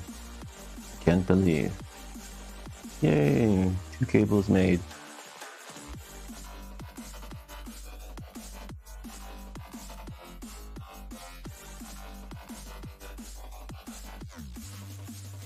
Is it going to deflect that in the wind? Maybe not. It was, I think it was.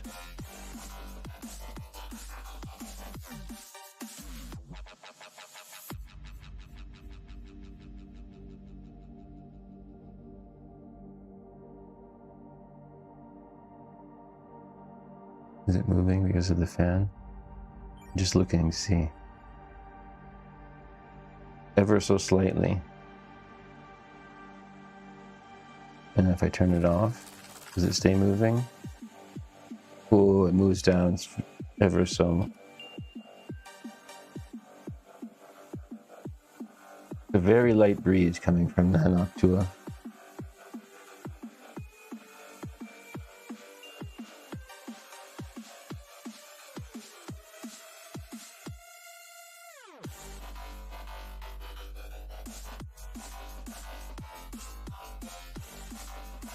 Lovely.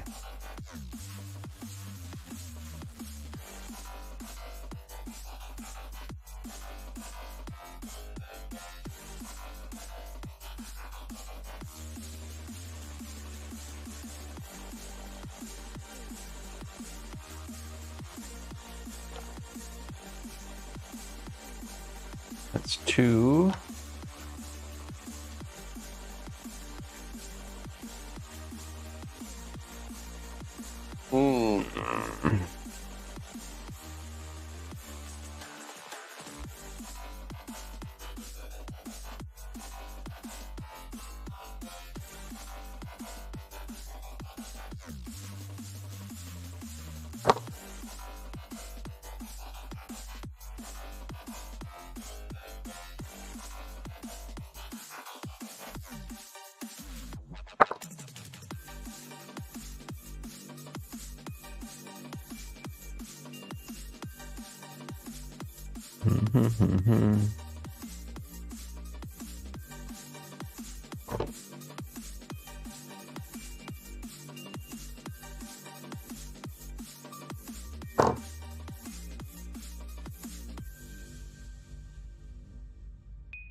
Okay, that's better.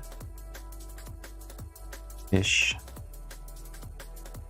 However, that's maybe impossible.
banging tune.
Just gonna use one here and just one there, maybe, hey?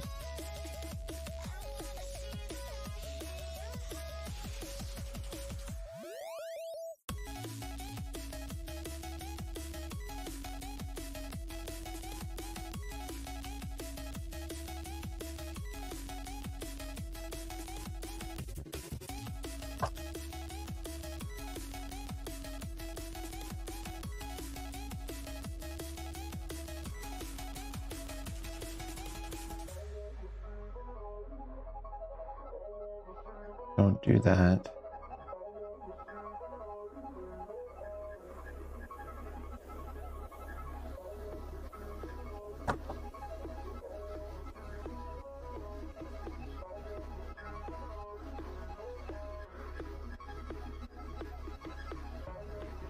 Come on.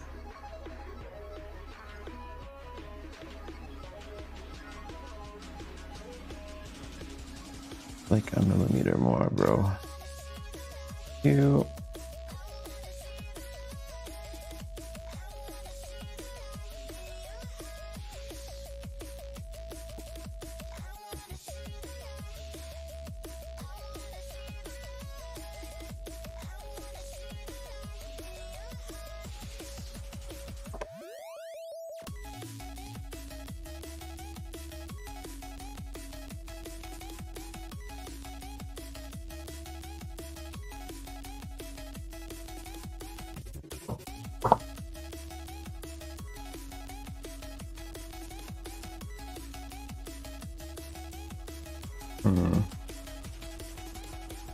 Long.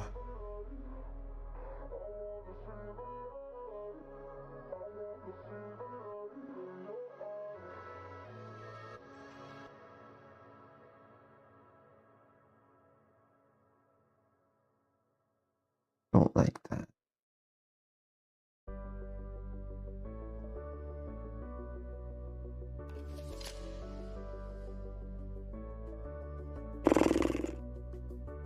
Should have made that longer. Damn.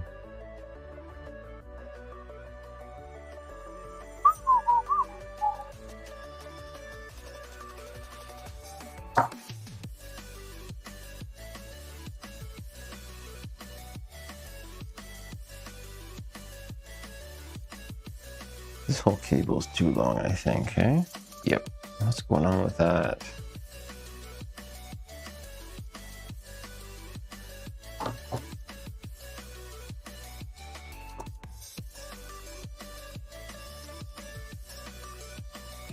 Came out odd.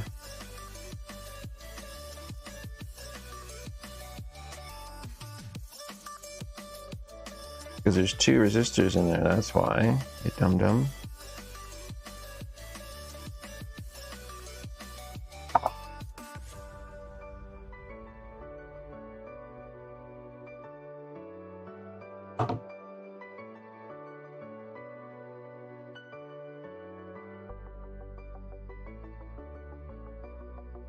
That would have been a very, very slow fan. Almost not moving, maybe. Oh.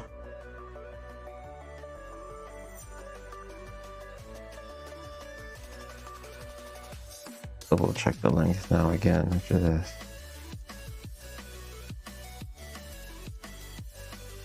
Nope.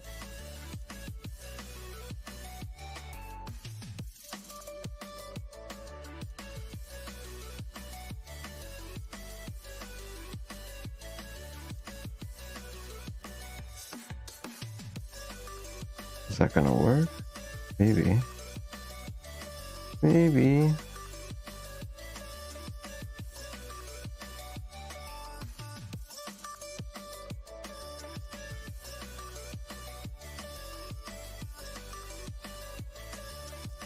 Could work, maybe. Nope, it won't. Fucked. She's fucked.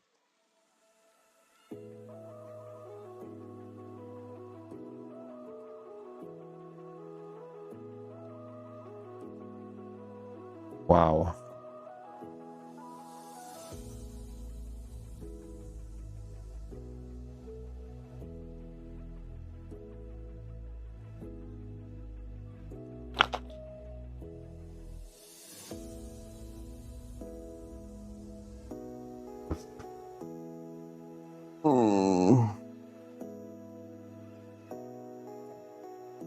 Oh, it's the wrong end, bro. Having a day now. Do I have any more? 2 more. 3 more, maybe. 2 more?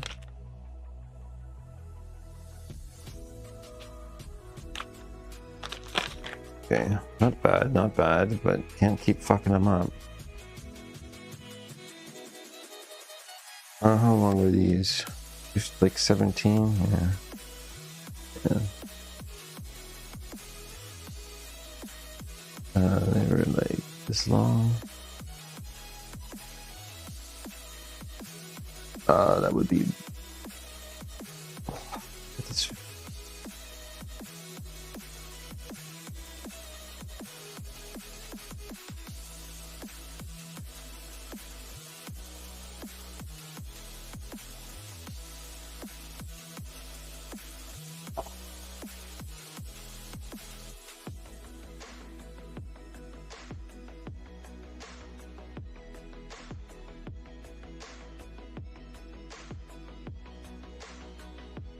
And then this one needs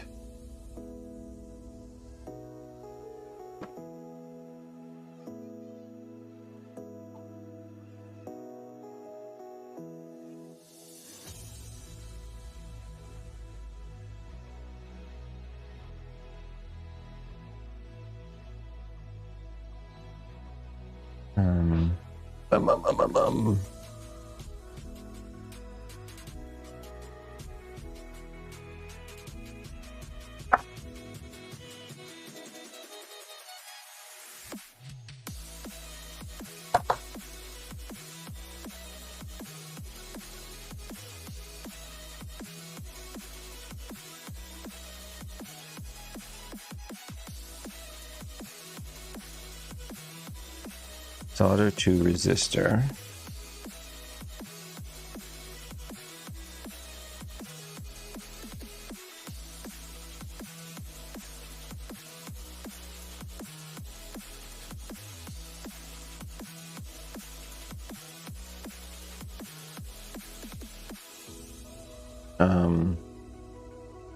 Then this one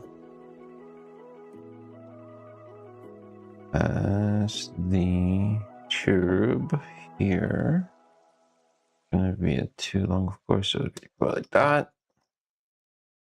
And that one goes here. Okay. And it's gonna fall. It's fine.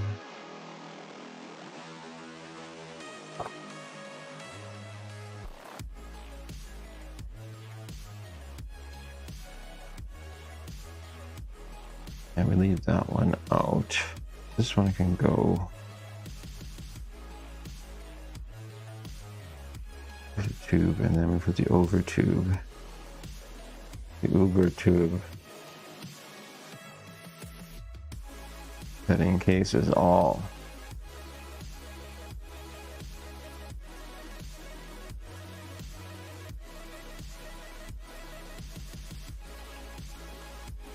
Almost finished the third cable. Pulley.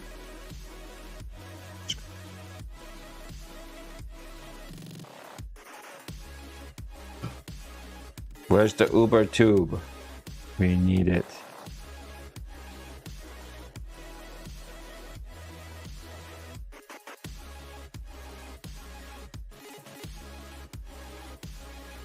Such jank.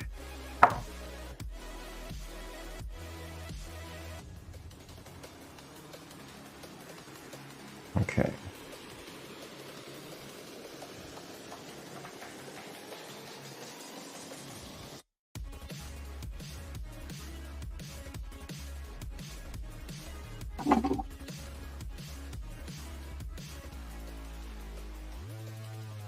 Uber tube deployed.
Hopefully that wasn't too melty for that water.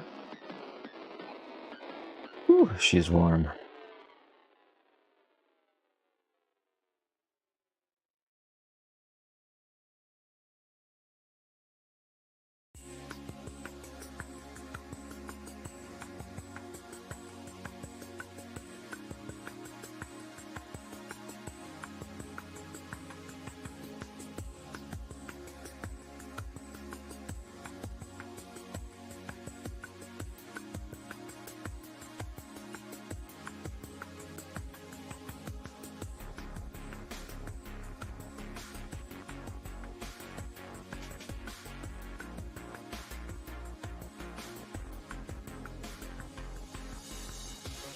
We have fence bin. I can't believe. Nice. Sounds great.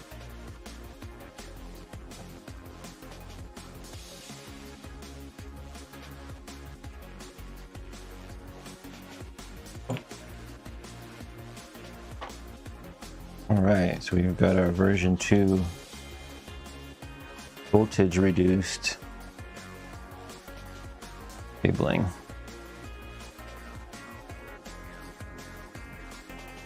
Yeah, boy.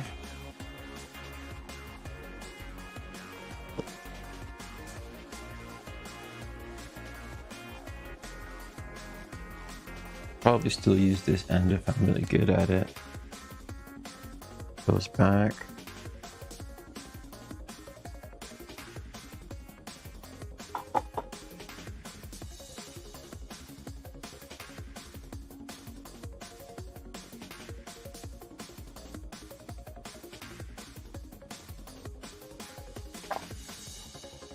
Looking forward to the next big thing, TFN.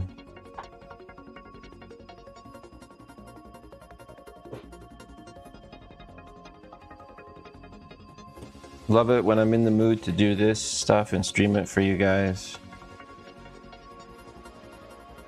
And the more the merrier.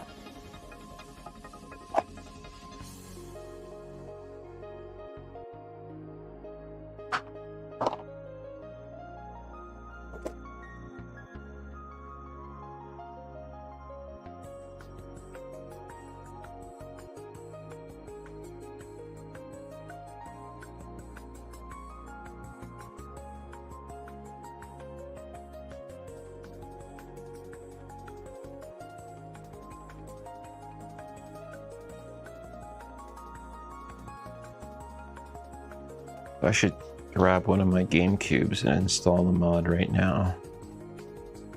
Modded cable. See how easy that is. Swap it in. I'm just finishing this cleanup here.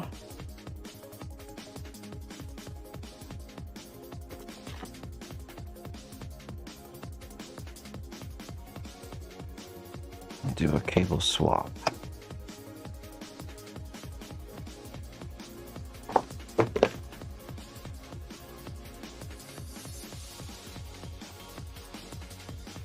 Oh, it's permanent, PITCO. This kitchen table is now consumed by streaming. There's no way of having a dinner party here. Well, we, as in, there's nobody else here anyways.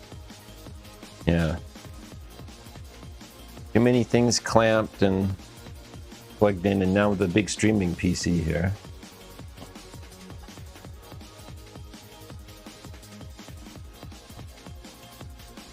Yeah, it's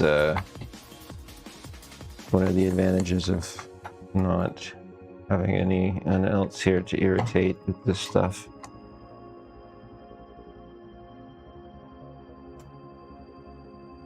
Thing is garbage, man.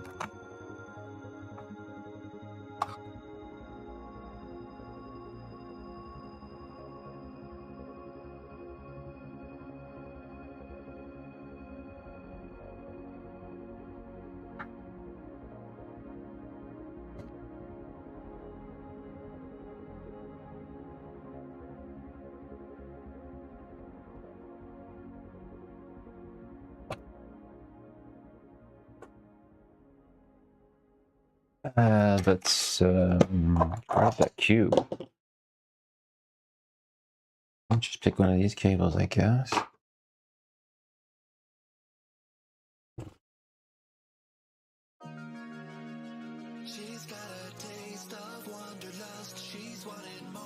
Yeah, you can't have everything already on that first stream. Is another thing I realized too. You gotta, like, there's just some things you're like, oh, I'll just do that later, you know. Fume extractor was one of those things I kind of started without, and then I realized quickly that gotta at least set it up and try to see, you know, how loud it is, and it took me a little bit of finagling. It would be nice to modify my fume extractor to do a remote switch for it. It'd be nice. I have a remote, like, kind of power toggle on here, but it'd be nice to turn it on remotely. Let's see if we can grab a GameCube. Because it's kind of all about GameCubes today, guys. I don't know if you realize that.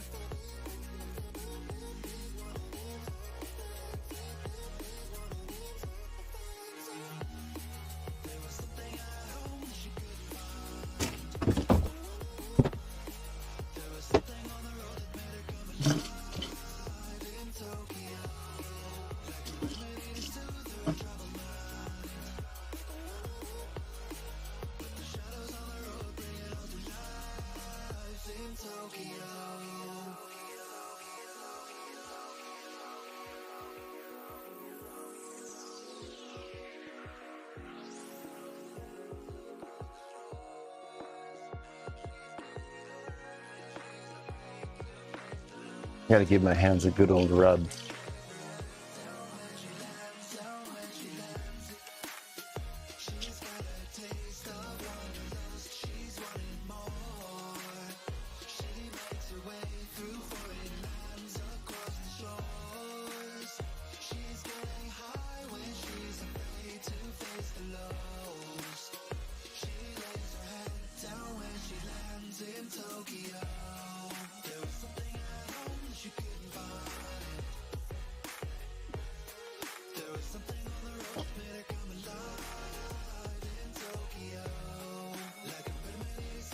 Oh. Drink your water.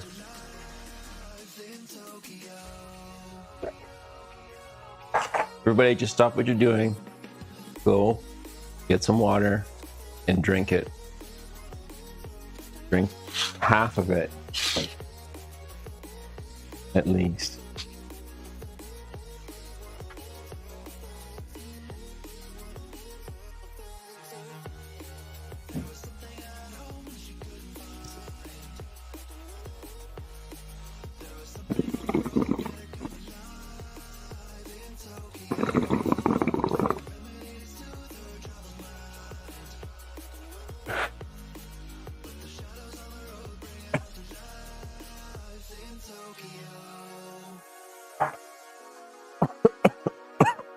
Drink your water. Eat your Wheaties.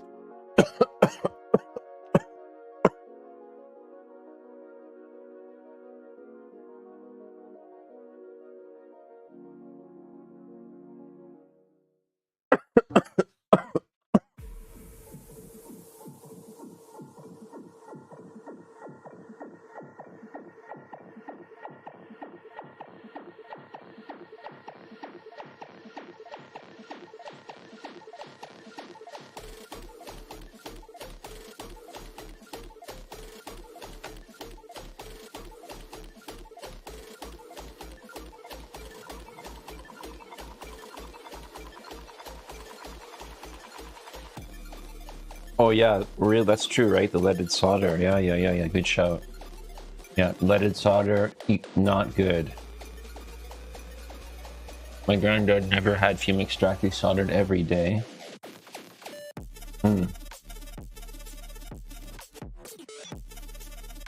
You're very lucky, actually, that I'm just on a side note, PITCO and everybody in chat.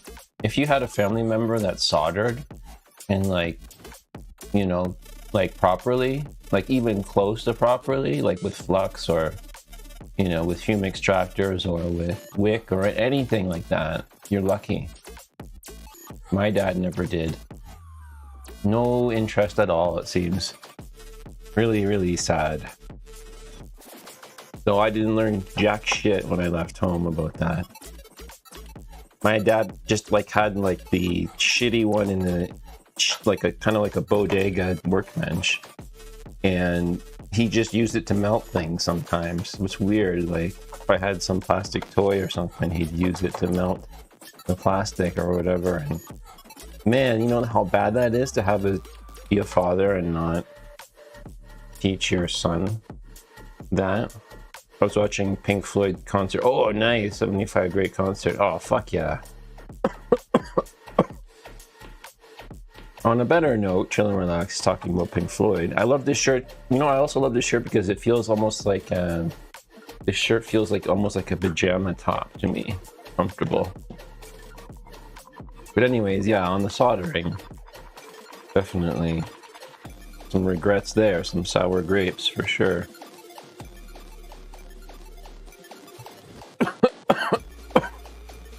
And then PITCO says, my granddad taught me, but I guess that's why I'm so good at vintage electronics as opposed to the newest. Oh, okay, well that makes sense. Yeah, my granddad like never repaired anything. He's like I said before on stream, he's a fabricator. We make new or service molds, right? I mean, that's nothing wrong with that. It's just a very specific, and Sloth Tech will know about this if he's there.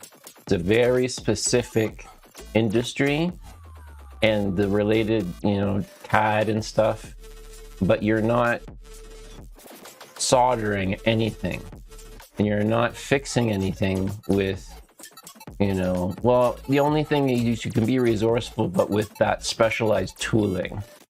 And I think that's just the world that I didn't want any part of, because it's just crazy.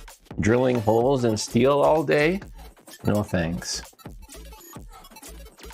No thanks. Oh, this one's got the V1.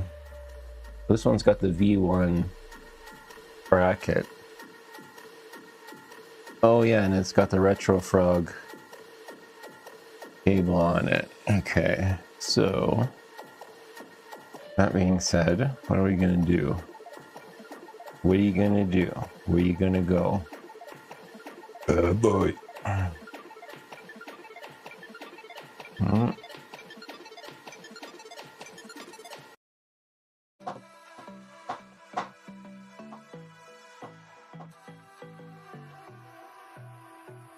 Which do you want, Michael? I want this one, maybe.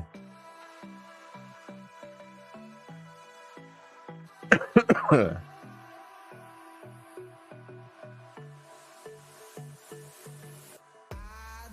luminescent one would probably make sense, right?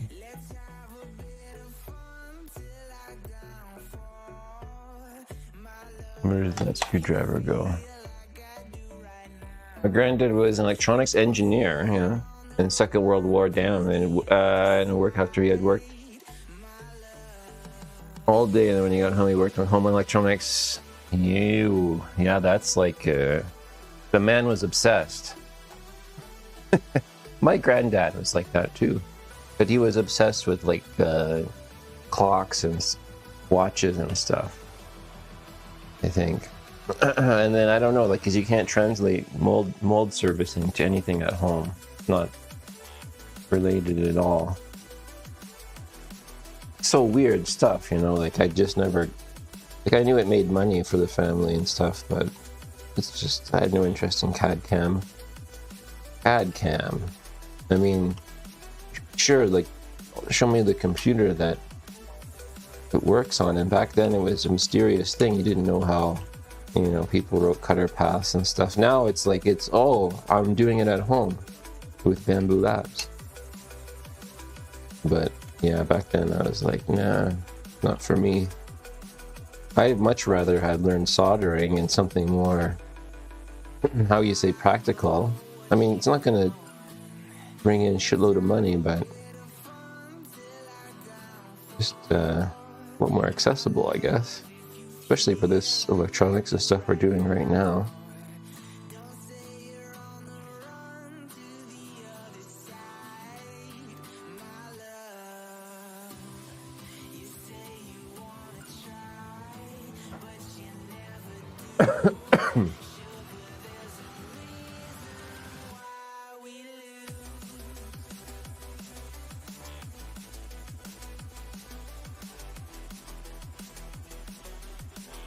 It's a tight fit, she said.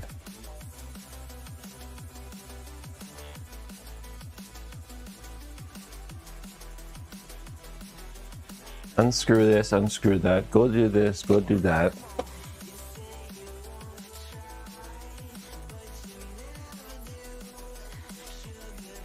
Almost eat. Oh man, that's classic. I drill holes I date in metal. Yeah, see, Sloth Tech's chiming. See, that's exactly it. And then what I like music, right? So like when I go to the shop, I'm like a terrible, according to them. What the hell was that? What's that? That's weird. I wonder how that got in there. You know, when I listen to the machines drilling, like I listen to them when they drill fucking holes in steel all day, it's like, I'm like, hey, that's B flat, you know? That's what I think of these days. I'm like, it's so boring.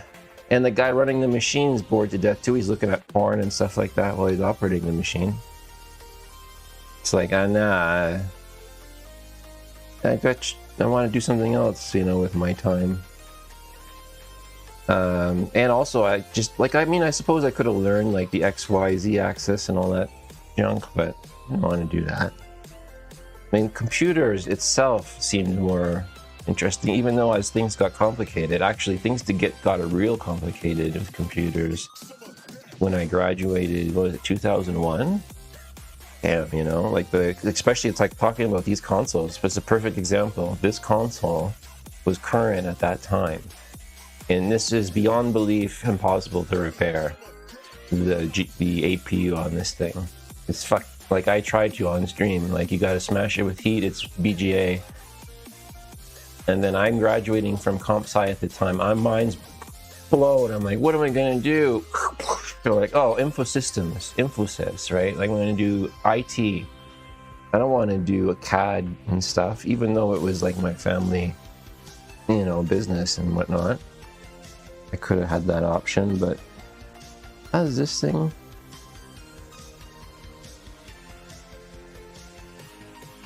One, two, three, four. 1, 2, 3, 4.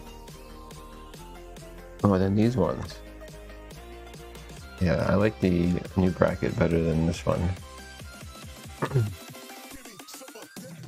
I'm drilling a 1/4-inch hole in 304 stainless at the moment. It's very loud. Perfect example. Yeah. What was the things I remembered, Sloth?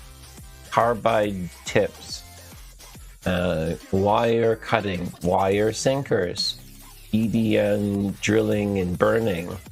God, then I don't remember, but that stuff, and I'm like, yeah, I want to walk away from that. Carbide, oxyacetylene torches, you know, like I worked in actually like the plastics factories where they used shit like that. But yeah, it's like, no, we got to get through this steel. Oh, it's steel that you have to get through. Okay. What did my grandfather do? He had spotting presses and stuff that would stamp things, but we didn't really do a lot with that. I think it was a service shop. We are a service shop. 77 I was born in. Yeah, that's the V1 bracket.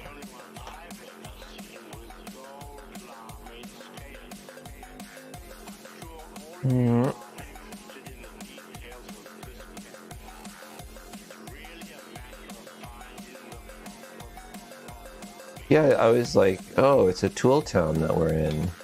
Tool town. You know, Windsor, Detroit. Everybody knows Detroit. Auto. That fits in like a dream. I should always make them out of this material. There you go. There you go. There you go. Where you at?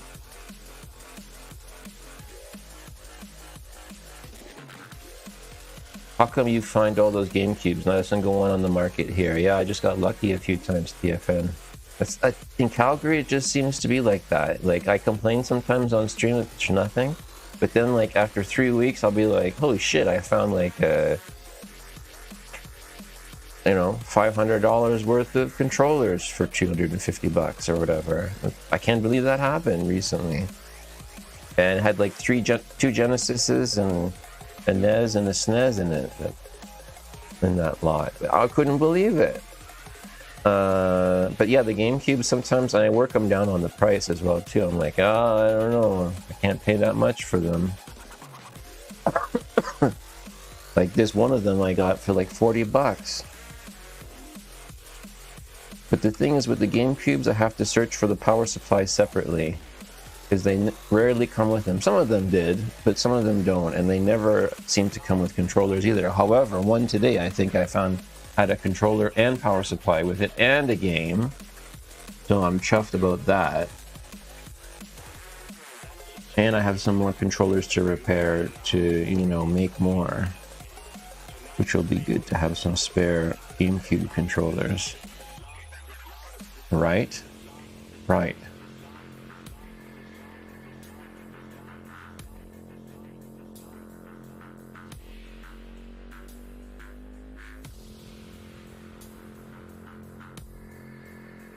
I just kind of fell into the GameCube thing. I don't know what got me into the first GameCube, but it's so cool about life like that sometimes. I don't know how that occurs for me. It's completely random, it seems.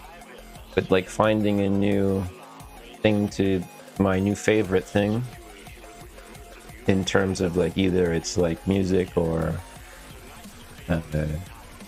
gaming. This would be part of my gaming interest, I guess.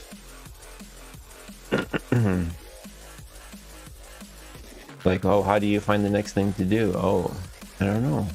But the whole console thing was like, I have all the repair community to thank for that, because now I have sub-interests within the console thing. It's like, oh, now what you want to do, right? Like, oh, because I realized right away, it's like, oh, you just can't, oh, okay, I can do PS3 and that. No, like if you can't, sometimes PS3 is all you can do because it's so freaking hard. So I'm like, I tried a few consoles and I'm like, I have some PS3s still. It's on the thumbnail and stuff, but I'm getting to get back to that. But then yeah, I found the 360. By far was the nicest to work on. That was fun, and the 360 Slim. And then what came after that? I had a couple PS2s, PS2 Slim, did very minor repairs. And then the cubes and stuff came up, and the Dreamcast came up after that. What else? But I was thinking, like, then I was like going back to the community and realizing, like, hey, you know, you got to get back to the PS3. There's so many things you got to do. You know, can't get into too many other things. And then there's the sub mods. Oh, OGX. I got one OGX, and the Genesis. Yeah, so the Genesis came with that lot as well too. So all that combined, enormous amount of things, I think, because now I want to go back to to all these mods and do them better, or you know, that sort of thing. And even just with the 360s alone, we're doing DVD. Oh yeah, we're doing DVD firmware mods on the 360s and stuff on this channel.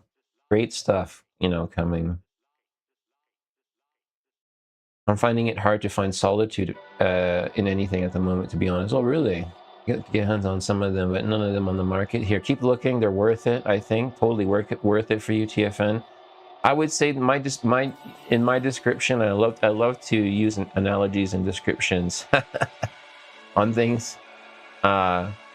Is that it's like an old gen console around the outside, like tightly packed, and then new core right in the middle, with a tiny little power supply on the bottom. So neat. Or not a power supply, like a power board at the bottom. That's it. Then this thing. This is all we're working on today. Actually, it's main board is to me is like the no-no zone. I can't figure that shit out at all, except to mod it. A few points on there. And it's actually not bad because it's very small. But other than that, like all the other parts are old school, like this springy power button, the reset, the lid switch, the battery, the controller ports, the power board's easy to understand even for me.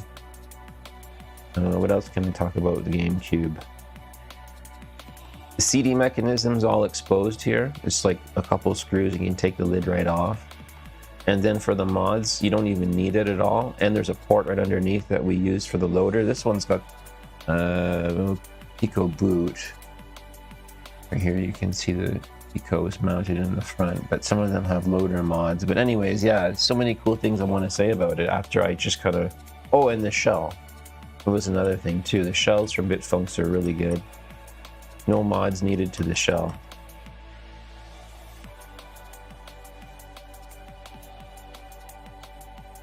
If you want to do that.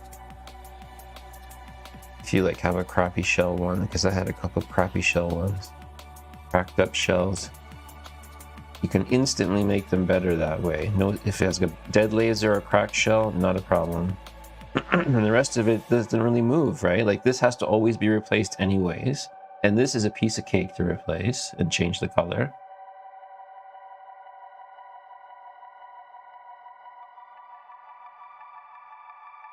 What else can I say? It's got a PITCO in it, yeah. It's got a PITCO. Got a little PITCO in it.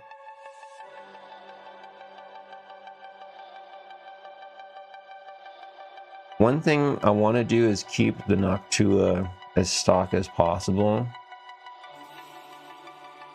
for replacement. That's the idea. But you know what? Screw this. That's almost impossible. Without causing problems.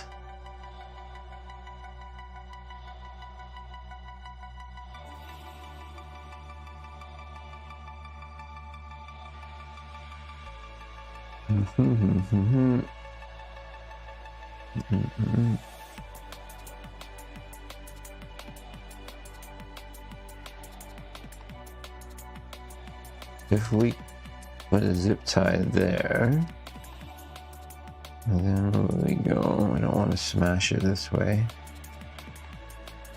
How about Like that. Yeah, that's not bad. How about like that? You want to go in there? Huh? You want to go in? Huh?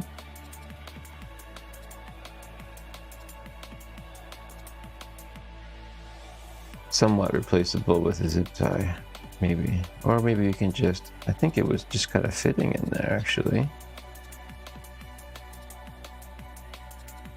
Yeah. Almost, eh? Remove all that.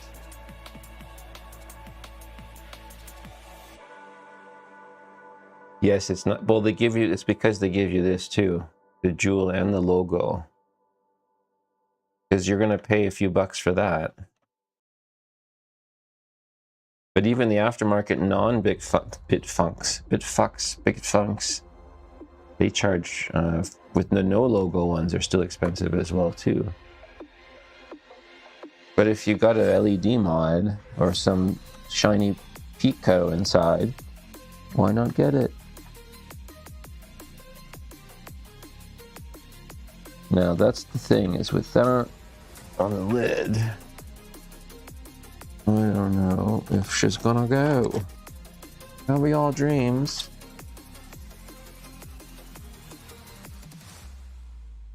No.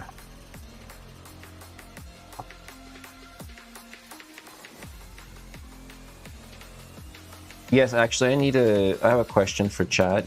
Is this BitFunks Super Famicom case universal? For the Super Famicom? Does anyone know? Because I have a Super Famicom coming, and it has a very yellow, shitty case. A shell, it needs a new shell. But BitFunks seems to only sell one shell for Super Famicom, so I'm thinking it's probably only one shell. Super Fami.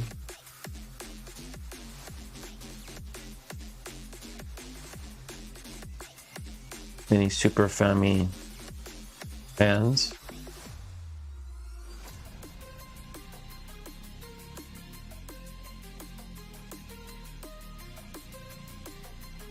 EU version in Jap? Oh, okay. This one's probably a Jap.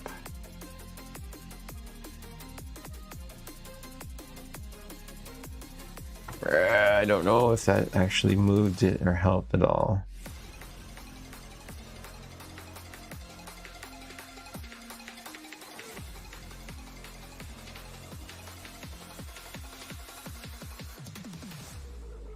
Bugger.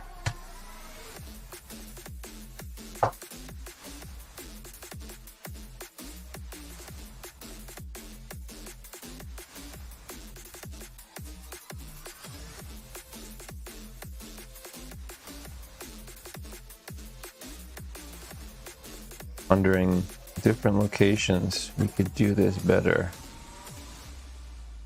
Maybe. Hello, cable. Can I be here? And the answer is no. Well, it could be yes. Prepare for 100 volts.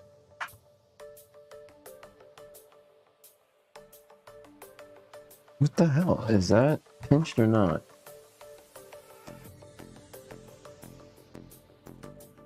It is.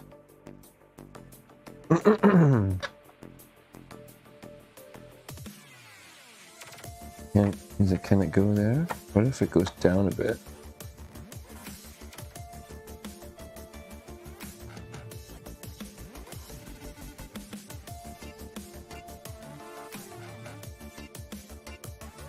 Don't put your finger in your eye. Mom always said,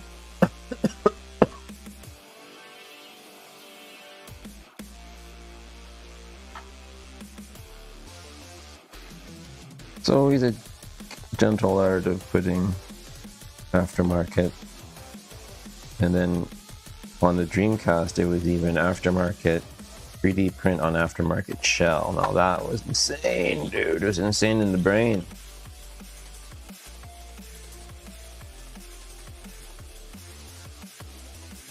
But one has to wonder if power switch is gonna work. No. Did that go?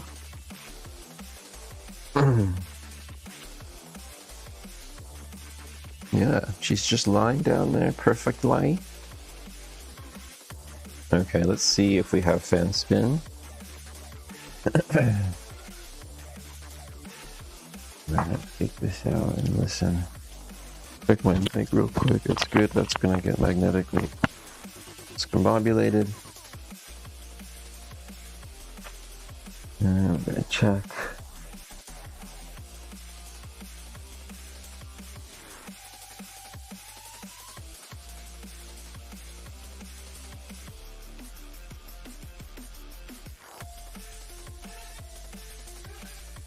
Yeah. Ooh, that sounds great.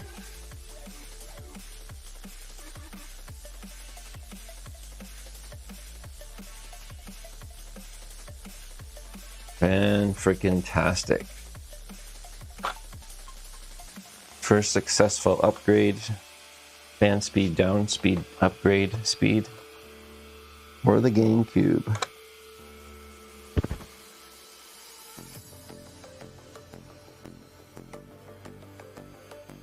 Let's just button her back up again.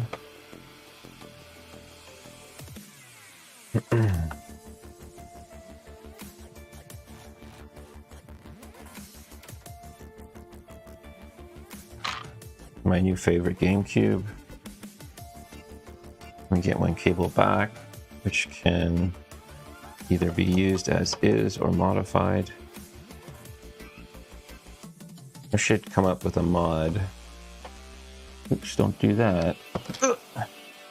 Should come up with a mod that's a plug-in resistor. Hey, TFN?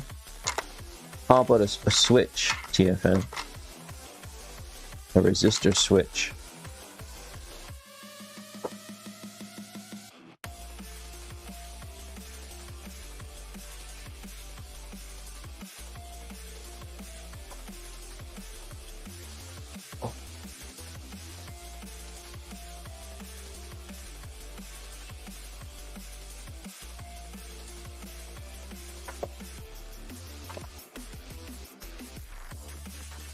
I wonder what that black pad was from.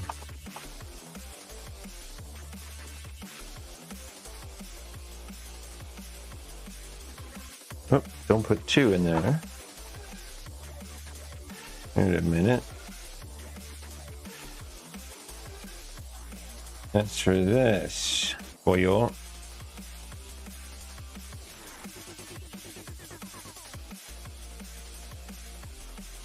Sneaky bastards. Yes, and one of the really cool things about getting into a new console and terrifying is learning where all the screws go. And memorizing all of their roles and sizes.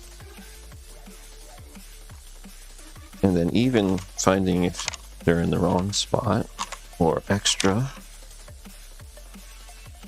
Or too tight or too loose.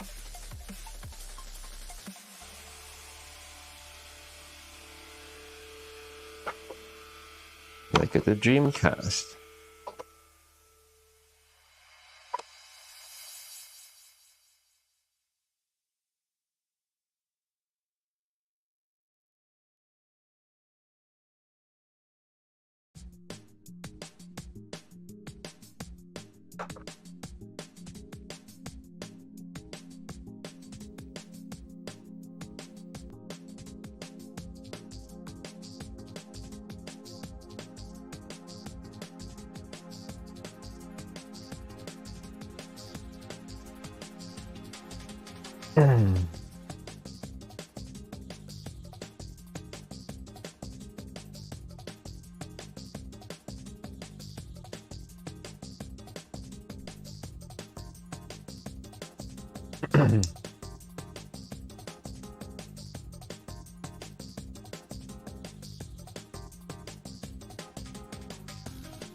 don't really any extra need to do anything extra, as this cube has been fully modded and throttled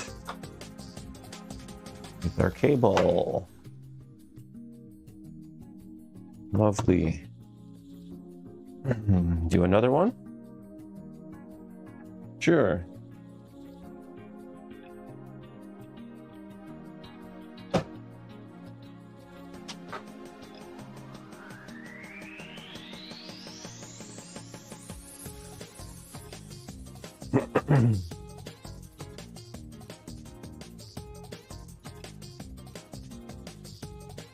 Oh, we almost forgot the SD loader. That one. I'll go grab it. Where is that thing? It's on the table. Yoink. That goes with it. Don't want to get those displaced. So I know how many I need. Here. Okay.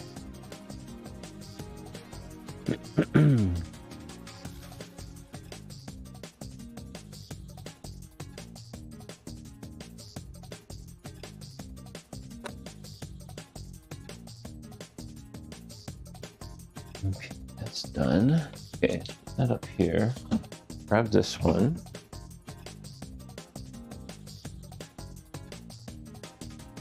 This one's like got a stock on it, I think. Needs to be upgraded.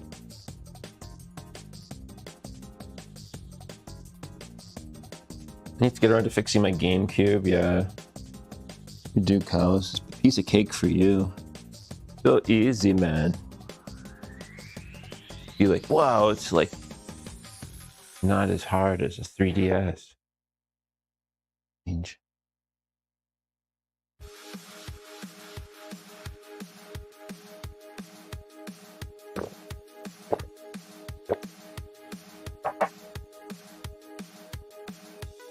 Did you see Hotcows? I'm going to do the HDMI mod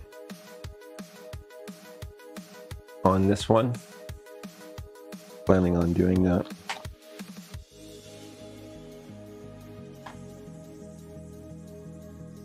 Yeah, the attention. You gotta really want to have that experience again, I think. That GameCube. Oh yeah. It is an expensive mod. The board is not cheap. Boy. Paper shit over there. Some more paper.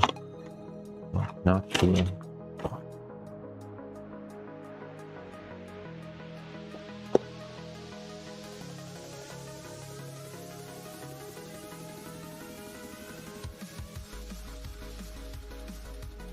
Oh boy. Yeah.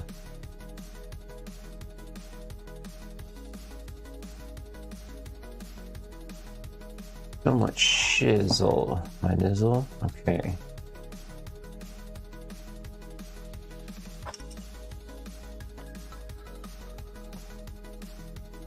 That one. We have a brand new fresh one. We have another one there. Great, great, great, great. I'll just use this. That is there.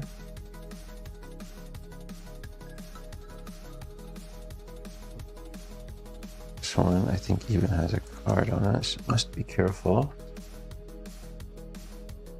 Yeah. And this is a card I would say I'm giving it good review. The Viper, Patriot Viper SD card. 128 gig. It's actually a lot, sufficient for GameCube fun times.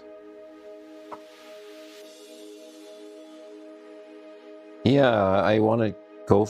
Well, this one's happened to get that 101 we just worked on today from the Leatherman's lot, and it seems to have no other issues except that it's got a dead laser. So to improve the video fidelity of a DAL 101, one can do the what's it called? Pluto 2. Pluto. And then just replace that port. And then yeah. Some HDMI. And it would be better video fidelity than this GameCube even. At that point, becomes the new favorite. If it works.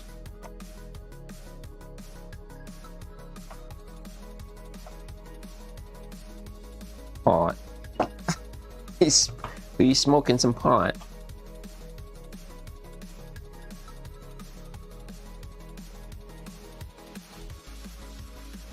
Looks nice. Yeah, thanks, man. Cubing it up today. Everything in cubes. Oh, you should see some nice weed that I got, Tom. Oh my god, it's top leaf. Woohoo, boy. Really good. Top leaf. Okay, so yeah, we're gonna remove this. We're gonna mod this. I don't know where that thing came from. What the heck that was. What? Okay. Is that in a cube too? It's in a jar.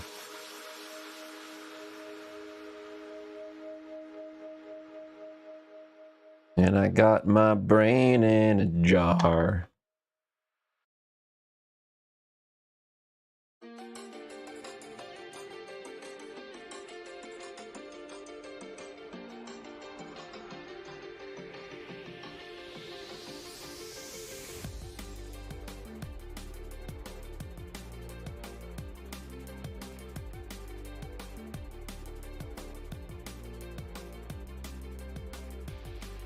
Hey, max power. No, I decided no way. There's no way I would have got through that oil already. I happened to be at the post office, which is right next door to the Value Buds cannabis store. And I'm like, oh, I'm gonna pop in and see if they have any, you know, something chronic, right? Like a small batch. And turns out they had like a ½ ounce of the top leaf, whatever this batch is. I never had that kind before from top leaf, and top leaf stuff's always good. And it's so expensive, even at the Value Buds place. So I was like, I'll just treat myself to some of that. And yeah, it's good shit.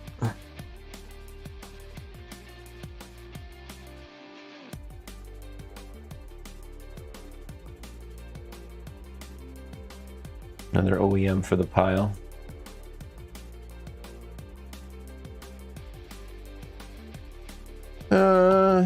Brackets. Do this one. This looks nice with that. Got some glow in the dark PLA coming that I'm gonna try. See if we can get these to glow in the dark if possible, somehow. And looking for more PLA plus 3D filaments to make all this shit out of, to make it more fun.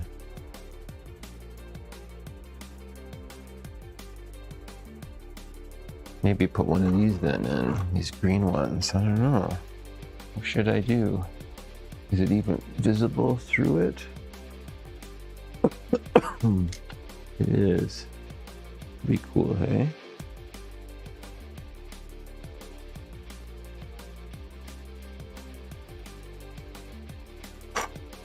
See how it looks.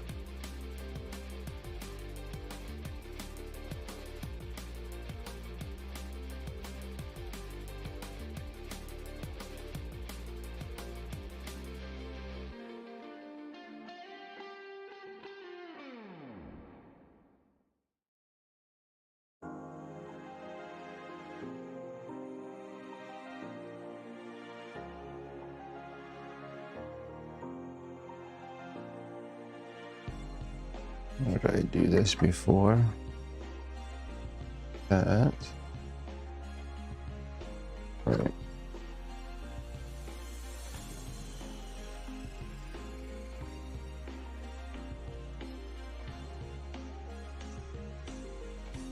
Yeah, normally I just get, like, I went through the board of deals and stuff. They had some that were sold out, and so I started, okay, let's just see if they happen to have anything like top leaf or whatever, and sure enough they had.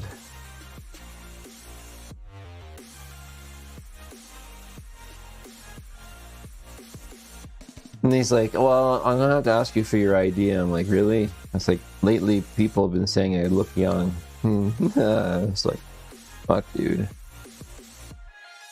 he's like, well, guess my age. So we started doing the age guessing game there. And the other guy popped out of the back room. He's like, now guess my age.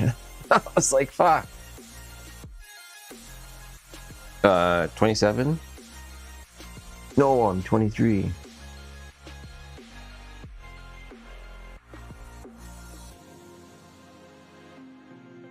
Tech is here, what up? But yeah, pot stores in Canada, man. Let me tell you about them. Fun times. Did you come to Canada?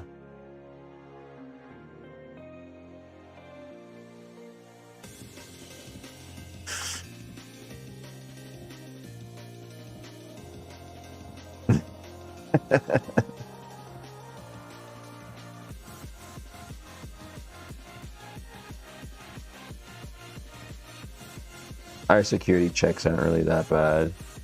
Like, not even like liquor store level. Since they legalized it. Try a different screw maybe? I don't know. Let's maybe just back that out completely. Or it's always a tough combination, guys. 3D parts with aftermarket shells, even though they're not touching, just bad juju. Here comes the juju. Oh!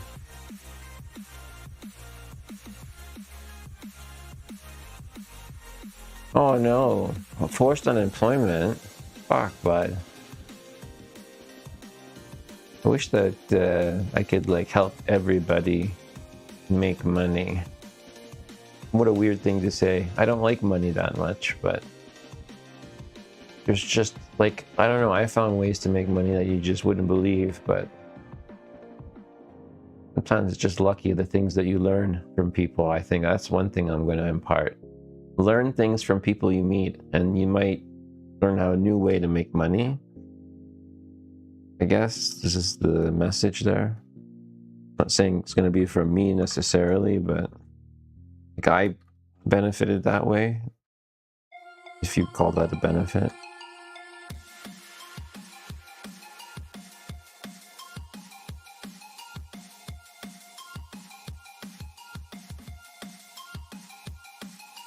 I think she's fitting now.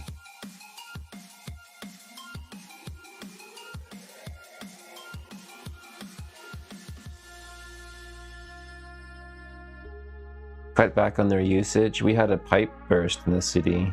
I don't want to, you know, it's not really that advanced society sometimes. Like, well, you don't have a backup pipe for the main. When's the last time you looked at the water mains? Oh, really? And then we had all these restrictions, but I don't know. I wonder if Canadians are, you know, they're so greedy and wasteful and selfish. Wonder how many people in the city actually like reduced their water during that time.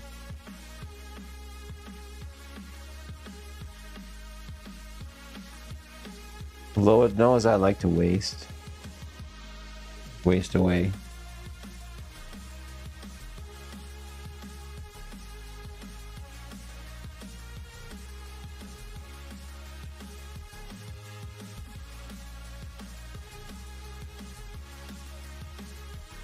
What is it?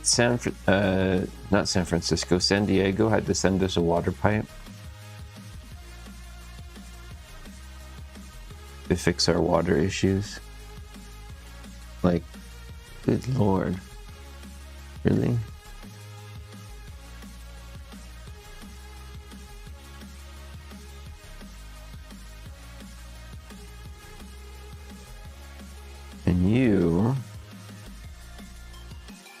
do that.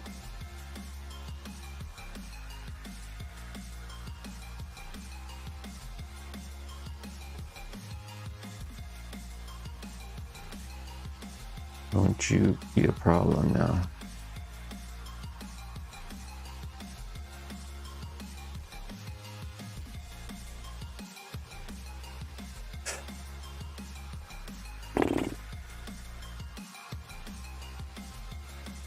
Gets you to the end. Life's ironic. Yeah, I noticed that. It really is, like on many, many infinite levels. Yes. Yes, okay, so the death, the payout. Yeah, right? It's interesting.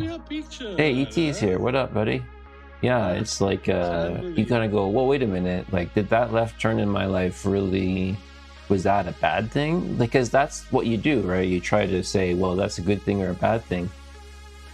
And I've been, it's like I watched a couple of videos on the YouTubes about non-dualists who are like, no, there's nothing good or bad. It's just phenomenon that are happening. And that's just a reaction to it.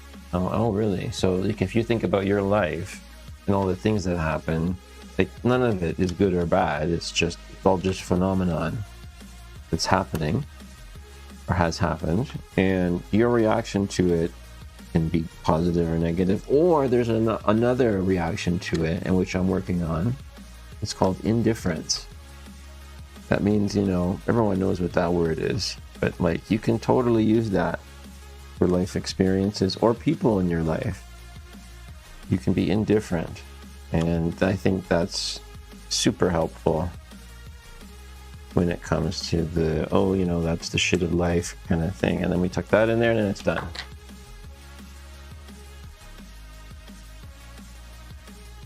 The perspectives that I've, like, these are not my perspectives, by the way, and you can take them for what they're worth, what you paid for them.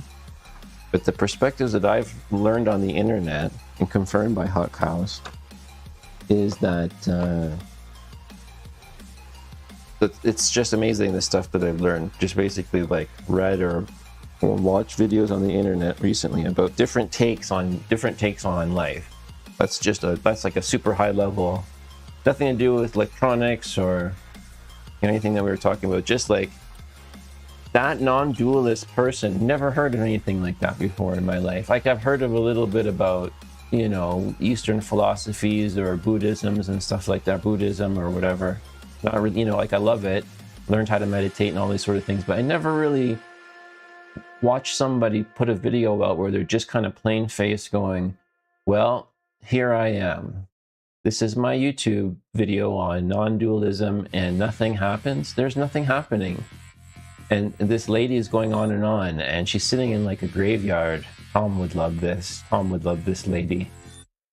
And I'm like, wow, this lady's just like, it's almost like she's just checked out in a way. Like nothing phases her. Nothing's going to phase her ever again. Because nothing is good or bad. It's just phenomenon that are happening in the world.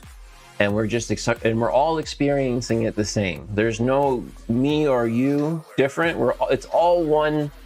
That's like another level that she has is like, it's all one shared experience. Like, I'm like, holy shit balls. I never heard anyone talk like that before. And then she's bringing other people on her channel and they're sitting there talking and she's just like, yep. So anyone want to share, you know, how their day is going? Yeah, and it's like, wow, like here's Tom with the weather, and here's Tom with the weather, right? And then you got that you go on with your normal life and stuff, right? Oh, no, that looks really cool. So I'm gonna probably play around with that and add different colors as I see fit.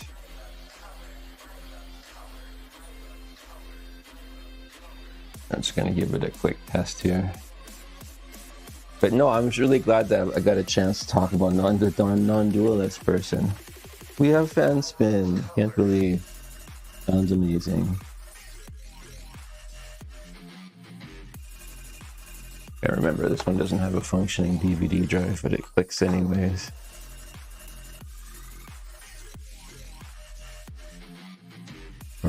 drive it is.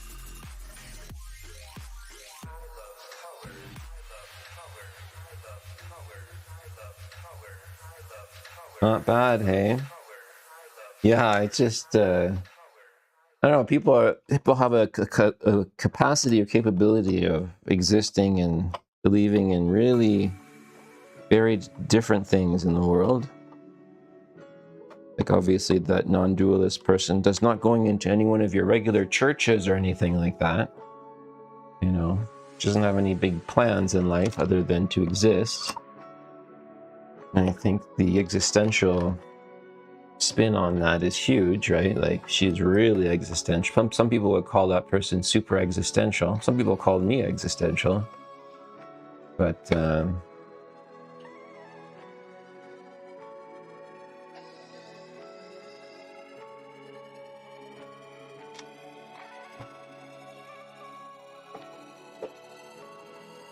and then after you get all existential, you go back, you know, to the weather. And you transfer down those different consciousness states back down to a more graspable frequency, right? Like talk about the weather, or you know, brush the gunk out of this console, or sweep the, like my dad, sweep the garage. Something like that. Don't think, right? My ex, don't think. Okay. Those levels exist.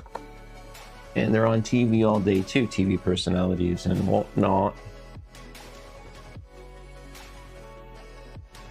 Then you got, yeah, you got your Joe Rogan experiences, you got your right, you got your left, which is also another thing. You got all your religions and stuff, like I said, but yeah. Cult of personalities, like that great song by Living Colour. We all loved it. Still good.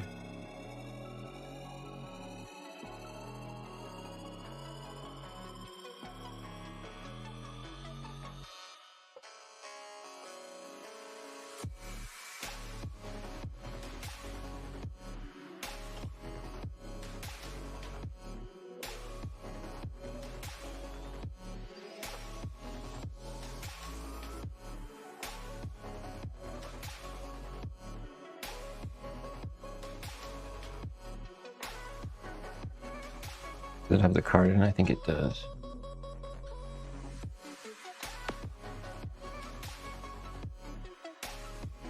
Yeah, that's cool.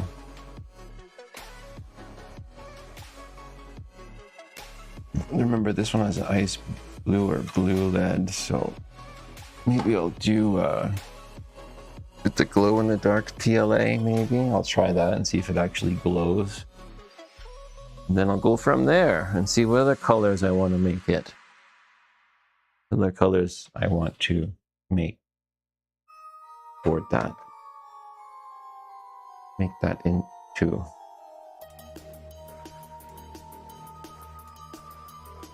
JFIXX, yeah. Take all your records, throw them away. All those guys. Real fucking high.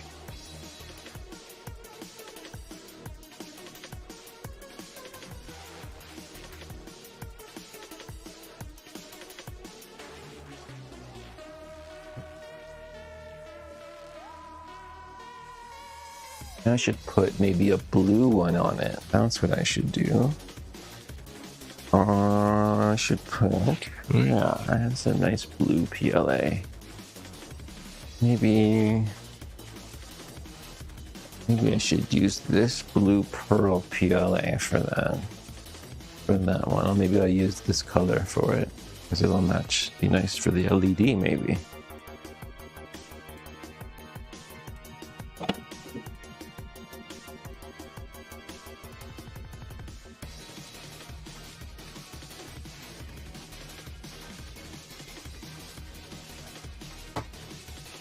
Yeah, JFIXX is good.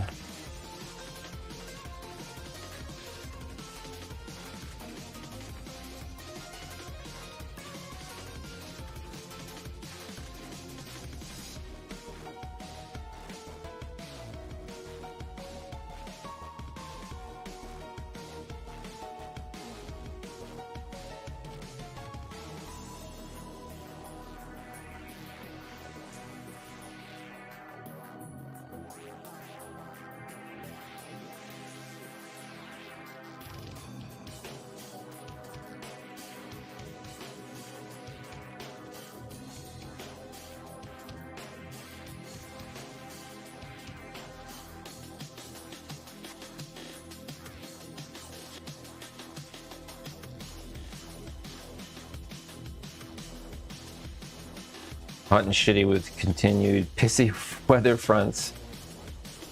Hotter than a snake's ass in a wagon rut, god damn it. PITCO, thanks for a new one.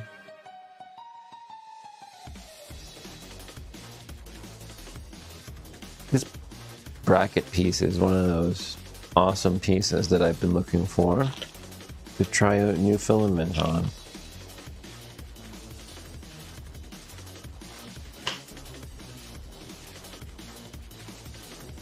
Let's put these resistors here maybe. I don't know if that's a good idea. Okay, I'm going to take a piss, be right back, and I'm going to load the printer with that blue silk PLA. Or whatever neon blue I have.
Ow!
Oh yeah, I was like, I was on mute for a sec there. I was like,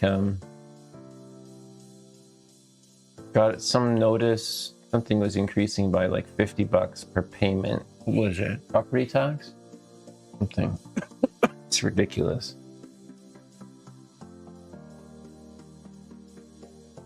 Remember I was complaining to ET about it. I'm like, hey ET. Yes, property tax. Very expensive here. And energy too. You would think, oh, he's in, you know, a oil and gas place.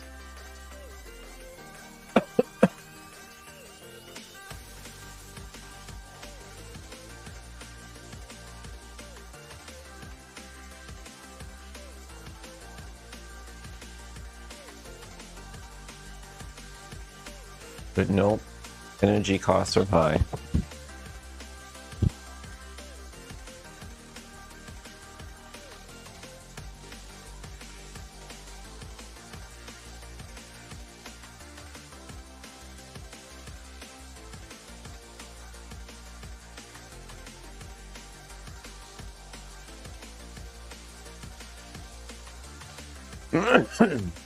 Where's my OBS window? There it is.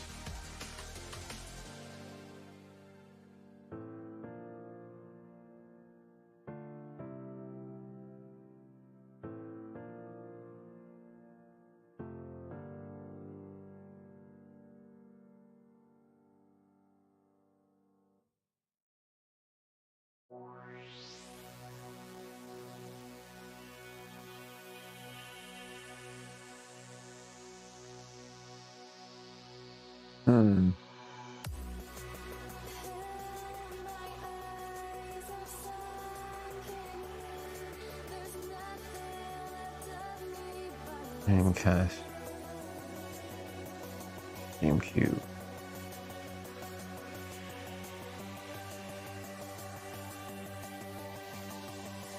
Should put this screen up.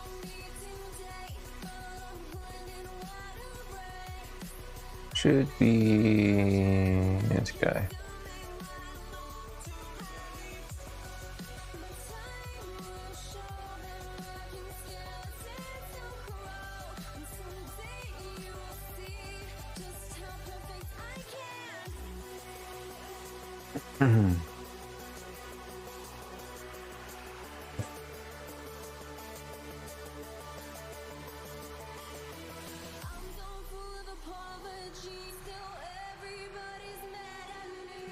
You can't be murdering people, but you know, I mean, Cows already knows I'm a stone cold murderer, but that's just in video game form. I'm not like, you know, one of those people that thinks that real life is like a video game, because there's people like that who just go out and they think that it's Call of Duty out there, you know.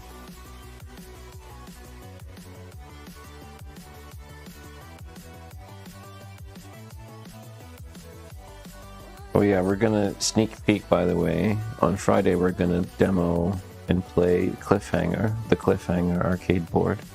Anyone's ever played that one? And if you're also interested in a Game Boy slot hardware emulation FPGA, we have a secret device coming demonstration on Friday as well. Secret hardware device, Game Boy related.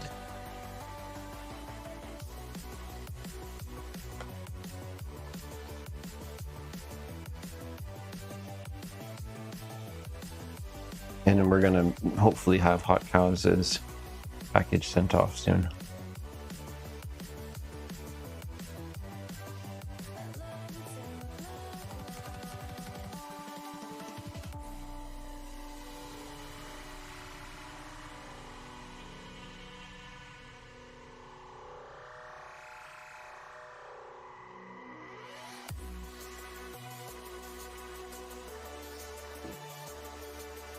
Groundskeepers are here.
Is that your only hope? Tom is Starlink. Starlink, you're my only hope.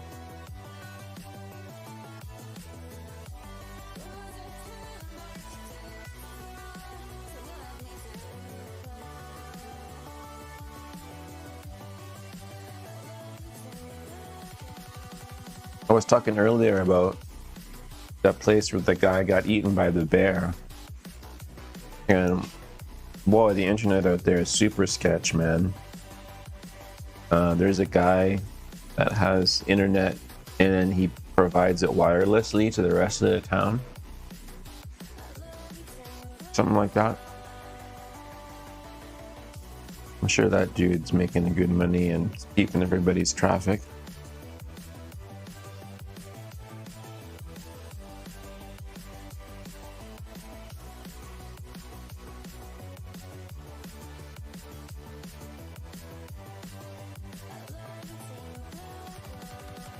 But yeah, think twice, man. If you really want to be off grid, I've been watching no live streams. Oh no. Yeah, the wireless is a flaky, flaky thing. Like this muffin. Wireless can be very crumbly and flaky. And get all over your pants and on the floor. Also, it can be a great source of fiber. Oh, got it. I got it. I got it.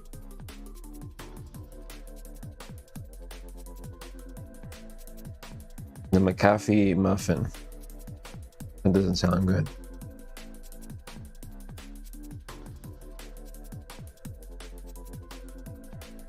I'm taking the piss.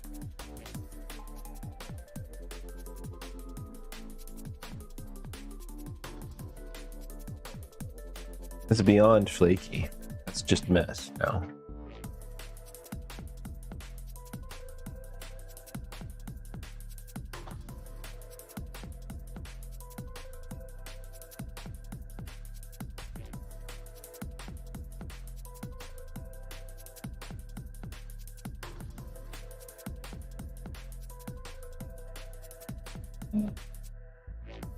Oh, that is a huge crumb. Oh, look at there's pieces of plastic everywhere.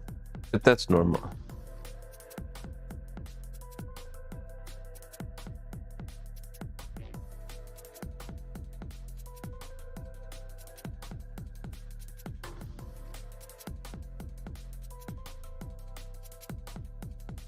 Yeah, from now on, I'm gonna be like, yeah, I feel like a McAfee or a McAfee. That's how you're supposed to think. That's the pronunciation. Is John McAfee, not McAfee. It's John McAfee, I think.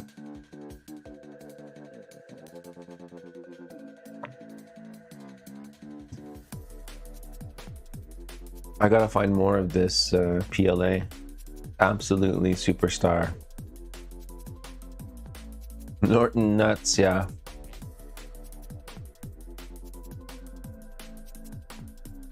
I wonder if I could play that video. Really want to.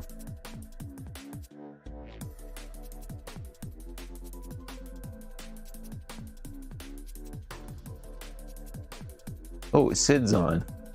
Didn't know that. Did he just go on? 2 minutes ago. Nice.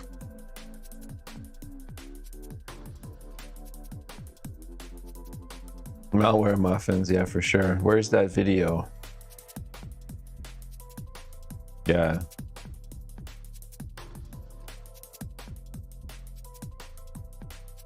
You don't even need to watch the video.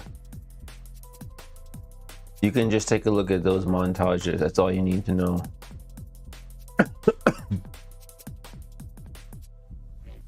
Basically, it was just like that at the end. Like, how loony do you have to be? He died in a prison.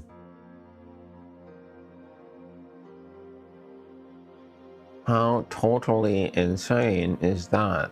This is also pretty insane too. Doing this mod. I should be looking at this board right now and fitting that bracket. Right here. Would go like that. 2 points here. 1, 2. Then where the hell is that going? Nowhere. Goes to the... Okay, obviously it's connecting to that. No idea. There is the piece. Okay, yeah, there it is.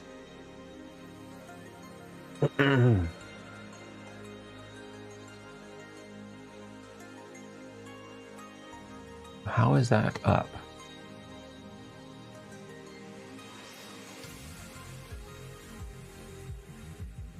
Oh, it's up by this. Is there a screw hole there? Next to that IC? No way.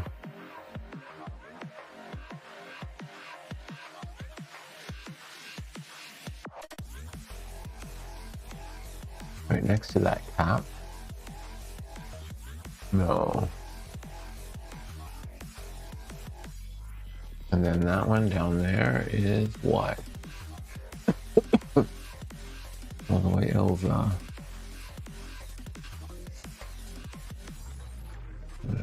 There. Oh, okay, so it just mounts to here, and then these are just floating. Oh, here we go.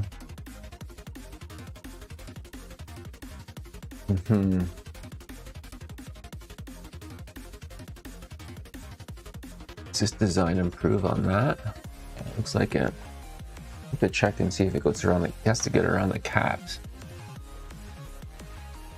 And then that's what you get on this side, which I think is acceptable, although doesn't look fantastic.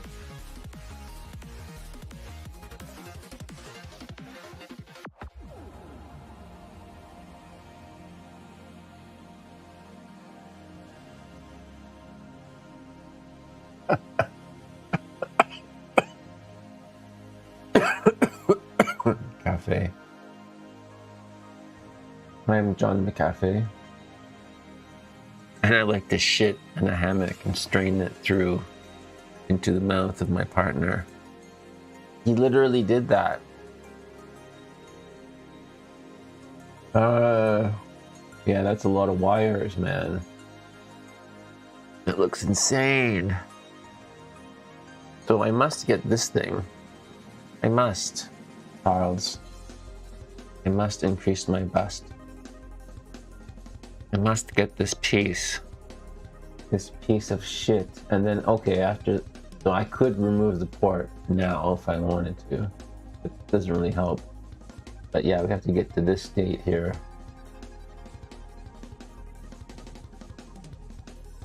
McCrappy is what we used to say, because we would pronounce it McAfee, so we'd say McCrappy, but it's actually McAfee. McCrappy. More like a French way. McCrappé. Mon crappé, s'il vous plaît.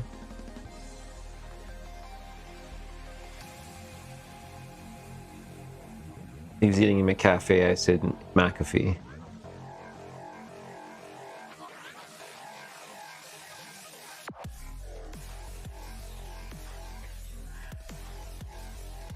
Then they ask me, how does it work? And I say, I don't fucking know. I sold the company like 20 years ago. So I think, something like that.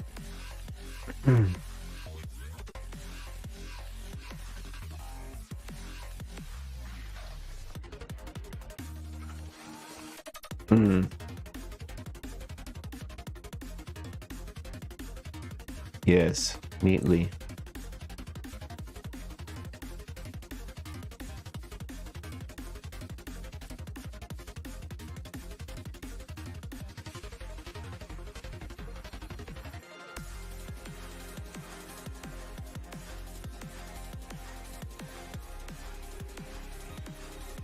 Was it I lose track of time completely. And I'm looking forward to losing track of time again as a viewer on other people's streams, to be honest. Again today, it's so good to do a stream, have things work out, and then just get off, and then but yeah,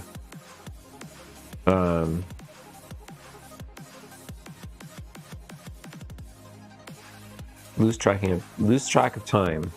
It's like, oh, we talked about that 2 hours ago. Really, 2 hours ago? Oh wait, what the hell did we do for the past 2 hours? No, I know this is the point where I'm like, wait a minute. And I usually check my uptime right about now. I'm like, hey, wait a minute. We just passed lunch. Now it's like almost 2. And I usually, like, I'm thinking, oh, wait a minute. It's like Ace gonna go on soon. You know, what day is it, you know?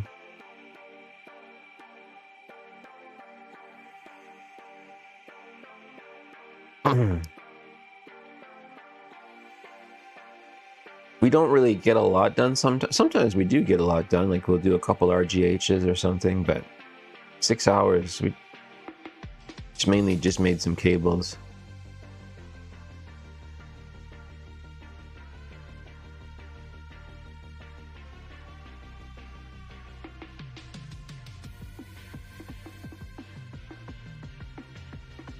Tested some Noctua mods.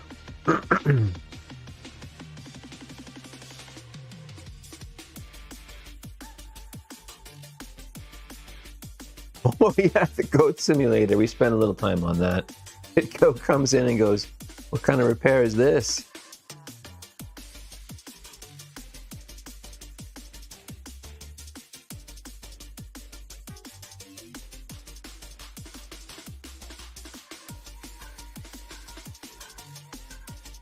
Yeah, and I remember Chris said he had it running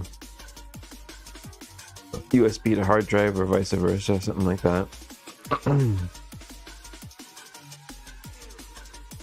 And we talked about the limitations of the Xbox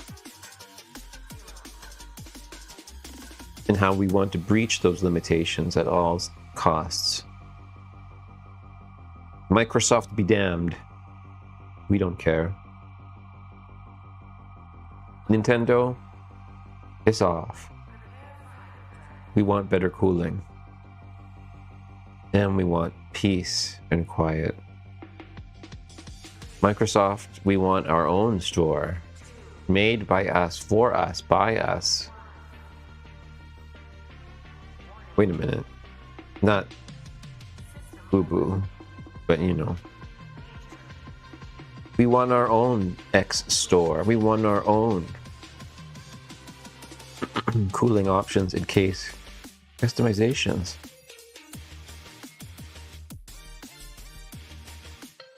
You guys discussed that at length, yes.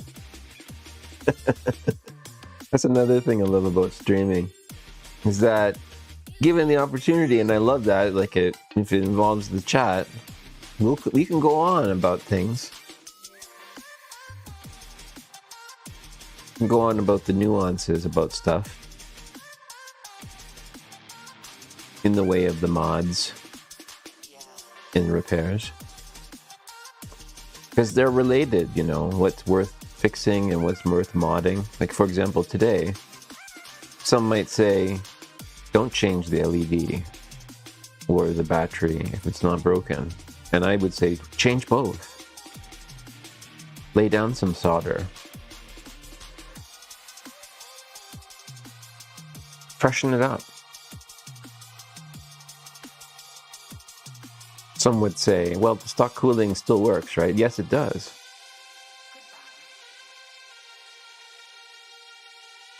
But we can do it better.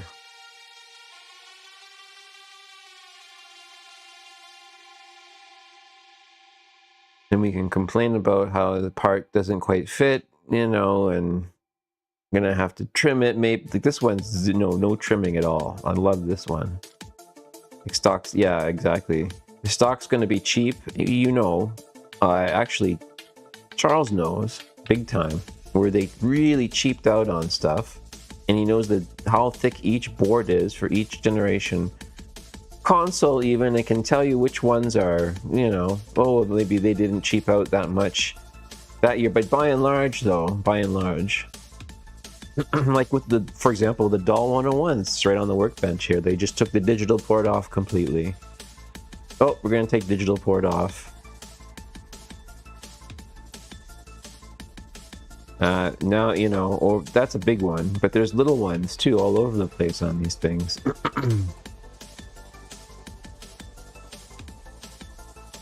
And I always found that Nintendo, the Joy-Cons are the worst. Sorry, I don't know if anyone really likes the joysticks and stuff, Joy-Cons and stuff, but they're the worst. Well, yeah, well, no, they're doing fine, yeah. They're always number one. Lawyers, you know, up the yin-yang, coming out their ass. But do you think they can make a fucking, you know, a good control pad? Nope. Actually, I do like the GameCube and the well, the N64 pad. I mean, I think it gets a lot of getting used to, but N64 is okay. I just happen to have a shitload of them now to fix. But you know, like the new ones, like I don't know, like back in the old days, they were kind of plasticky and weird gated, but now the new ones are so small. They're so small. Why can't they be a little bigger? Why can't they be a little bigger? Like overall everything a little bit more robust. But I do have to say the Switch 2 is very slim. It's a very slim handheld, a very slim handheld console compared to practically everything else in that range. And it's fun, but the thing is, I wouldn't say the controls on it are that great at all. Like I have like bigger and different handhelds from other brands, and they're way better, I think. And the D-pads are different. Like, I'm not talking about D-pads though. D-pads are another thing completely, which I think we can mod too on some, you know, controllers and stuff. We've done some shims, I think, with the 360. Yeah, Japanese brands are no longer with it. They refuse to compromise on quality. Oh, okay. No, interesting. Yeah, so, you know, I'm not really huge on scarcity and rarity of things, but there actually literally are rare things that were made that maybe still are good, right? And they'll never happen again. Unless somebody takes it up in a different country some way and somehow, right? Like, I don't see the States and Canada doing that. Don't know about the UK. Plastic bits, man. It's what it is, Tom. It's a lot of plastic bits is what it needs. Specialized little plastic bits. It's almost like making a little car. You know, Chris and I talking about polishing the shell, and it's like it's the same products. You do it too with your car stuff. Same tools, same plastics. Well, okay, yeah, the roads are bad. Yeah, I heard about that actually. I forgot about that. Yeah, we have some pretty bad roads in some cities here. But yeah, no, it's like I don't know if I'm going to polish the shell or whatever, but it would be nice to. Is computer booter live? Nice. Booter streaming. That's good. Oh, booty. Yeah.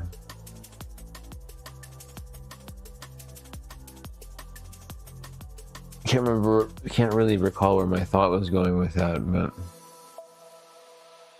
yeah, we have to cobble together things to mod them and print our own pieces and then combine them with whatever we can get. So yes, earlier, just kind of, I don't know if this rounds out the thought or not, but BitFunks is probably a Chinese brand. Totally, you know, 100% rip-off Chinese, like, you know, not rip-off bad way, because they make a really good shell for Cube and in the Dreamcast. But we have to, so that piece, you know, solved, right? But then it's everything else that you got to kind of cobble together. a lot of great people on the internet that are doing it, like Retro Frog. God, there's probably a bazillion people I can mention that are using their 3D printers and stuff and selling things and whatnot. Me, I'm doing it right here. But be really nice if I could to have enough, you know, not clout, but like experience to make or to fund a 360 slim clear shell. That would be something I'd want to create and brand. Not like a whole product range and stuff, but yeah, it takes people that have balls and money to create stuff, right?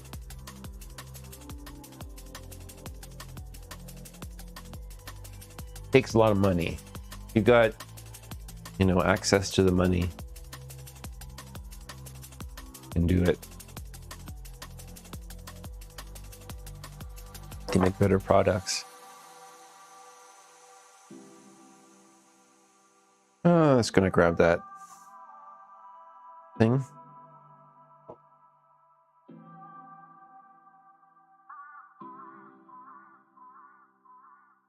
But it's like always the endless battle. Oh, we want better products. Oh, the products are killing us. Yeah, that's true too. Products are killing you.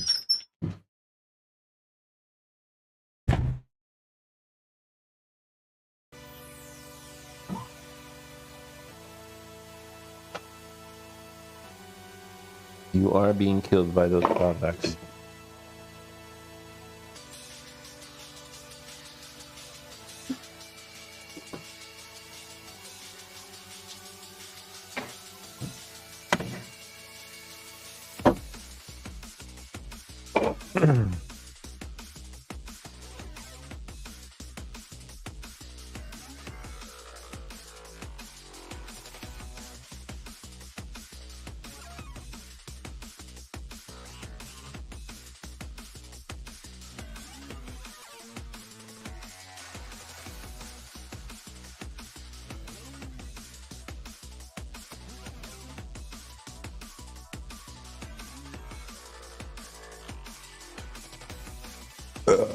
Oh boy.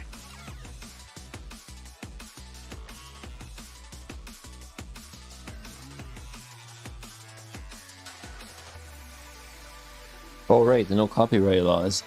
Actually, I think it's the no copyright law is just part of it. It's like, it's the attitude of, well, whatever, I can do that too. I don't respect, you know, what you did. And also the entitlement that I can take as much as I want from this pitiful planet. Not this pitiful planet, but I can take as much as I want from, and more than I need, actually. I'm entitled to my greedy share in this universe. And more. And it's like, wow, really? Okay.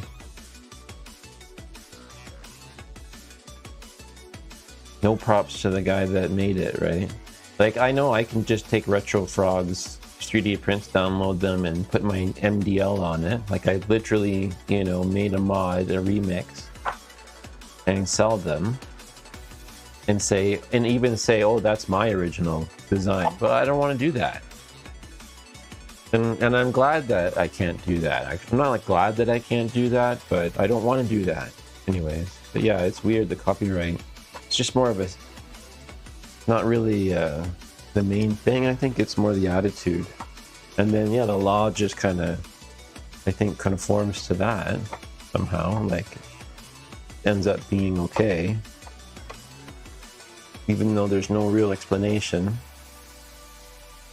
But we know, right? It kind of goes along with that, the grab hag kind of mentality where it's like me, more. I want a piece of that. Also, I've seen people copy others' work and stuff and label it their own, which is another weird thing. I never wanted to do that, really. Like, cheating is weird.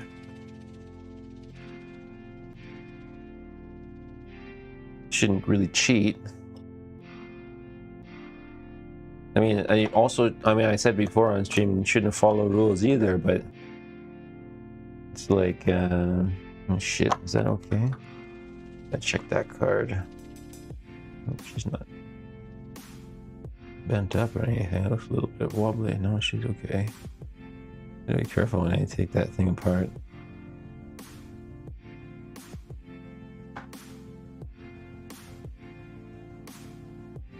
Yeah, the no copyright law.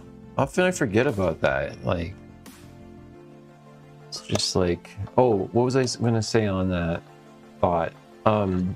Businesses do better when they're unfettered by, what is it? Business is booming when you're unfettered by morality.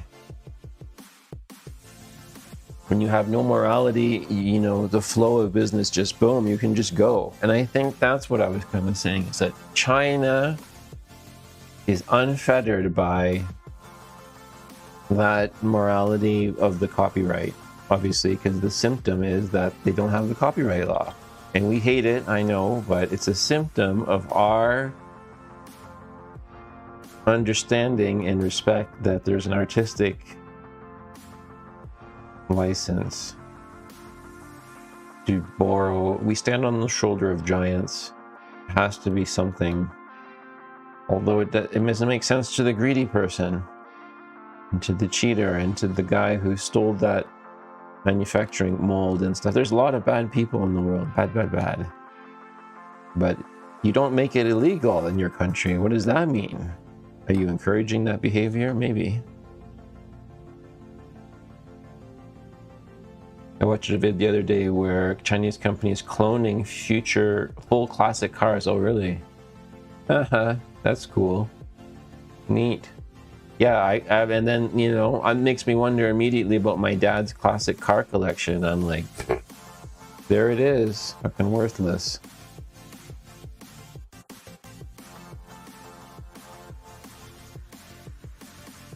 Not that I even give a shit about that, but if I did. No, it's funny because like down in the future, I think all that could be printed out and redone. That'd be weird, hey?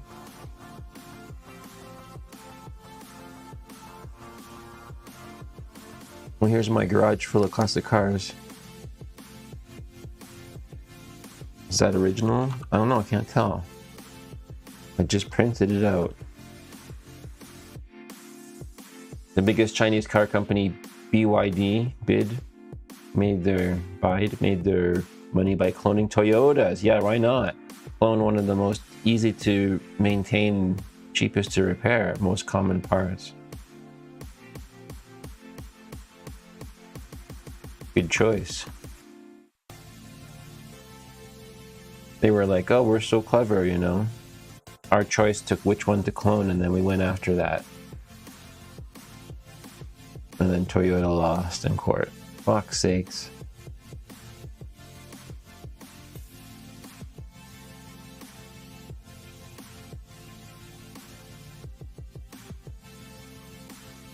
I think it'll be a cool feature where we can print what we want. Like, I was amazed by this. Oh, is there a screw already in there? No. By this Bamboo Labs. This is like a low model.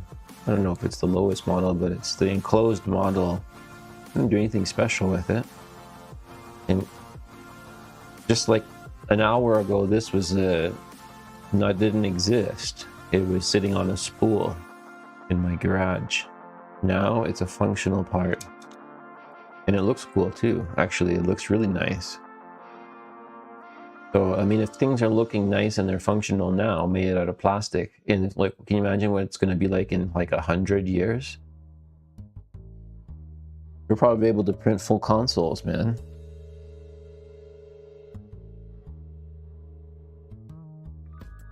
Or at least we won't be using BGA anymore. Something more repairable, maybe, or better. Photonic networks, 0 milliseconds latency. In 100 years, think about it, 100 years. In the year 2000.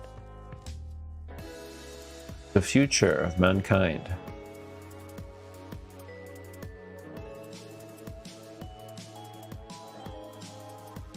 Hellyeah took one of their cars, bought a bit, and literally swapped parts. And of course it's, that's fine. That's ridiculous. Yeah, like China Telecom, or no, not China Telecom, it was what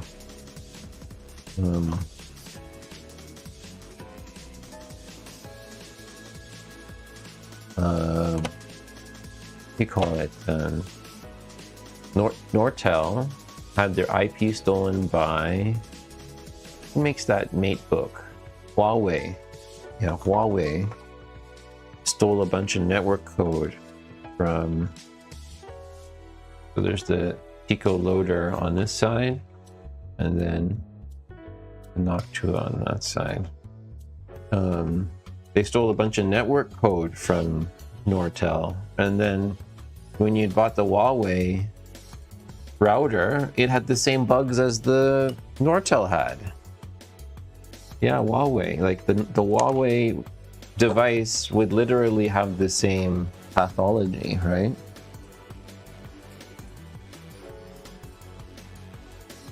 It would have like the same bugs, you know, or behave in the same way, right? So I think what they did, they just reversed the code and loaded it on.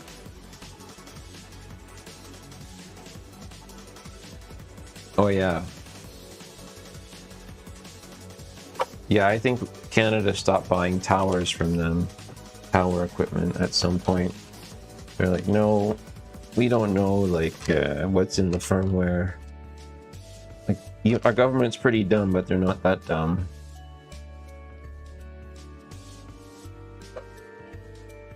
They are really, really dumb though. Really dumb, but they're not that dumb. Because China just does that, man. They just float balloons over our country and try, oh, here you go. It's not a spy satellite. And it's like, they're the #1 spying country in the whole world. Nope, we're not spying.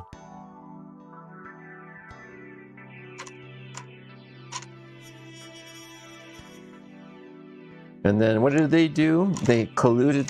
Huawei and the government are colluders, right? They collude. And Huawei was trying to embezzle or store money in Canada, in the HSBC, Hong Kong or China Bank or whatever it's called. And they're like, oh, well, you had, $50 billion, trillion dollars over there in Canada. That's a violation of international law. That's a good violation of American law, actually. And you can't let Meng Wanzhou out of the country because she's #1 CFO, financial person responsible for that company. And then we got into that whole big fucking thing. And they got really pissed. And then we had to let her go. And then I think they killed maybe a couple guys, or no, they had somebody in jail. They jailed a couple guys named Michael, I think, actually in Canada, because they got so mad. And that sucked for them. But then those guys might have been spies anyways. Anyways, everybody's spying on each other. And it's all fucked up. Everyone, like, stop with the spying already.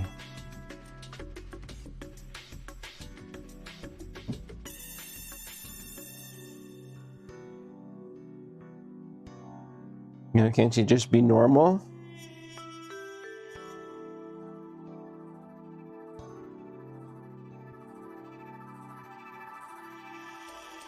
That looks great.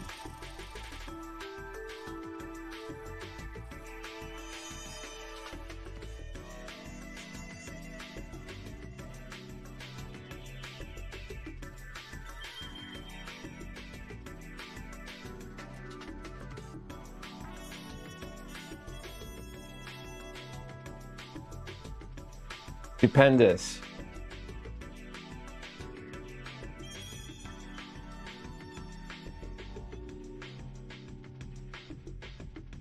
I can buy Chinese stereos that are so close to the real thing. Yeah, right? I can change the settings with VW Diagnostics. Oh, really? Wow.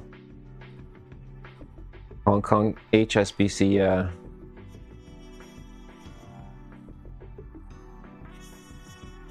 Well, I don't know. Yeah, the greed and the...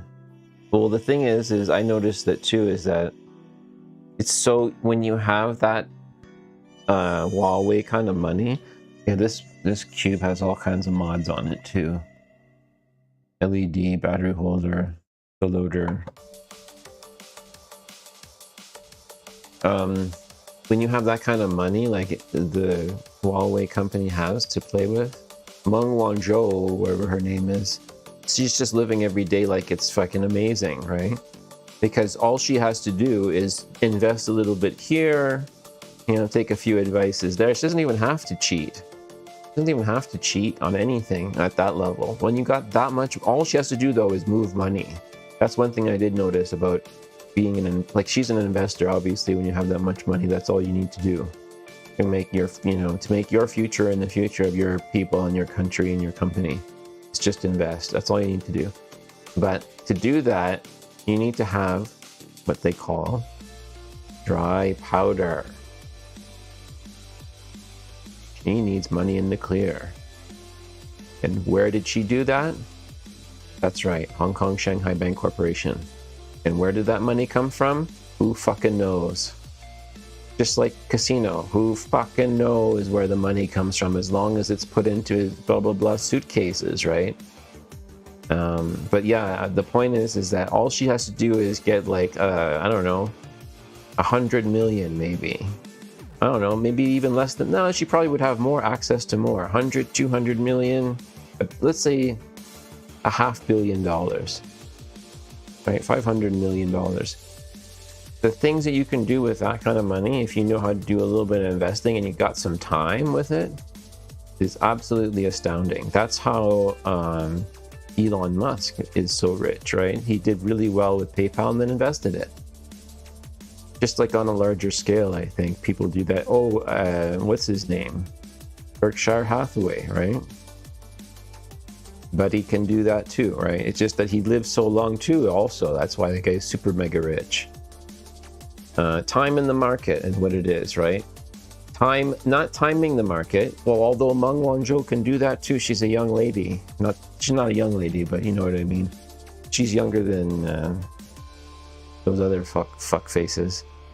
She could time the market and put money in. I think that's what makes them the most nervous, is that they want to have that money powder dry, ready to go in the trader account or whatever, right? Hey, Chris.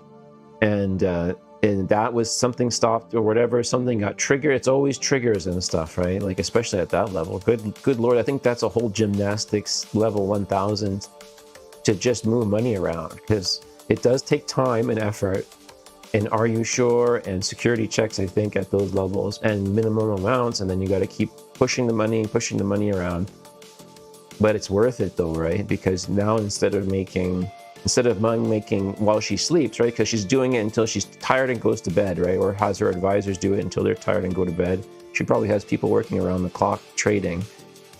And then she wakes up the next day and goes, okay, well, yesterday I didn't move that money, so I lost $500,000. I lost $500,000 because I didn't press a button before I went to bed. That's her life. That's her life. And I'm telling you, it's not worth it. It's a big fucking, it's a mistake. And that's the rat that we wanted to let go and give to Donald Trump, but we didn't give her up. We didn't do it. And I don't care. But I do care. And the reasons why I care are all the things I just talked about. She's not doing anything nice for anyone except Huawei in China, right? And you can buy a MateBook or whatever things if you're allowed to. And then Tom says, I think Buffett spread his bets and only talks about the... Yeah, exactly. I mean, exactly. And Meng is going to make... Right, so along with that, oh, you know, daddy, Huawei, daddy, China, can I borrow $500 million to invest? They're going to say, well, you're going to lose 100 million for sure, right? What the fuck? What are you going to do right, to recoup that. And who are you going to tell? How are we going to cover that up? How are we going to cover that up? Anyways, there's lots of ripples in the market that can easily cover that up. The thing is the press and everything. Yeah, so that was a big kerfuffle. Like none of us would, I wouldn't have been able to talk about any of that unless they caught her and did that thing with whatever happened there with the HSBC. That particular must have been a big cash run that they were doing. Something was, some kind of scam was going on there that caused them to go over the top. But yeah, guys like Buffett are the best, right? Or even the younger guys even too, right? Like who's the guy that had the football team? Mark Cuban, the basketball team. Mark Cuban, like very wise investor, had a bunch of capital, great idea kind of thing, understood that all you got to do is put it in there in the game because the system kind of, and then yes, Buffett had, we all, people say Buffett does indexes, but everybody does. Actually, it's just like racing. Like on the first race you go on the racetrack, you always just look at the guy in front of you. When he pumps the brakes, so do you, right? I just took advice from other people on how to invest. There's nothing unique about it. There's no creativity. You know, it's not like, oh, I got a secret thing. Like I talked to many people about that. It's like, it's nothing special about it. It's just really boring to do. Sit down and do it, right? And people say, well, it's easier if you got capital to do it. I'm like, okay, well, there's a lot of people with capital and they don't do it. Takes balls too, man. So that's another thing. Old balls, Warren Buffett. He had the balls. But yeah, we lived in this corrupt system where that's really the thing to do once you get to that level. I don't know why anyone would go back down to working a job again unless they're really bored once they're an investor. And Meng Wanzhou and the whole Huawei thing is a totally corrupt way. But that lady, I find that her life must be very interesting. Whatever the fuck she's doing financially. And a lot of other people too in the world. What the hell are they doing? Like that's the thing about business, right? Like that's why I don't even want to talk about call my accountant, because the more you talk about and do business, the more busy you are, and the less time you can spend on creative things, and maybe your family, creating life, I guess, or creating a painting, or you know, something like that. And then you start looking at those digital numbers. Oh, ET's back. Yeah, ET, we did so many Noctuas today, man. I'm out of cables. I have to make more cables. We're just talking about how the financial system and the government, or another government, the stock market is very, very corrupt in a way that if you have the capital to go in it, just do it. Because it's like keeps going up. And those people like Buffett and those other like shark type people are proof of that. And it's all just digital numbers anyways. And the more time you spend on that, the less time you can do on other things. Limit your time, I guess. This is the message there on that, perhaps. But don't, I would say, it's like I talk to younger people, I would say just get involved in it young, maybe. Find out about it. Do it. Get the result. Like maybe spend it, 8 years or so. Get the return on it. Like learn how to do it proper. And then decide if you want to keep doing it. That's another piece of advice. But if you're really young, like if you're in your 20s or 30s, yeah, like you have time to figure all that out. And then change your mind. But I think that maybe the future you might want to have those investments. Also, it ties you to that country, that currency as well, too. That's another thing. Your Bank of Canada or Bank of whatever, right? You have the balls now? Good.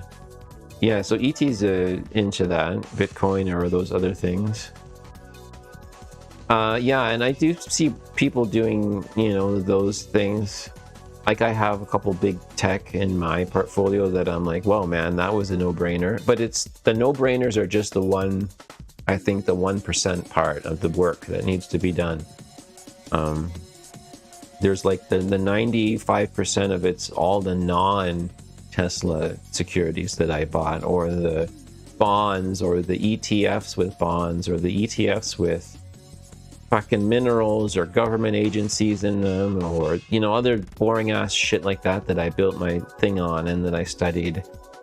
Those things combined together made it all happen. So what are the things that I did have, like, that are, I like to talk to, I don't really like talking about it with people, but if I do get a chance and I mention, like, oh, you know, what are the things that, you know, what did you do well with? I'm like, well, I did really well with Microsoft. Microsoft buying their shares was a great idea. Apple, right? People would say, oh, well, that's a no-brainer for you because, you know, you're a tech guy. I'm like, yeah, but I don't have a lot of tech stocks, though. Like, I have Cisco, and then I can't remember any other ones other than that. And then the list goes on to other sectors and junk, right, to buy. Hey, Ace Console Repairs, welcome in. Yeah, it's like no,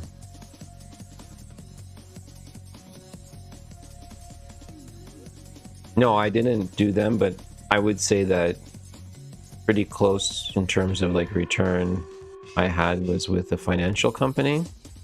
I fucking scooped out all the tech ones, the tech bros.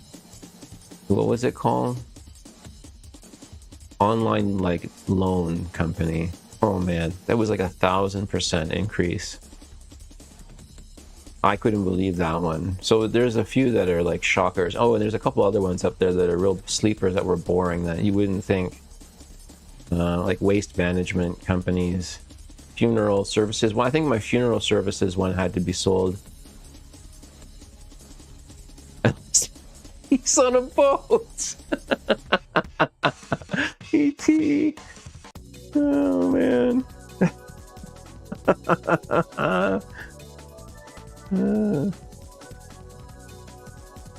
Well, this world's a pretty messed up place, man. With the stock market and everything, and fake money and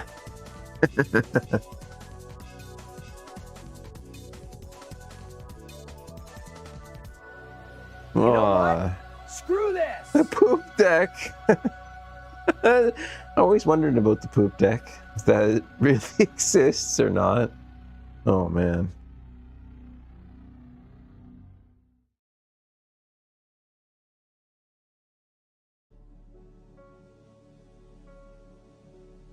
Yeah, that's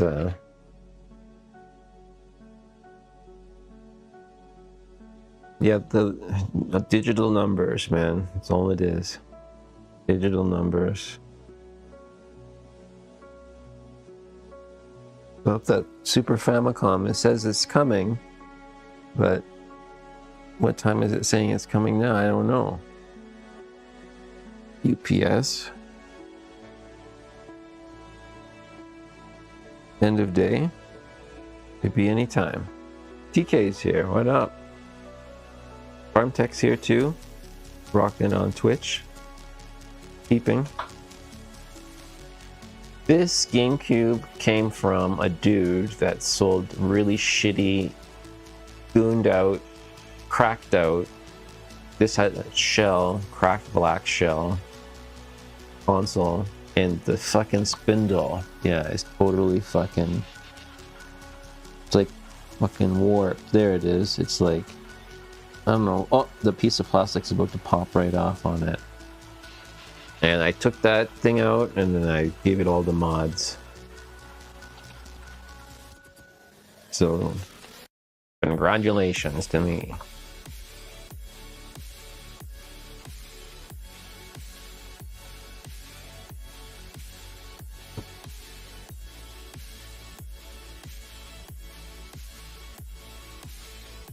Yeah, no idea with this, the Super Fami. Probably because the box may be a little, it's not that big, but it does have 21 cartridges in it. Maybe they packed a huge box. This shell turned out the best, for sure. Super easy to put together. First experience with the BitFunks. So good that I bought another one and did the blue. This blue one.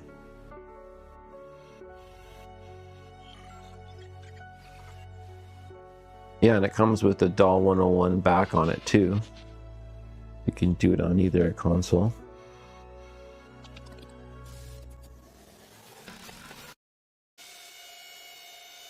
Stupendous.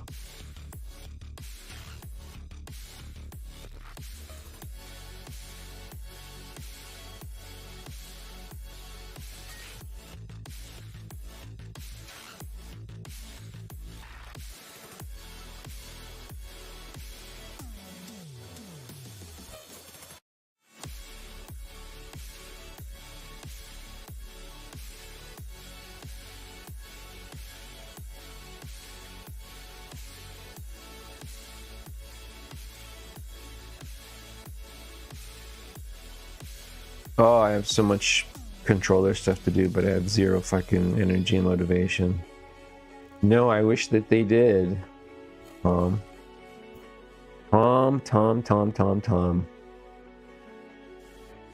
If there was only a 360 shell that we could get that was clear or anything. But I don't think there is anything. Well, there's listings, but I don't think there's stock anywhere. So I was like, oh man, you know, if I was like mega rich, like Mark Cuban, you'd have to be like Mark Cuban kind of rich, right? Or, I don't know, maybe someone less rich, but not that less, but billionaire maybe. To just go, oh, fuck yeah, I'll spend the, you know, 100K or whatever it costs to make a mold and produce one. Because I guess that's what Buddy did last time there at Phenom Mods or whatever. Or he was selling one that someone decided to do that. And then those were all sold out. And then, yeah, whoever decided that owned the molds decided to let them rot. Which is a shame. Because they're just sitting in a warehouse somewhere, rusted away, unserviceable now. They have to be made again. It wouldn't be any different than last time, which is the crazy thing. It'd be exactly the same as last run. Except now they'd probably be even better. You just have to find somebody who has the coin and the interest to do it.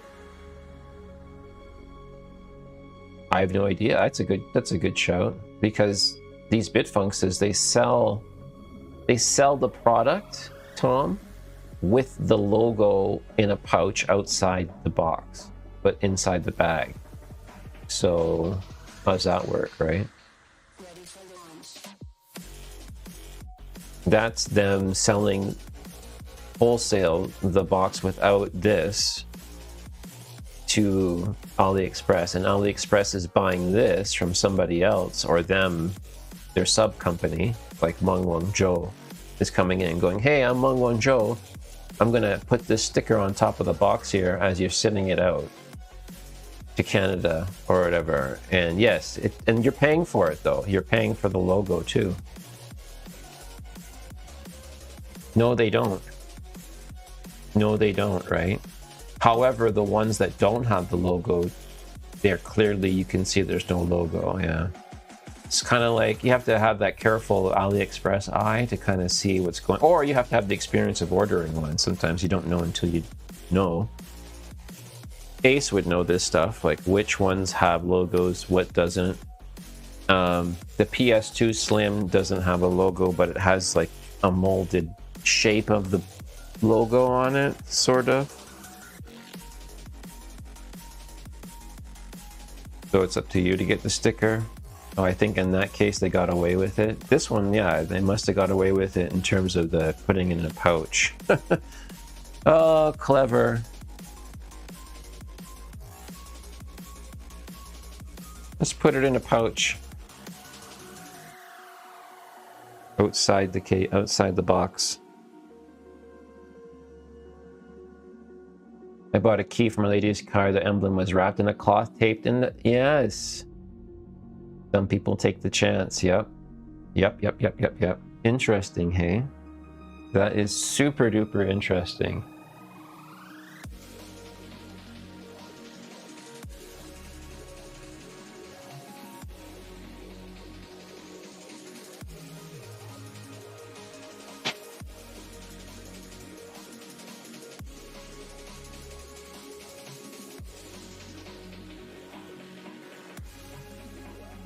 Is it Holston? I think I remember the name by looking at the console here. Wow, Holston?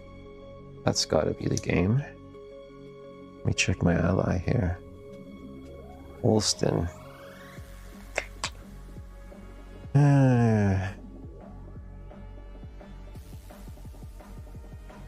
Jump back in. Holston, yeah, Holstin, yeah. Yep. Oh, that's a good game. Wonder if it will be.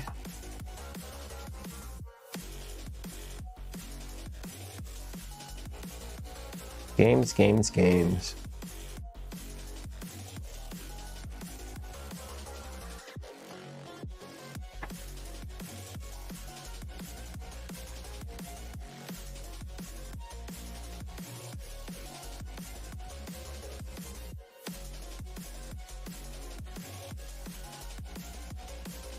You chill and relax. Can it be returned if it sucks? That's a good question. I don't know.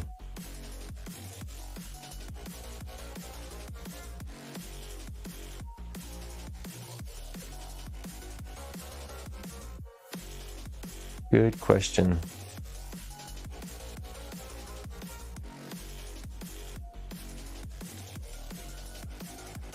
How can I really justify an IP on screen? Yeah, assembly for Game Boy. Yeah, that's expensive. I don't know. I think that they'd want to hold on for more than 10 years on something. Seems like.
Sześć godzin w tym zasranym wagonie, żeby sprowadzić Bartka do domu.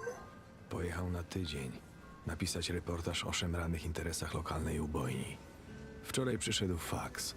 To jest głębsze niż ubojnia. Większe niż Nowa Trójca. Znów mu odjebało. Już dawno miał z tym wszystkim skończyć. Nie da się napisać tylu reportaży, żeby naprawić ten kraj. Pociąg przyspieszył.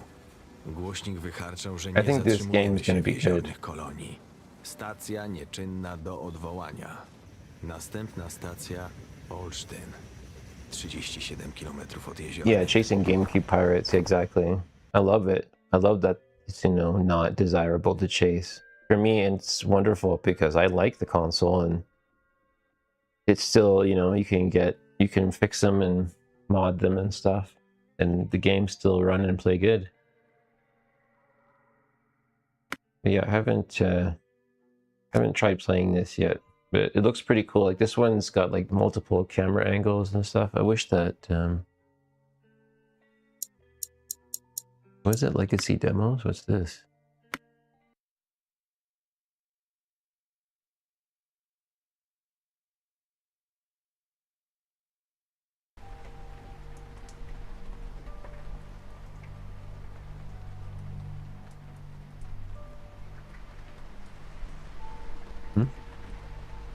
Let's see. So dark.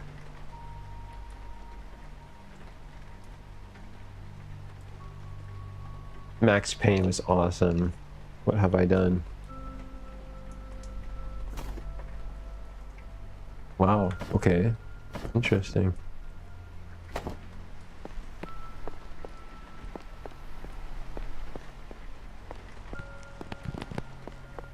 can barely see anything. I don't know how I got into this part. Legacy setting brightness. Okay.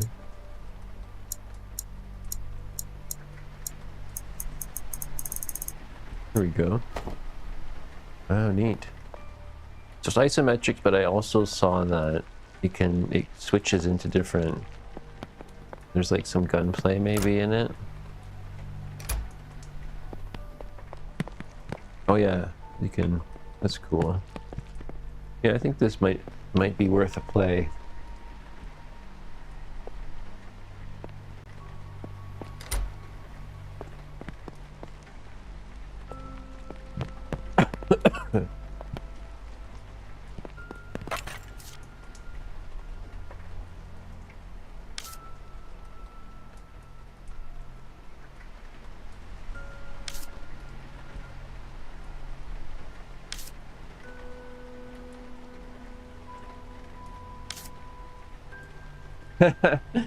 Padlock code is 2137.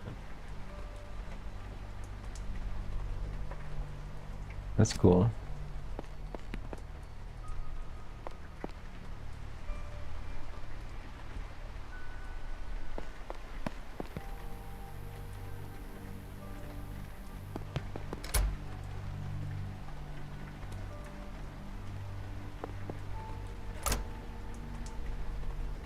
Broken key is jammed inside. I see multiple problems. It's cool. I can't wait to give this a closer look. Holston. Holstin.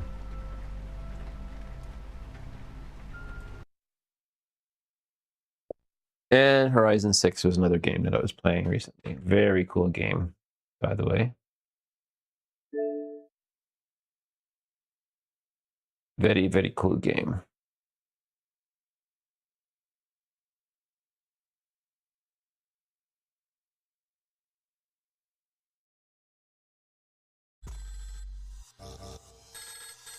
Holston, we have a problem.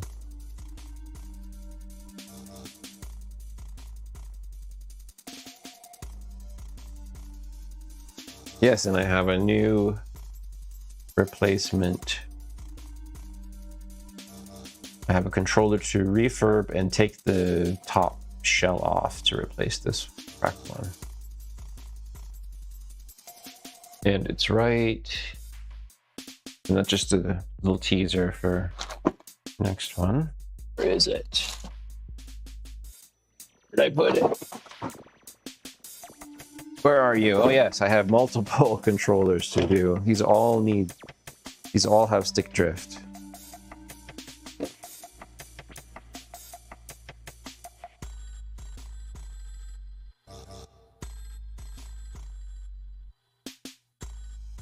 Yes, you can. You can drive through walls and fields. I should put it on for a couple of seconds, Tom. It's so fun to drive through the sunflower fields of Japan. I just was playing it yesterday without any fucking direction at all. Great, let's just do that for a minute. Yeah, it's so realistic, man.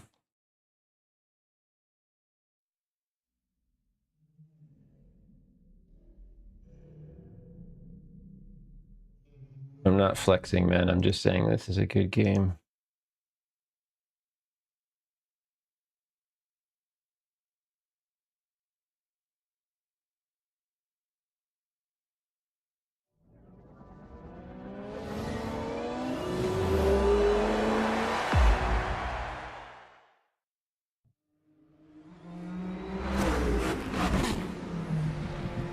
Super duper coolio.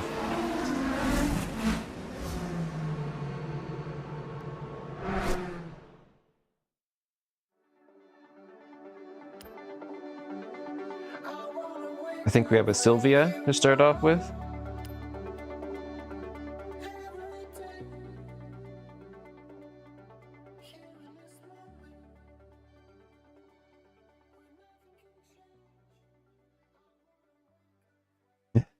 E.T.'s sweating his balls off. Yeah, boy, it's 23 here. Yes. Perfect. 23 Celsius.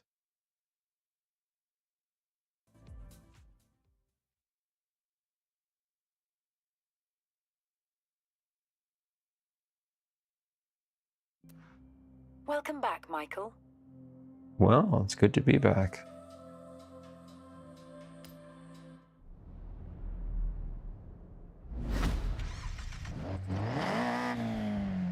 He's determined.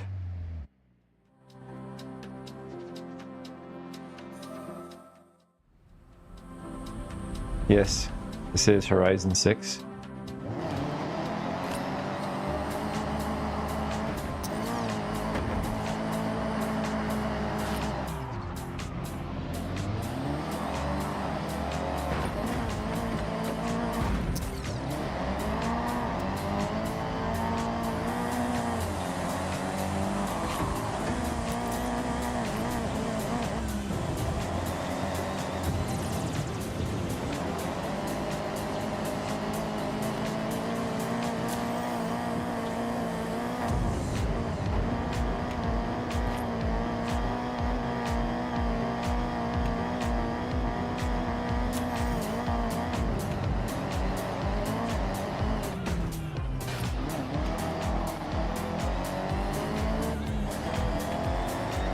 Beam NG.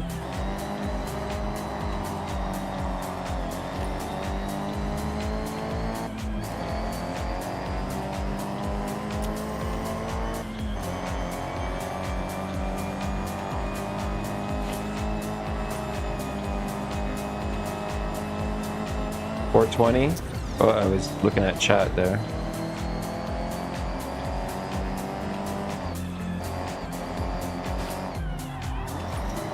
Oh, hit the bonsai tree. Yeah, it's supposed to be Japan, I think, eh? I don't know. Yeah, I guess.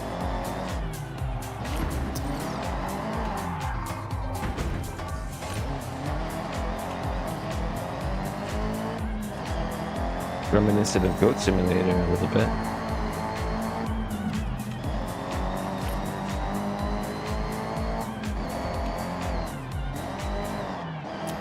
Yeah, it looks like real life. Horizon Festival buzzing.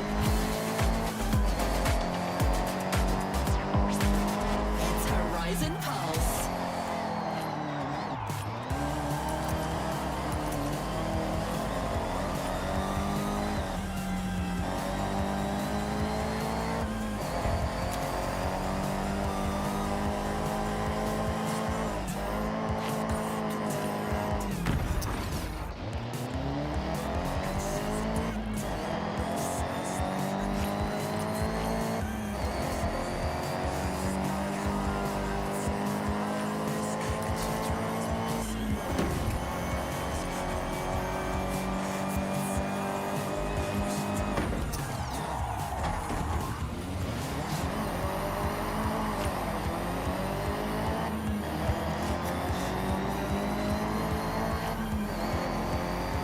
Yep.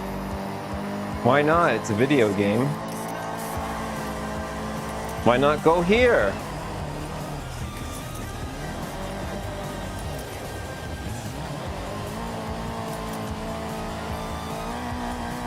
This looks like a good place. Oh, maybe not here.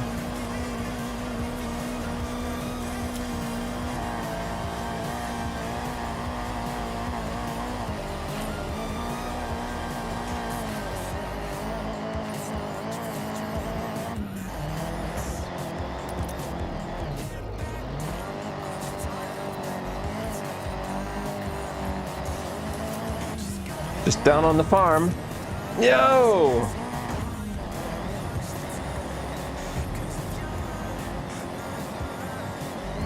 Yeah, the graphics are really good.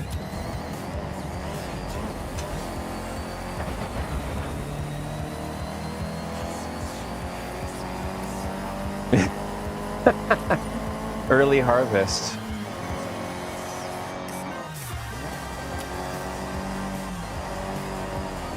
Whoa! No, this is no, hell no, Hotcows. This is a ROG Xbox Ally X. That was a speed trap. Horizon calls these PR stunts. The faster you go, With a native PC version, or I guess it runs Horizon from the Xbox or from the Xbox store. Whoa, baby! Whoa, that was awesome. Whoa, man.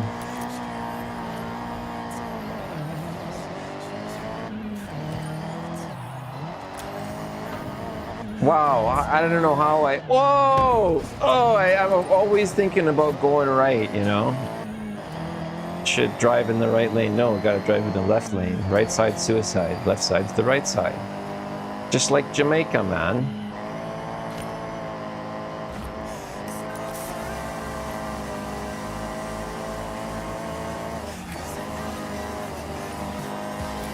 I know, right? I'm beating on her. Oh!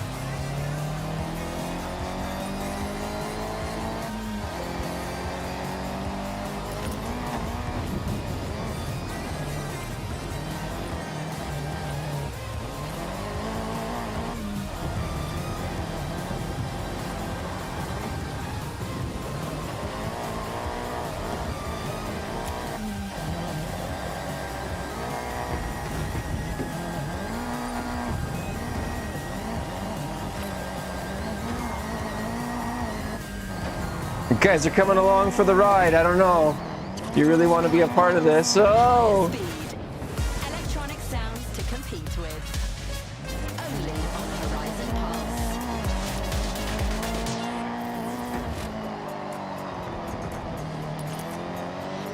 Pulse. These are lovely houses.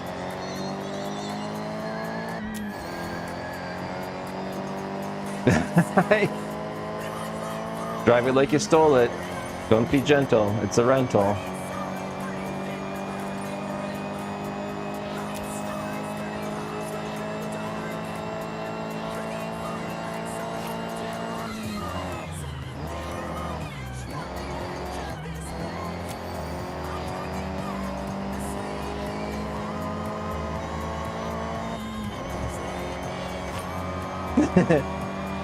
Yeah.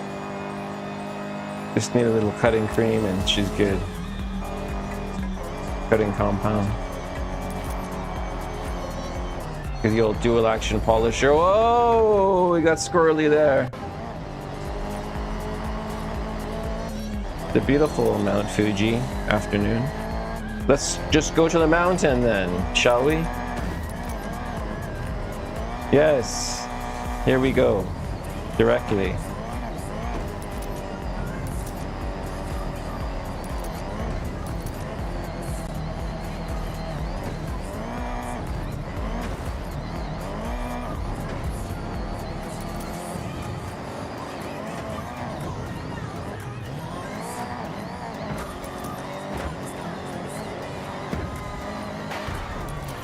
The succulents, no, the succulents.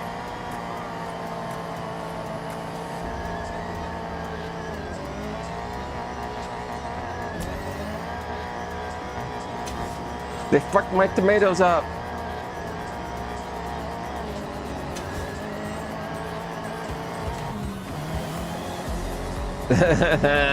Plantes.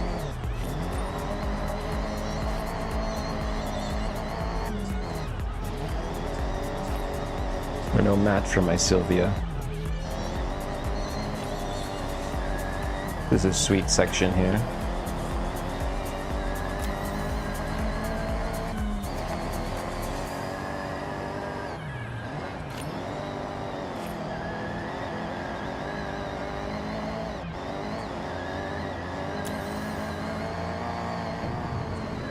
Whoa, sweet.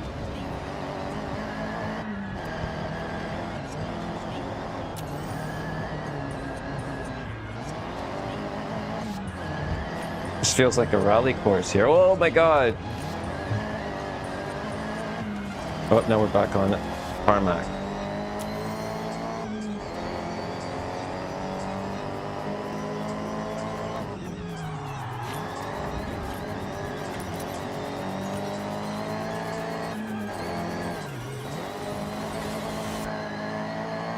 Left hand what?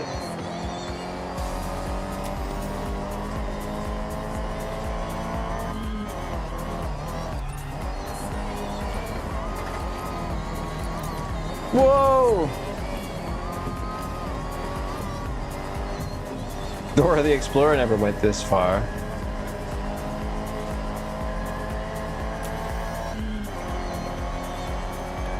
Oh, here we go. Oh, okay.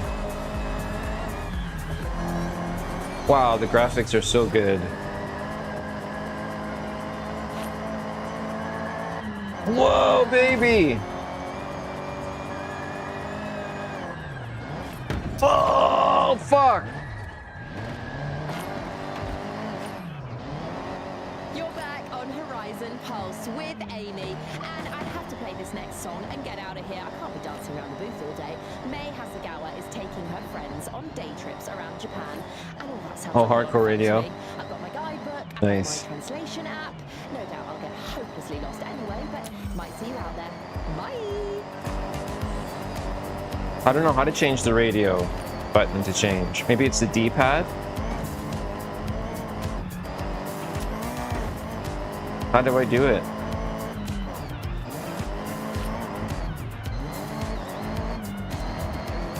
Yeah, I don't like the DJ. The trees are yielding cows, yeah. I think it's to make the game quote-unquote fun. We wouldn't want that.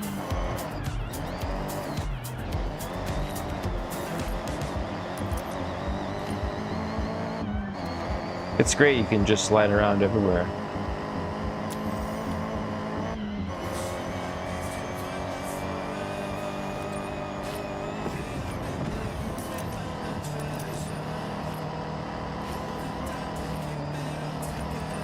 Ain't gonna have good music? That sucks. Yeah, I think maybe that was a turn off for me in previous Horizons, perhaps. Also, I didn't think the graphics would be this good. They were pretty good before, but like this is even better than regular Forza.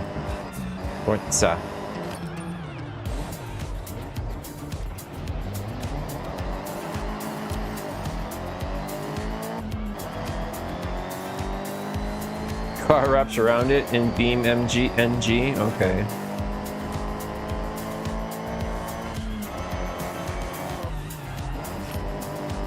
Whoa, baby.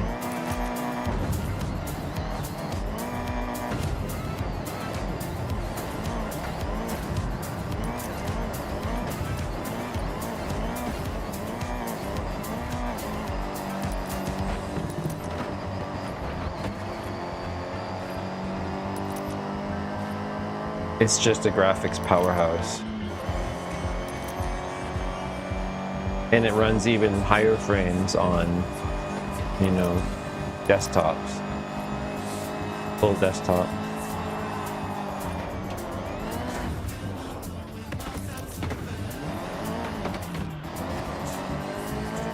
You have a Forza Xbox? Oh, nice.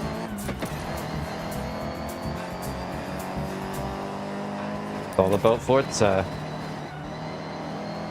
I remember playing Forza on, maybe it was Xbox One or some shit, and like just trying to get like further in the game and stuff. That was before Horizon, I think. And it was just a grueling slog. All the different things you had to do. Yeah, and I probably bought a few of them over the years. I can't remember. Actually, I honestly, I don't remember some of the entitlements. I have a long history of Microsoft entitlements.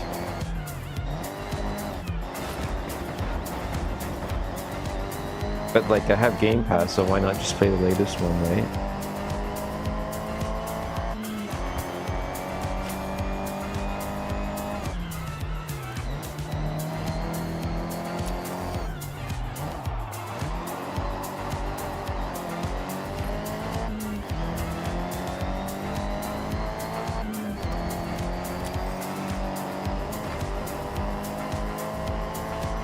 Yeah, and I remember, oh, you don't have a Sony? Well, you can't play Gran Turismo. Whoa!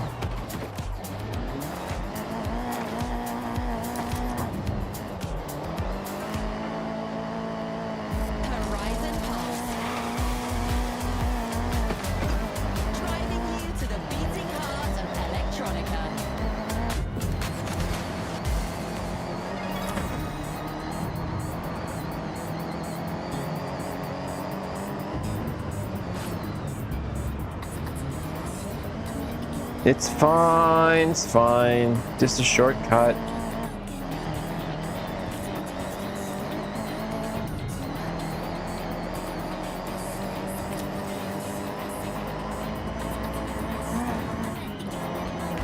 Oops. I thought I could jump that. Guess not.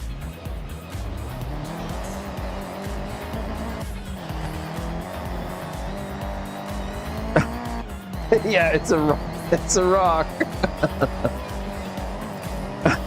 Rock and roll. You got no roll. You got no roll, jelly roll. Oh, rock! Rock! Hotcows. Yeah, this car can drive underwater, by the way. Rock number 2. Let's go over the bridge. Like normal cars. Let's play normal cars for a second. Oh, look out!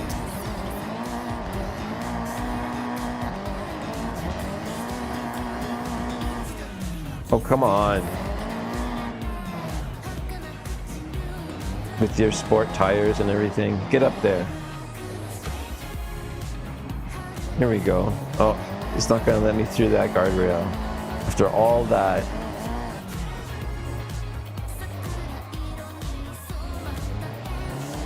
Across the river. Here we go.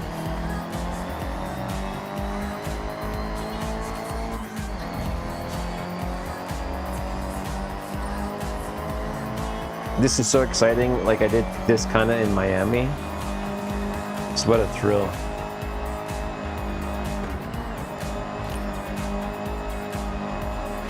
Music sucks though, yeah.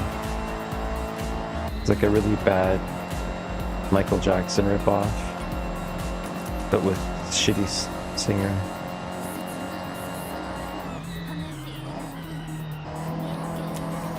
Like Britney Spears and Michael Jackson made the 2 worst songs ever and combined them into one.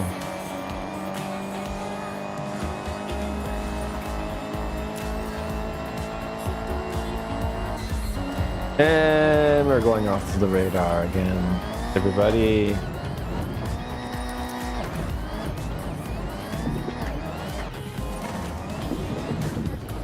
This is the part I wanted to go to, the sunflowers. Feel like Van Gogh out here amongst the flowers.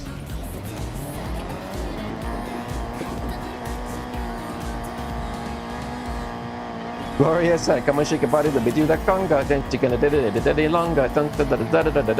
How many times do you listen to that song?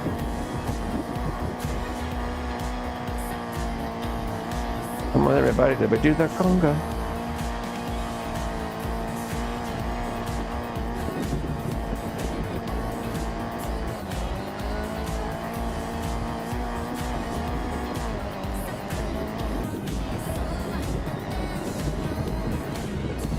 It's wild to see the fucking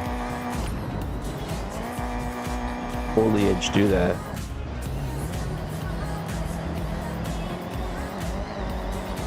It's the family truckster.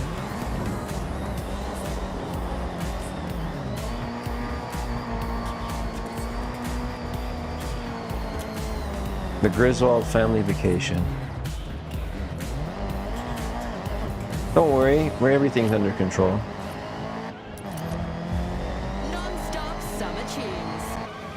Non-stop downtown. Remember downtown Julie Brown? Downtown Julie Brown. The Pulse.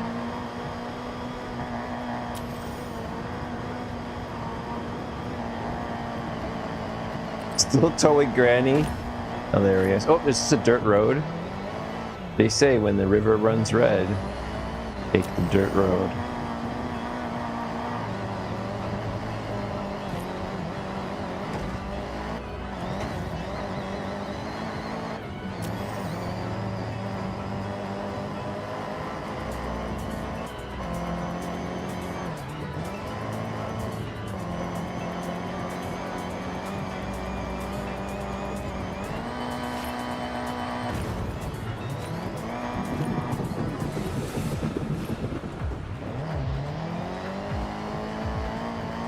Love it, hey? It's just like, barrier, what barrier?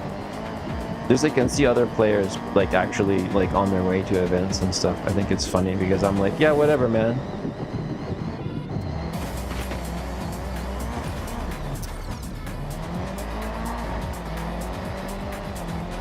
Bicycle? What bicycle? Oh, sorry about your garden.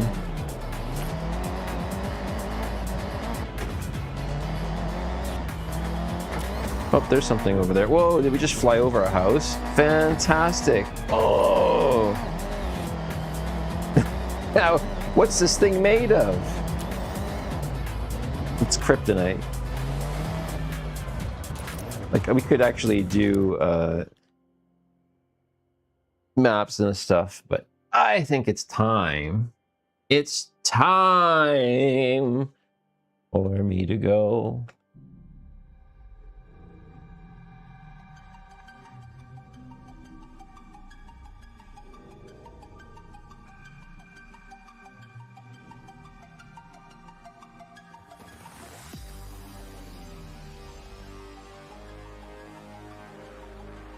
Oh, yeah. Woo!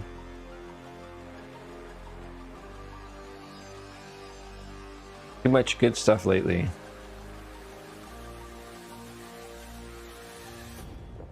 Seven hours, 17 minutes. That's really good.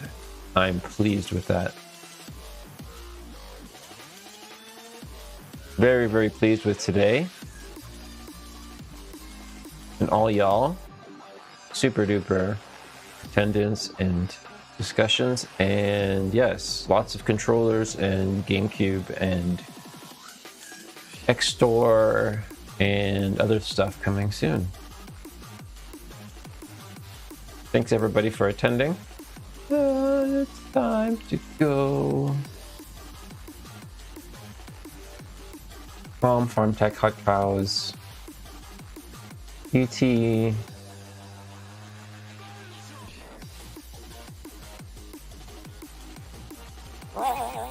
and Stu and Sloth and TFNs, maybe around there somewhere. No, he took off. And 8-Bit's on vacation with lots of vacation gas.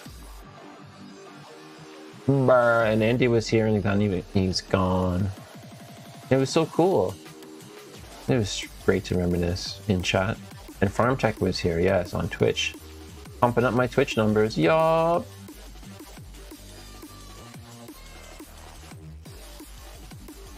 Oh, lovely. Lovely. And Chris was here. See ya.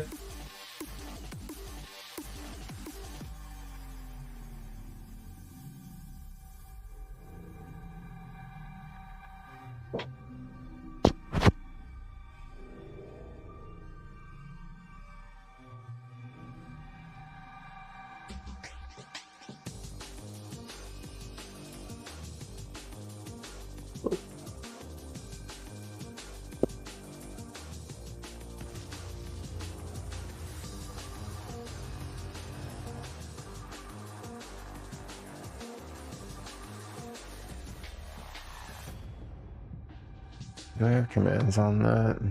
Hey, Alti. You, me, a PS3, and some KFC? Oh god. KFC.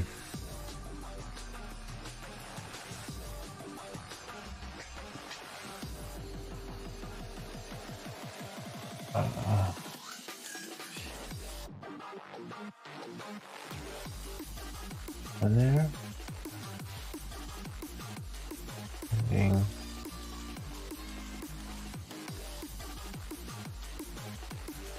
Yeah.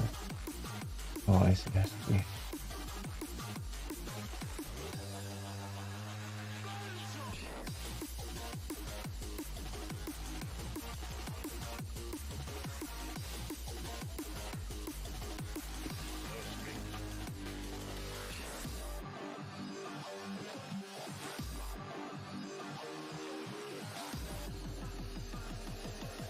Yeah, like that.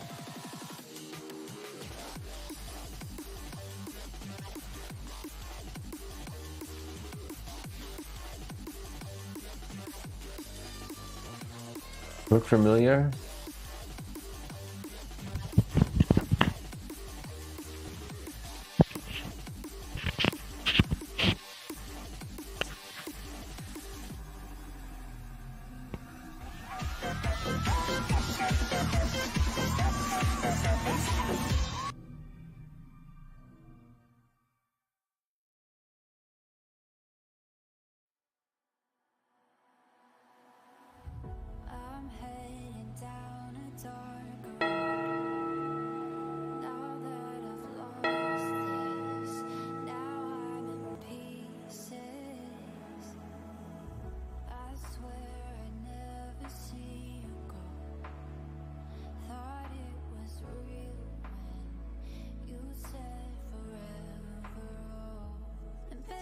try.